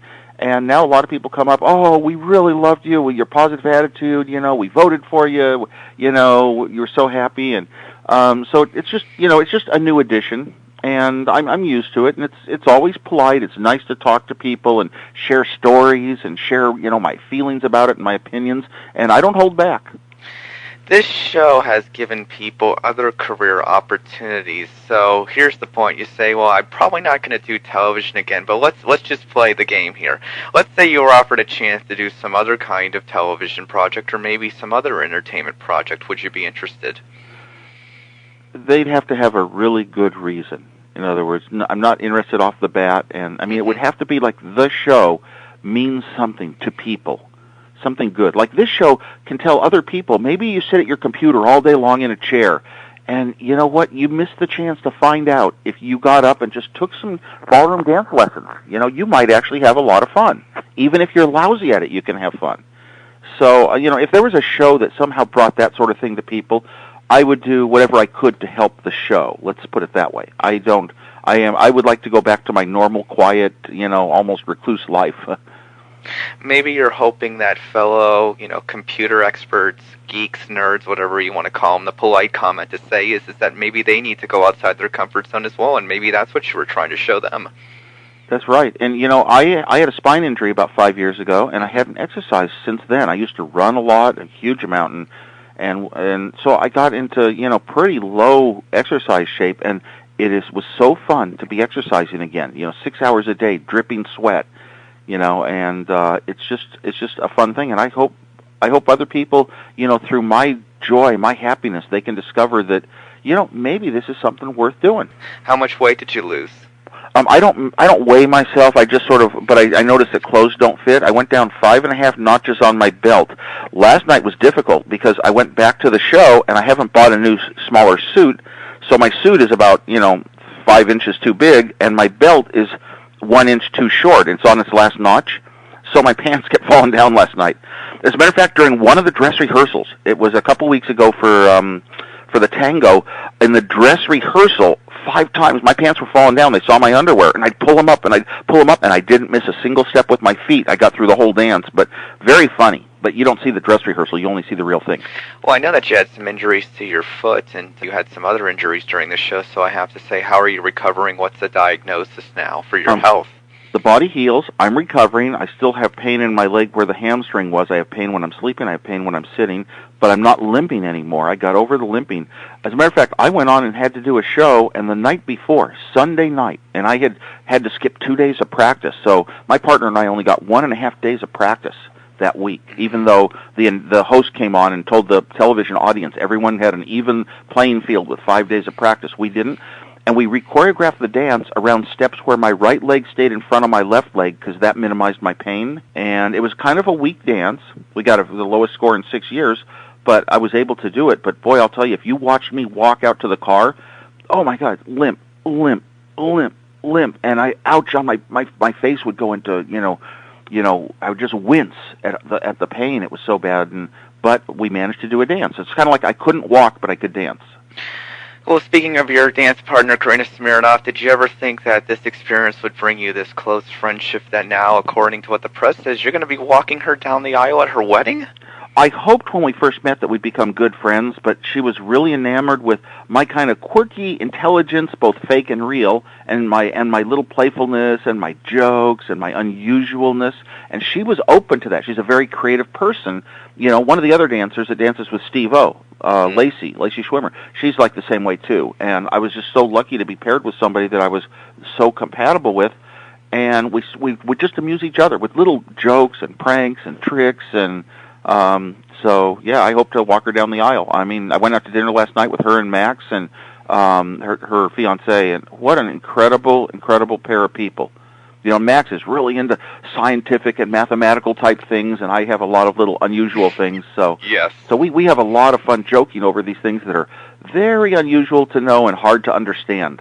Sometimes you find the right people in the places that you'd never expect them to be, I guess, correct? I always thought, the greatest friends I would ever have were all my tech friends that wanted to talk technology and this product and that product, and I found out now, oh my God, every single one of the celebrity dancers, every one of the professional dancers, all the people that worked on the show were the most unbelievably nice people you could ever run into in your life, and everyone was a true friend and, not holding back, and Every one of them wonderful people. Don't go in with preconceptions. I hadn't watched the show. I didn't know. I don't follow celebrities, so I didn't know a single one of them on here. Didn't really know who they were. Really? So I came in like blank, which is good. I mean, I don't have the preconceptions, and I judge them for who they are and how we meet with our eyes and talk to each other. Every single one became such an incredible friend that even a couple weeks before I got kicked off, I had to handwrite.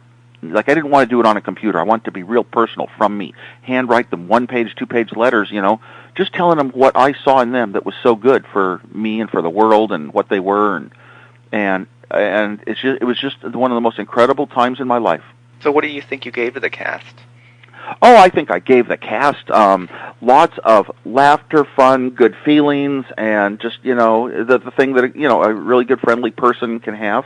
I think some of them will remember me for a while. I mean, I would love to remember and stay friends and stay in contact with every single person on the show, but so far I don't have that many of their email addresses and phone numbers.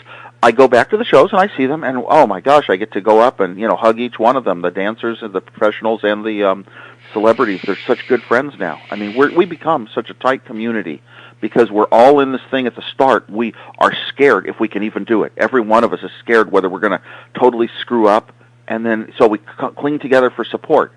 And then that support maintains itself once you sort of figure out that you've got this dancing thing down a bit. Well, I have to say now you had some positive and negative reflections about the judging system and the scoring system. So here's the point, Steve. This is your chance. What are your final reflections on it?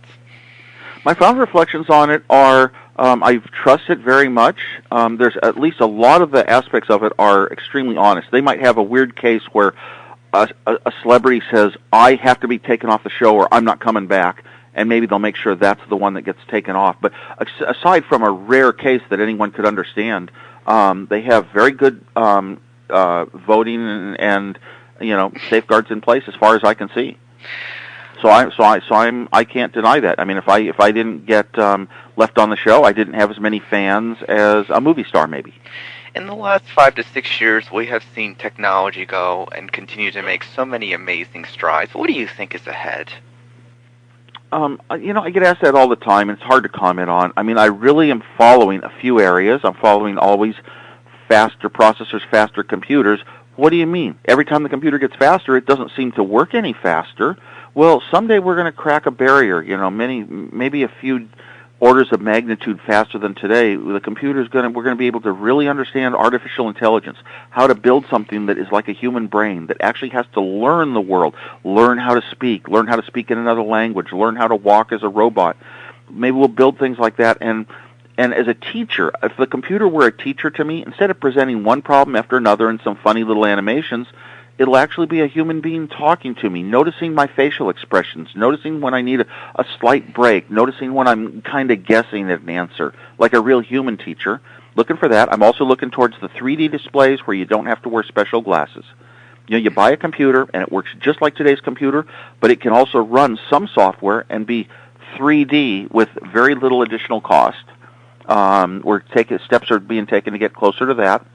Our computers may not have this whole shutdown, go to sleep issue that they've had if the new technologies of memory that's basically like today's computer memory, it won't hold its data if you stop giving it power.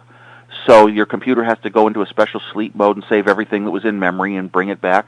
That can go away because there's 2 new memory technologies. Either one of these might become viable.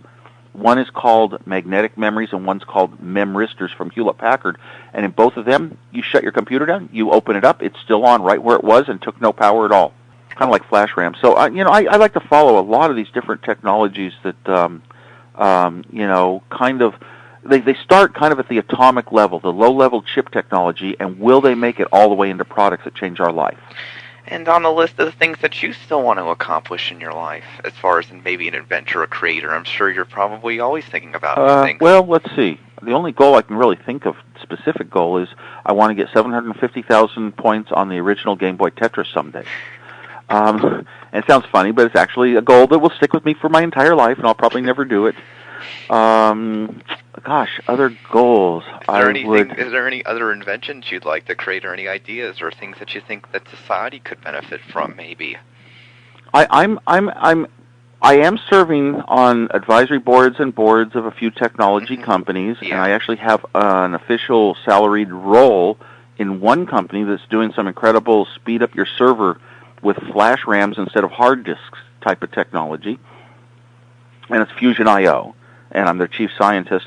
But mainly, you know, my big thing in life is to find youngsters, you know, high school, college kids, just out of college, that have ideas for products and want to be entrepreneurs and want to take a risk and a challenge and go out there with almost no money and find the way to do it. And, you know, I try to give them the formulas that worked for me in starting Apple. Looking at this current economic recession, what do you say to people who are down on their luck? All my life, I felt the sorriest for people that are kind of down on their luck compared to the people who have a lot of money and power, wealth, you know. And, I mean, it almost sounds a little bit heretical and a little bit kind of communist, you know, to feel that, God, society should have a way to guarantee us jobs. When I worked at Hewlett-Packard in 1973, slightly before Apple, we had a recession. And Hewlett-Packard, instead of laying off 10% of the employees, cut back everyone's salary and work hours by 10%. So every other Friday, you got an extra Friday off. You had a 3-day weekend, which was kind of nice for a young engineer. And there was a lot of people opposed that, but that you didn't put one person out on the street without a job, with a family to support, with rent to pay. And it just bothers me that so many people are, you know, get put into that horrible situation in life. And then even the companies that are doing well in a recession take it as, this is our opportunity to kind of clean up a bit, you know, and that's healthy. It's healthy for the companies to clean up but get rid of sort of the lower employees. And it treats a company less as a family. And to me, I think some of the great products, the innovation, the thinking, wanting to do good things in life, partly becomes you're happy with your family. Have you thought about some ways right now, maybe how you could invest your time, your money to help the economy in your own way, maybe people down on your luck? Have you ever thought about that? Oh, I've have a whole lifetime of doing that. I felt like it from the first time I ever had any money, and I didn't want the money. I just wanted to be in the middle. So I did my best to just constantly give to even individuals, you know, give them, you know, here, I'll pay for some college for you for a few years. Here, I'll give you a computer, just over and over, hundreds of times. And I always said the way you pay me back is when you're in a position to be able to, you do that for someone, you help someone else. You know, and the movie came out called Pay It Forward, and everyone said, oh my God, Woz, that's you. And that's exactly how I lived, but really I was just too shy to ever have somebody break off a friendship because they felt that they weren't able to pay me back money they owed me. I never wanted to be in that position. The most embarrassing thing for me ever in life would have been to have somebody say, Wozniak screwed us over money. And I would never, ever be able to live myself down for that.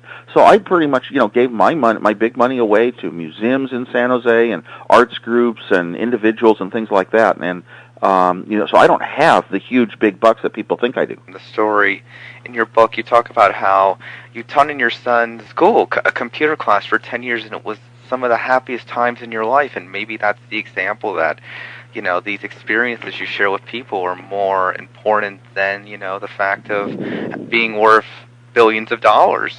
Well, more importantly than that, after you have a success like Apple Computer, and you have a ton of money, you change your life, you become a different person, you become kind of an investor, you're always watching over your money and trying to increase it. I decided instead, no, I want to be the Steve Wozniak that I would have been from the day I was in 6th grade. What were my values in life? Well, I went back to college under a fake name, and I got my college diploma. Nobody else in personal computers did that. And the diploma actually says the fake name I used, which was Rocky Raccoon Clark. Yeah. That's my Berkeley degree. I also taught the school. I'd wanted to teach school my whole life. I taught for 8 years, and it was the most fun thing I ever did, I have to say, until Dancing with the Stars. Well, there you go then. But it was, and you know, it was so incredible. You do so much more as a teacher. I respect teachers so much today, and even the professional dancers on Dancing with the Stars, they are so good, you know, at teaching something to newcomers that I just praise them all. When you look back at all your contributions you made to the personal computer become what it is today for so many, I know you probably are asked this a lot, but what do you think about? I tend not to go think about that. You know, you get a lot of accolades and awards. The important thing is that I did a lot of good things, and I know why they were good at the time I did them. I didn't do them for the purpose of getting awards, of fame, of money, or anything like that. You know, but it's like one time I was at an event and they said, "Oh, you forgot your medal for the National Inventors Hall of Fame," or something like that. Well, I said, "Well, it's not important to bring your medal and wear it. It's just important that you have it." And then I thought, no, it's not even important that you have it. What's important is what you did to earn it, the good things you've done in your life. And so you have, those are mostly memories even. You know, I don't care what other people say, talk about, what the history books say, what the the blogs and the news shows like this say. I mean, I just know all these little steps that I did and why they were, so good for me and for other people, and how my thinking just happened to be in the right place. So in reality, going forward, you're most likely going to be back into kind of a more low-profile life, and we won't be seeing you on these huge other entertainment programs and all over the place. Am I right? What could you ever do that's a step forward from Kathy Griffin's Emmy Award-winning reality TV show and from Dancing with the Stars? What's bigger? It's kind of like I stumbled into a couple of the greatest things, and why would I want to go do something dinky? I'd rather live my life.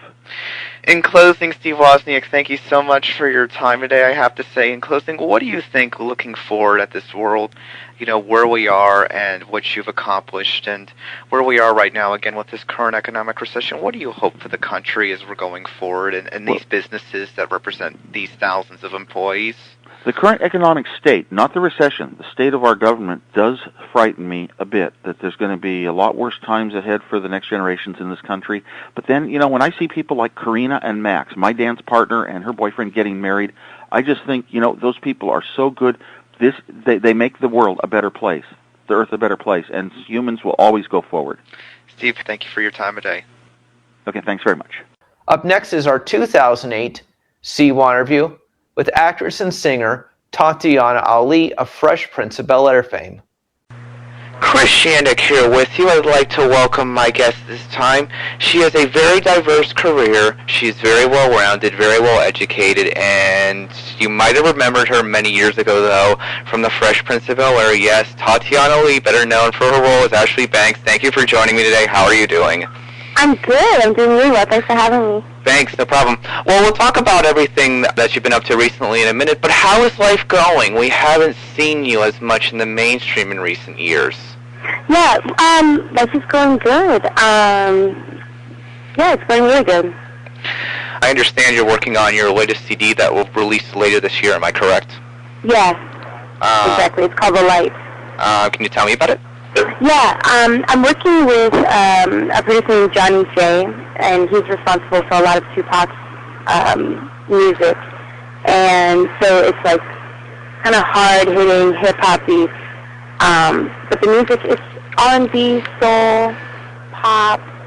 I'm really excited about it, and I'm writing this album myself, so I'm really excited to have people hear it and see what everybody thinks. What does the sound like, or what should people expect from it, or what's it going to be like? R&B, soul. I mean, you could kind of call it alternative R&B, definitely pop leaning. But everything from, dance songs to ballads to mid-tempo songs. I'm just talking about my life and just what I've been going through and what's happened since the last album, which is a lot. Yeah, definitely so. So let's look at the acting side. I did some research. You have an upcoming flick, Hotel California, alongside Tyson Beckford. Can you tell me about the project and any idea when this is expected to be released? Yeah, they're finding the distributor as we speak, but it's an independent film. It's definitely an artsy movie. It's different from anything that I've done before. It's definitely a dark. It's a dark movie. It's a thriller revenge story. My character goes through a lot. It's a deviation from the work that I'm probably better known for, from comedy. Mm-hmm. So I'm really excited about that movie. Definitely. Okay, now turning from entertainment to social issues. When it comes to politics, you've also been lending your hand with the Barack Obama campaign, as well as doing registration drives to the United States of America. Tell me why it is important for you to be involved in this election cycle for yourself. I feel like there's a candidate out there that's very special. I think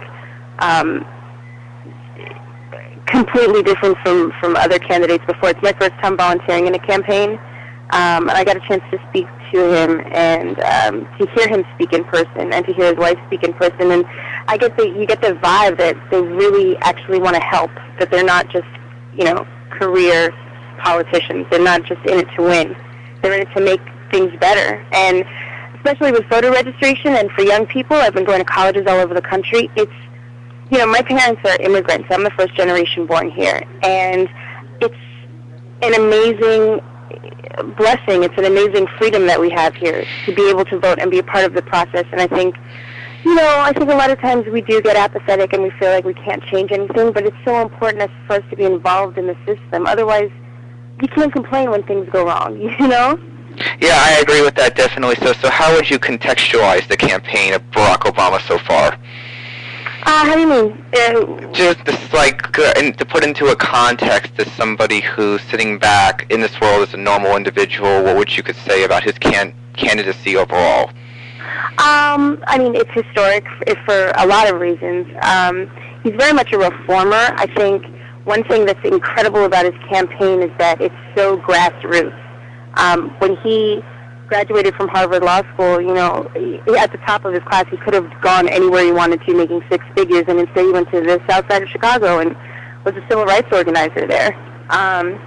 So he knows something that I think other candidates don't know, which is that change comes from the bottom up. You have to get the people excited, and he's doing that. And he talks about hope, and he talks about dreaming big, and I think that's important. I think the cynicism that we usually hear and we usually see, I think we've had enough of that. Yeah, I agree with you 100% that it's important to be inspirational, it's important to give people hope, and it's important to look at those in your lives. But on the other side of it, from somebody who's grown up in this life, you were on a hit TV show, you made your life after that hit TV show, you made the transition from the childhood actor to the adult actor. So I have to ask you, was the transition hard for you after the Fresh Prince of Bel-Air? I mean, looking at your future in the entertainment industry? Actually, not really. I really wasn't. Obviously it matters what other people think. I'm in entertainment, but I was more concerned with the work. And right after Fresh Prince, I put out my first album, Kiss the Sky. Yeah. And it did really well. My single, Daydreaming, did really well. I toured around the world and around the country.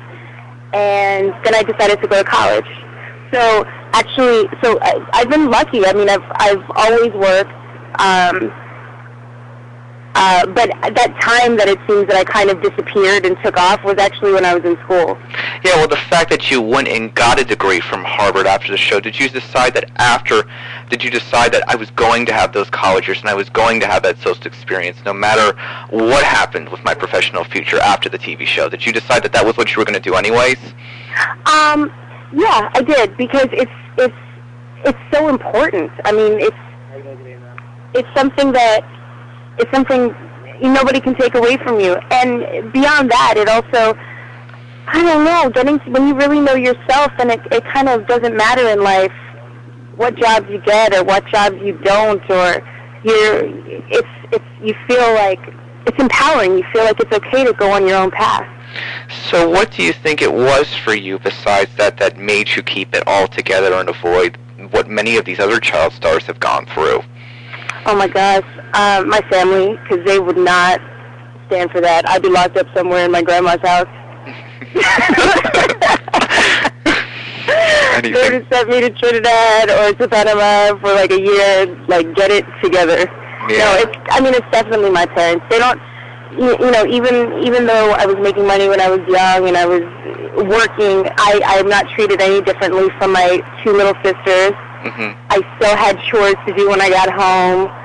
I was still able to be a child, and with the way my family feels, they want me to be happy. Being famous, that's not really the important thing. Yeah. So what is your take from someone who's a fellow actress, singer, what happened with Lindsay Lohan this past year? I'm sure she had similar experiences to you growing up in this industry. What did you make of all of this craziness with all these... I don't know. I feel like it's sad. I feel like there's I think it's so much about it is sad. I think our the way we feed off of it is sad, especially, you know, young women. These are young women. I don't know. I kind of feel like everybody else is sort of, I'm sure, or a lot of people feel like, oh my gosh, I wish I was her friend. Like, yeah. I tell her, whoa, we don't have to go out. Like, let's just hang out at home and, like, watch movies and paint our nails. It'll be cool. Like, we don't need to go to the club tonight, you know? Yeah, definitely speaking. So looking back at The Fresh Prince of Bel-Air, which was your take on Will Smith's career, and did you just, like, say to yourself that this guy's going to be something special? Was it easy to see going on early, or are you still surprised by everything he does? Oh, my gosh. Well, I'm constantly, you know, he gets better and better and better and better, and he's always setting the goal higher and higher for himself, which is so cool to see. But he definitely has, you know, that thing, like that personality and just the drive and the spirit. And he's a really good person. One thing that's awesome about him is, you know, all the people that he was working with when he was, you know, DJ Jazzy Jeff and the Fresh Prince, those are the people he still works with today. Yeah. So, yes, I mean, not surprised at all, but definitely happy for him. Do you still keep in contact with him? Yeah, everybody from Fresh Prince. We're there for each other for weddings and births, when babies are born and all that stuff. Yeah. Yeah. Is there a day that goes by when you say to yourself, man, I would love to work with Will again, I would love to work with some of these other cast movies and other projects? Oh, absolutely. We had so much fun together. I mean, we had so much fun that, you know, I've worked on other shows since then, and, you know, you kind of get spoiled. It was so special. It was special in a lot of ways, not just the work that we made, but also the feeling making it.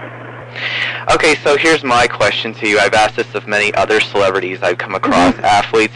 Would you ever consider doing Dancing with the Stars? You know what? I think I would because, well, okay, this is a really stupid reason, but everybody comes off of this looking so good. Do you realize that? Yes. Everyone comes out totally buff, so I wouldn't mind that. And I really like dancing. I love to dance. I think it'd be fun. Tatyana, you look great. I haven't seen a recent picture of you, but I'm sure you look great, better than the average-looking woman in America. So I would say to myself, when looking at you, I would say, Tatyana Ali is a beautiful, smart, educated, talented individual. Oh, thank you, Chris. I appreciate that one for sure. So, okay, in closing, tell me something else, or fill me in on anything that we didn't touch on that's going on with you right now in your life that we might not know about. Well, I've been working on Young and the Restless. Okay. I have a recurring role on Young and the Restless. Her name's Roxanne, so it's my first time on daytime. It's a lot of fun. I'm having a very, very good time in Genoa City. That's pretty much it. You kind of touched on everything. Yeah, and you do have an official MySpace page, actually, as well, that's keeping the guys informed on the music as well, correct?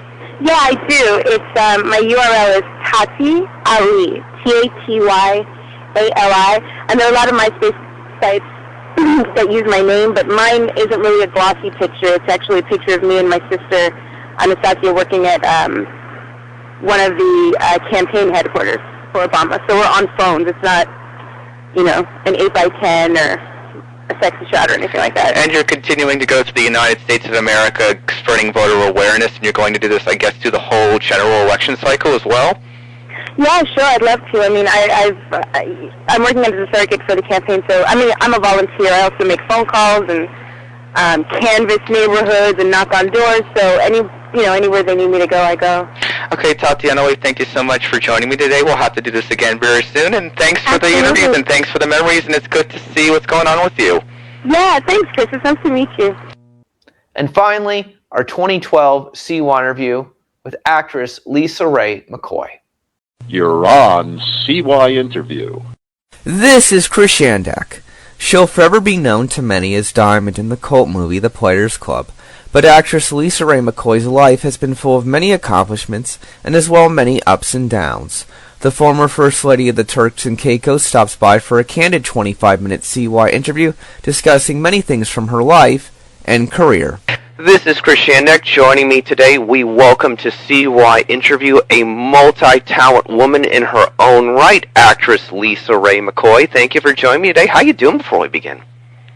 I'm wonderful. I'm actually at the airport on my way to St. Louis to support my team of fitness challenge people for this company by Salas. I don't know if you've heard of them before. It's Body by Side.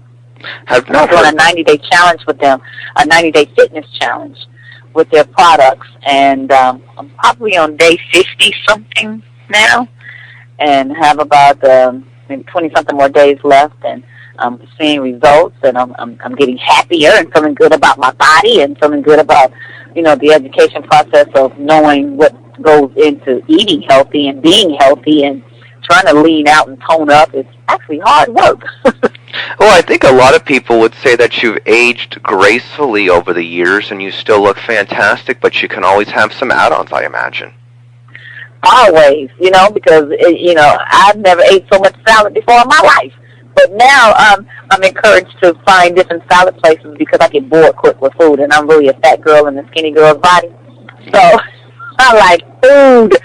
So to be able to find something that's healthy but tastes great to my taste buds and to my life, it's like, oh, but I've been doing a great job. And, I've had some, making some recipes and juicing and finding out what vegetables go with what food and what tastes good and what doesn't, at the same time, and being able to promote taking care of my temple, not going up and down and no longer trying to camouflage, the cellulite or the fat deposits or, the inches and the muffin top and the, we call it the inner tube or so, not having to wear that flowy top. I want to wear a tight top.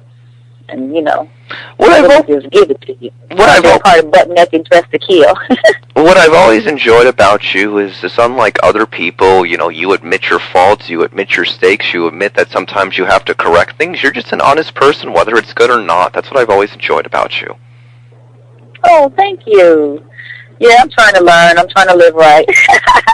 If you don't become transparent, you just fake. You're wearing this costume, and you want everybody to see you and perceive you one way, but your inside is yin and yang. You're just really fighting all these demons and stuff. And I just want to take off of whatever it is that I no longer have to have, and just be me, and just be the best me that I can, and just, how do I ask for help if I can't say that I need it? Yeah, you've been very honest about your ups and downs, but I wonder, what has kept you going? Oh man, my relationship with God. I'm going on a spiritual journey right now that is incredible and awesome, and that is uplifting. And to be able to sit back and think and meditate and say, okay, let me pray. Let me sit down here and figure this out with nobody else coming to me and giving me their opinion, because their opinion is like assholes. Everybody got them. So I prefer to just sit back with myself and my relationship with God and say, what is it that I need to do? And when I look back on my life and I see that He's had me for all these years, it makes me say, you know what, I don't know why I didn't turn my life over to you a long time ago. I knew that you had me, but I just didn't know how much and how much to depend on Him. And everybody calls it something different, the universe, the subliminal, the subconscious, God, and whatever it is then you got to seek that. You cannot just see. If you ask everybody, then everybody is going to tell you something different, and then you're confused that way. It's enough confusion in the world already. So I just tend to, whatever formula that I had, it worked a little bit, but I want it to work now a lot of it. Do you think I want bigger, better, more. Do you think when you look back on some of the things in your life and some of the things that you prioritized, and you look at yourself and you say, what was I thinking? What was I thinking about Oh, my God, yes. Yeah. I say that all the time. And you know what? That's what really sparked me to be able to motivate now, because I am one of those chicks that have gone through a lot. And I am one of those chicks that can really honestly say to you, been there, done that. So you can't really tell me nothing, bless you. You can't really tell me nothing if you ain't been nowhere. If you ain't done nothing and you haven't been through any hardships, how are you telling me something? You don't even know. You haven't even felt it. When you go through a certain amount of pain in life, you know that you don't want to go through it ever again. So you do whatever it takes not to feel that anymore. There's a couple of things I've had that feeling, and it's like, nah, I don't want to go back there again.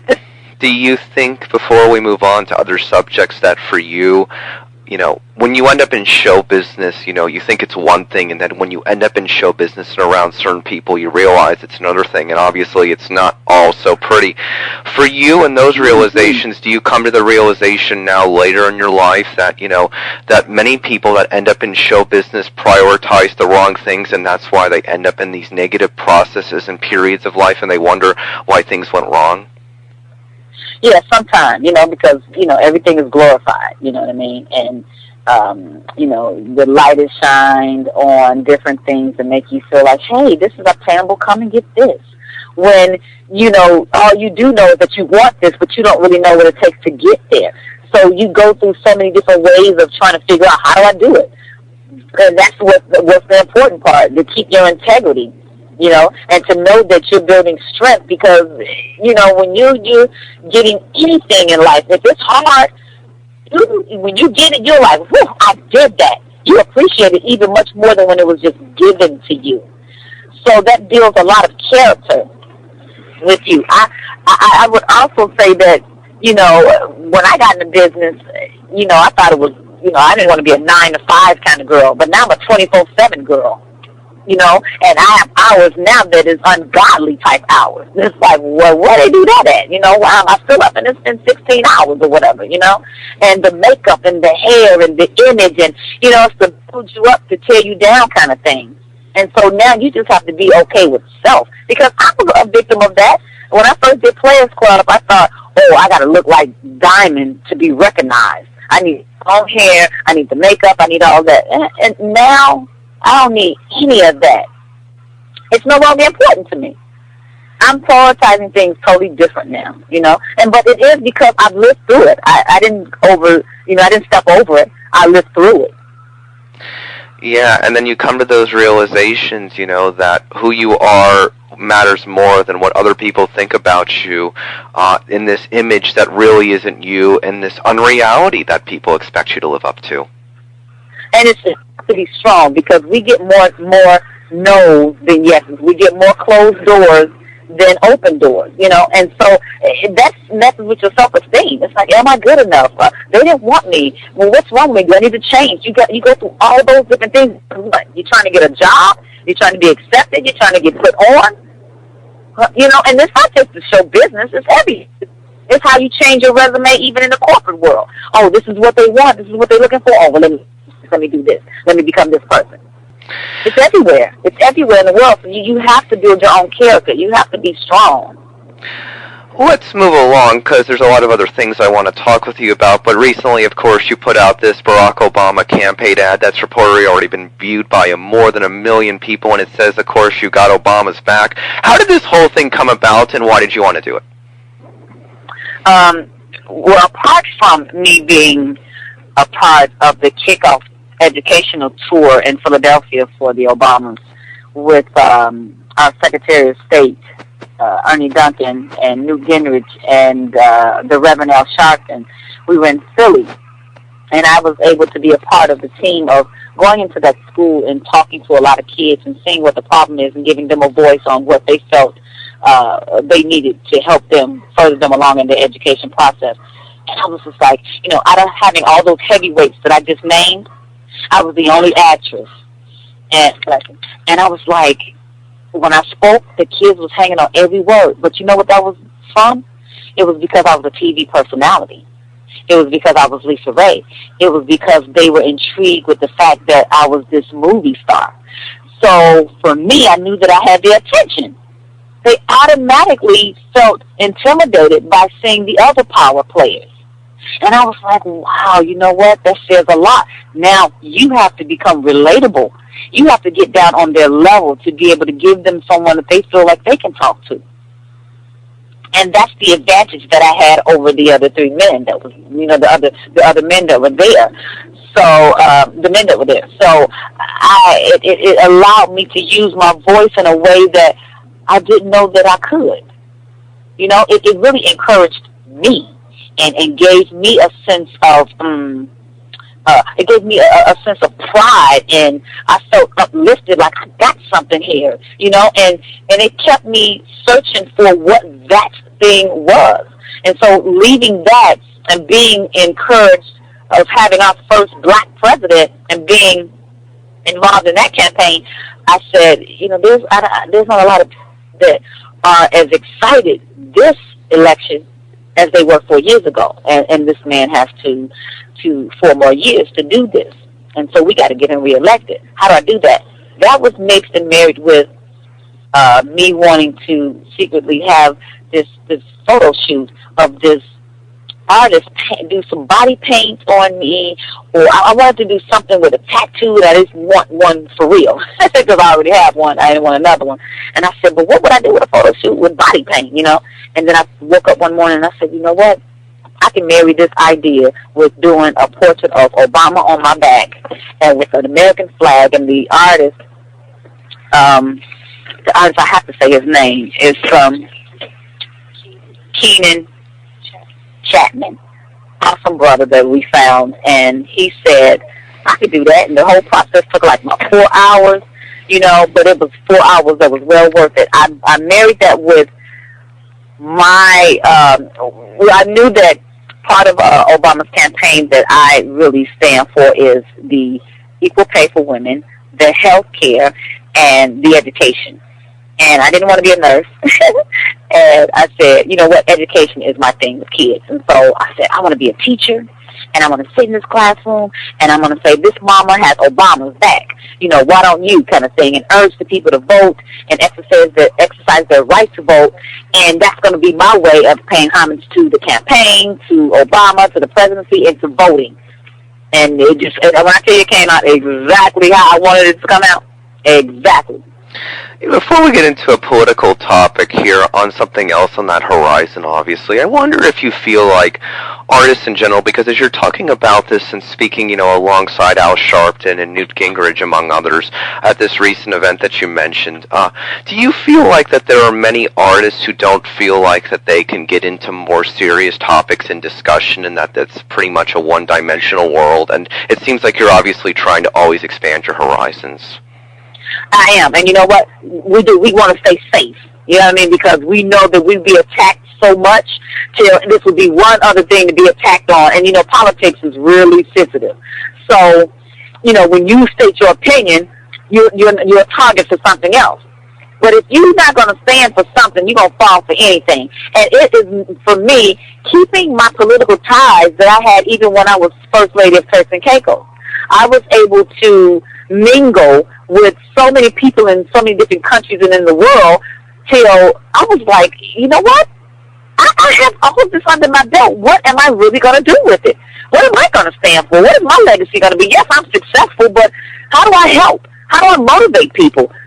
How do I make a difference? Can I do that? Will this be me? And I know I have a platform. I know I have a voice. I know that people listen to me. So what comes out of my mouth is very important now. And I may not be able to hold a conversation with hell, I don't even know. Let's just pick any political figure. Newt Gingrich. Okay, there you go. I may not be able to hold a conversation with him about political values or whatever. But I damn sure can hold a conversation with other people that I know that I can talk about what I've been through and how it can encourage and motivate somebody else. Because you find strength in numbers. When people know that you've been through things like they have, it automatically makes you relatable to them. And they go, you too? Me too. It makes you feel good that you're not by yourself, that you're not just indifferent and alone. And you so often feel that way because when you're going through it, you go under. You go under, man, and you look for people to come and save you. You look for your support team, and sometimes they are not there. Sometimes they can't get to you. You got to get to you. Were you not surprised, as speaking earlier in that last conversation that we went back and forth on, were you not surprised that your former Single Ladies co-star Stacey Dash received so much backlash for her support of Mitt Romney? When I heard that and when I saw that, you know, I'm a person that tries very hard not to judge because I don't want to be judged. And so to me, I was like, come on, guys, you know, that's her opinion, that's her right. Whoever she wants to vote for is her. I think the only reason why she got such a backlash is because she's a black woman, and you automatically, you know, think, oh, she's supposed to vote for Obama because he's black too. That's not necessarily true. What her life has been has moved her to support Mitt Romney. We don't know what she got going on. We don't know if she's a multimillionaire, billionaire, and she don't mind paying extra taxes. We don't know that. Evidently, she came out to say that to us, hey, this is what I believe in, and this is what I want you to believe in. It's up to us to say if it moved us or not. It didn't personally move me at all. I got Obama's back. So, you know, my hat's off to whomever does whatever. I'm waiting for the election. LisaRae, though, don't you think, though, it's really sad looking at this situation that it's wrong to put labels on people believing that, oh, they must believe this because they're this? Isn't that wrong? Oh, man, yes. Absolutely it is. And that's why I don't understand why people came down so hard on her. You know, I'm just stating my opinion about, you know, maybe because it was a thing of, you know, she's in this generation and she's young and she's black and she's this. I don't know. I don't know why they came down so hard on her. I didn't get that. You know, I'm glad I didn't. You know, I can just speak on me. Focusing on the single ladies, what has this show meant to you in regards to what the future of your entertainment career can be going forward? You know, for me, coming off of such a public divorce that was a fairy tale turned nightmare, I left my career for a couple of years and was confused and lost a little bit of myself because it was like, am I still a sex symbol? Do I still have it? Do I go back to it? Am I still a first lady? How do I marry the two? Who would win? How? Why? And it wasn't until Reverend Al Sharpton said to me, go back and look at your tapes of things that you've done. You're funny. You're beautiful. You're talented. You've mingled with some of the best of who's who. You are our first African-American actress to be a first lady. Historically, no one can take that from you. You've done something that a lot of females have not done, that anybody haven't. You hold your head up high. And I was like listening to him talk about me, and I was like, yeah, okay. I just didn't feel it. But it wasn't until I was giving interviews on how much I helped Turks and Caicos and how much I was a staple that it made me feel good about what I've done. But I had to hear those things for myself. But having that support person to be able to say to you, this is what you need to do, this is how I'm going to throw you some words of encouragement, I needed that. And I know that in this world, we all need that. Whether you get it from your mother or your friend or your cousin, we all need that sometime in our life. We all do need encouragement. There's no denying that. No denying that. Yeah, sometimes I feel emotions, sometimes that makes me want to cry, and I'm really in tune with my emotions, and I don't mind crying when I need to cry. But doggone it, I sure want to laugh more than I'm crying. Absolutely. So let's move forward and talk about your reign as the First Lady of Turks and Caicos. You have mentioned in the past that there were a lot of positives for you during that period, but I would say perhaps maybe that was the darkest period of your life, but you can find positives in that. But looking back on it, even with all those positives, do you ever say to yourself, what was I thinking? Oh, yeah. Oh, damn. Hell yeah. I shouldn't have never gotten married, you know, because I married under God's vows, and it wasn't true. I did not feel that way. And so it was doomed from the beginning. And although I justified by saying, oh, I knew why we got married. We knew what it was, and it was our commitment to ourselves.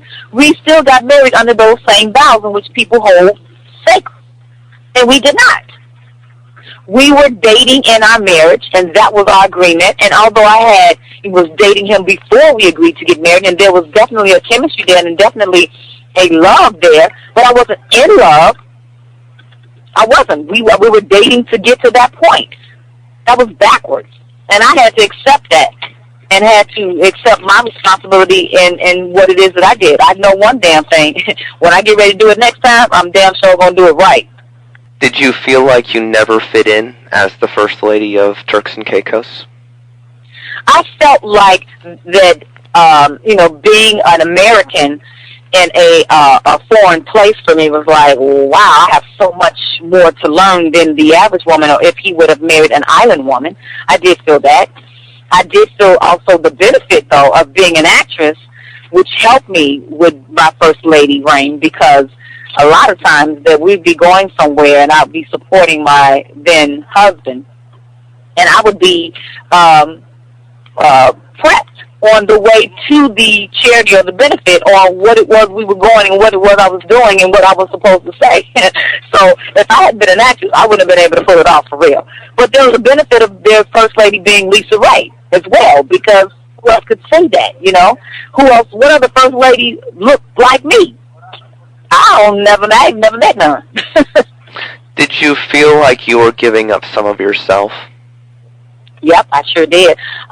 Sometimes I felt like a princess in a glass house, because I left my career, I left my friends, I left my family, and I went over there to support him. And I had no one for me, And it's lonely, because you think when you're a first lady, everybody that wants to get to you, you're trying to figure out, are they trying to get to me because they're trying to get to him? Yeah. There will always be people who will remember you, of course, as you mentioned earlier in this conversation, as Diamond from the Players Club. But I wonder what Diamond means to you today and what that movie means to you today. That's a cult film. I will forever be Diamond. That was the start of my career. I was totally fascinated with the business. I had an opportunity to work with the late Michael Clark Duncan, the late Bernie Mac, which was a personal friend of mine from Chicago. I got an opportunity to work with Jamie Foxx and Ice Cube, and so that was the beginning of everything for me. So I loved it, and I'm going to keep loving it. I'd be wrong not to ask, any Bernie Mac stories? Oh, man, yeah.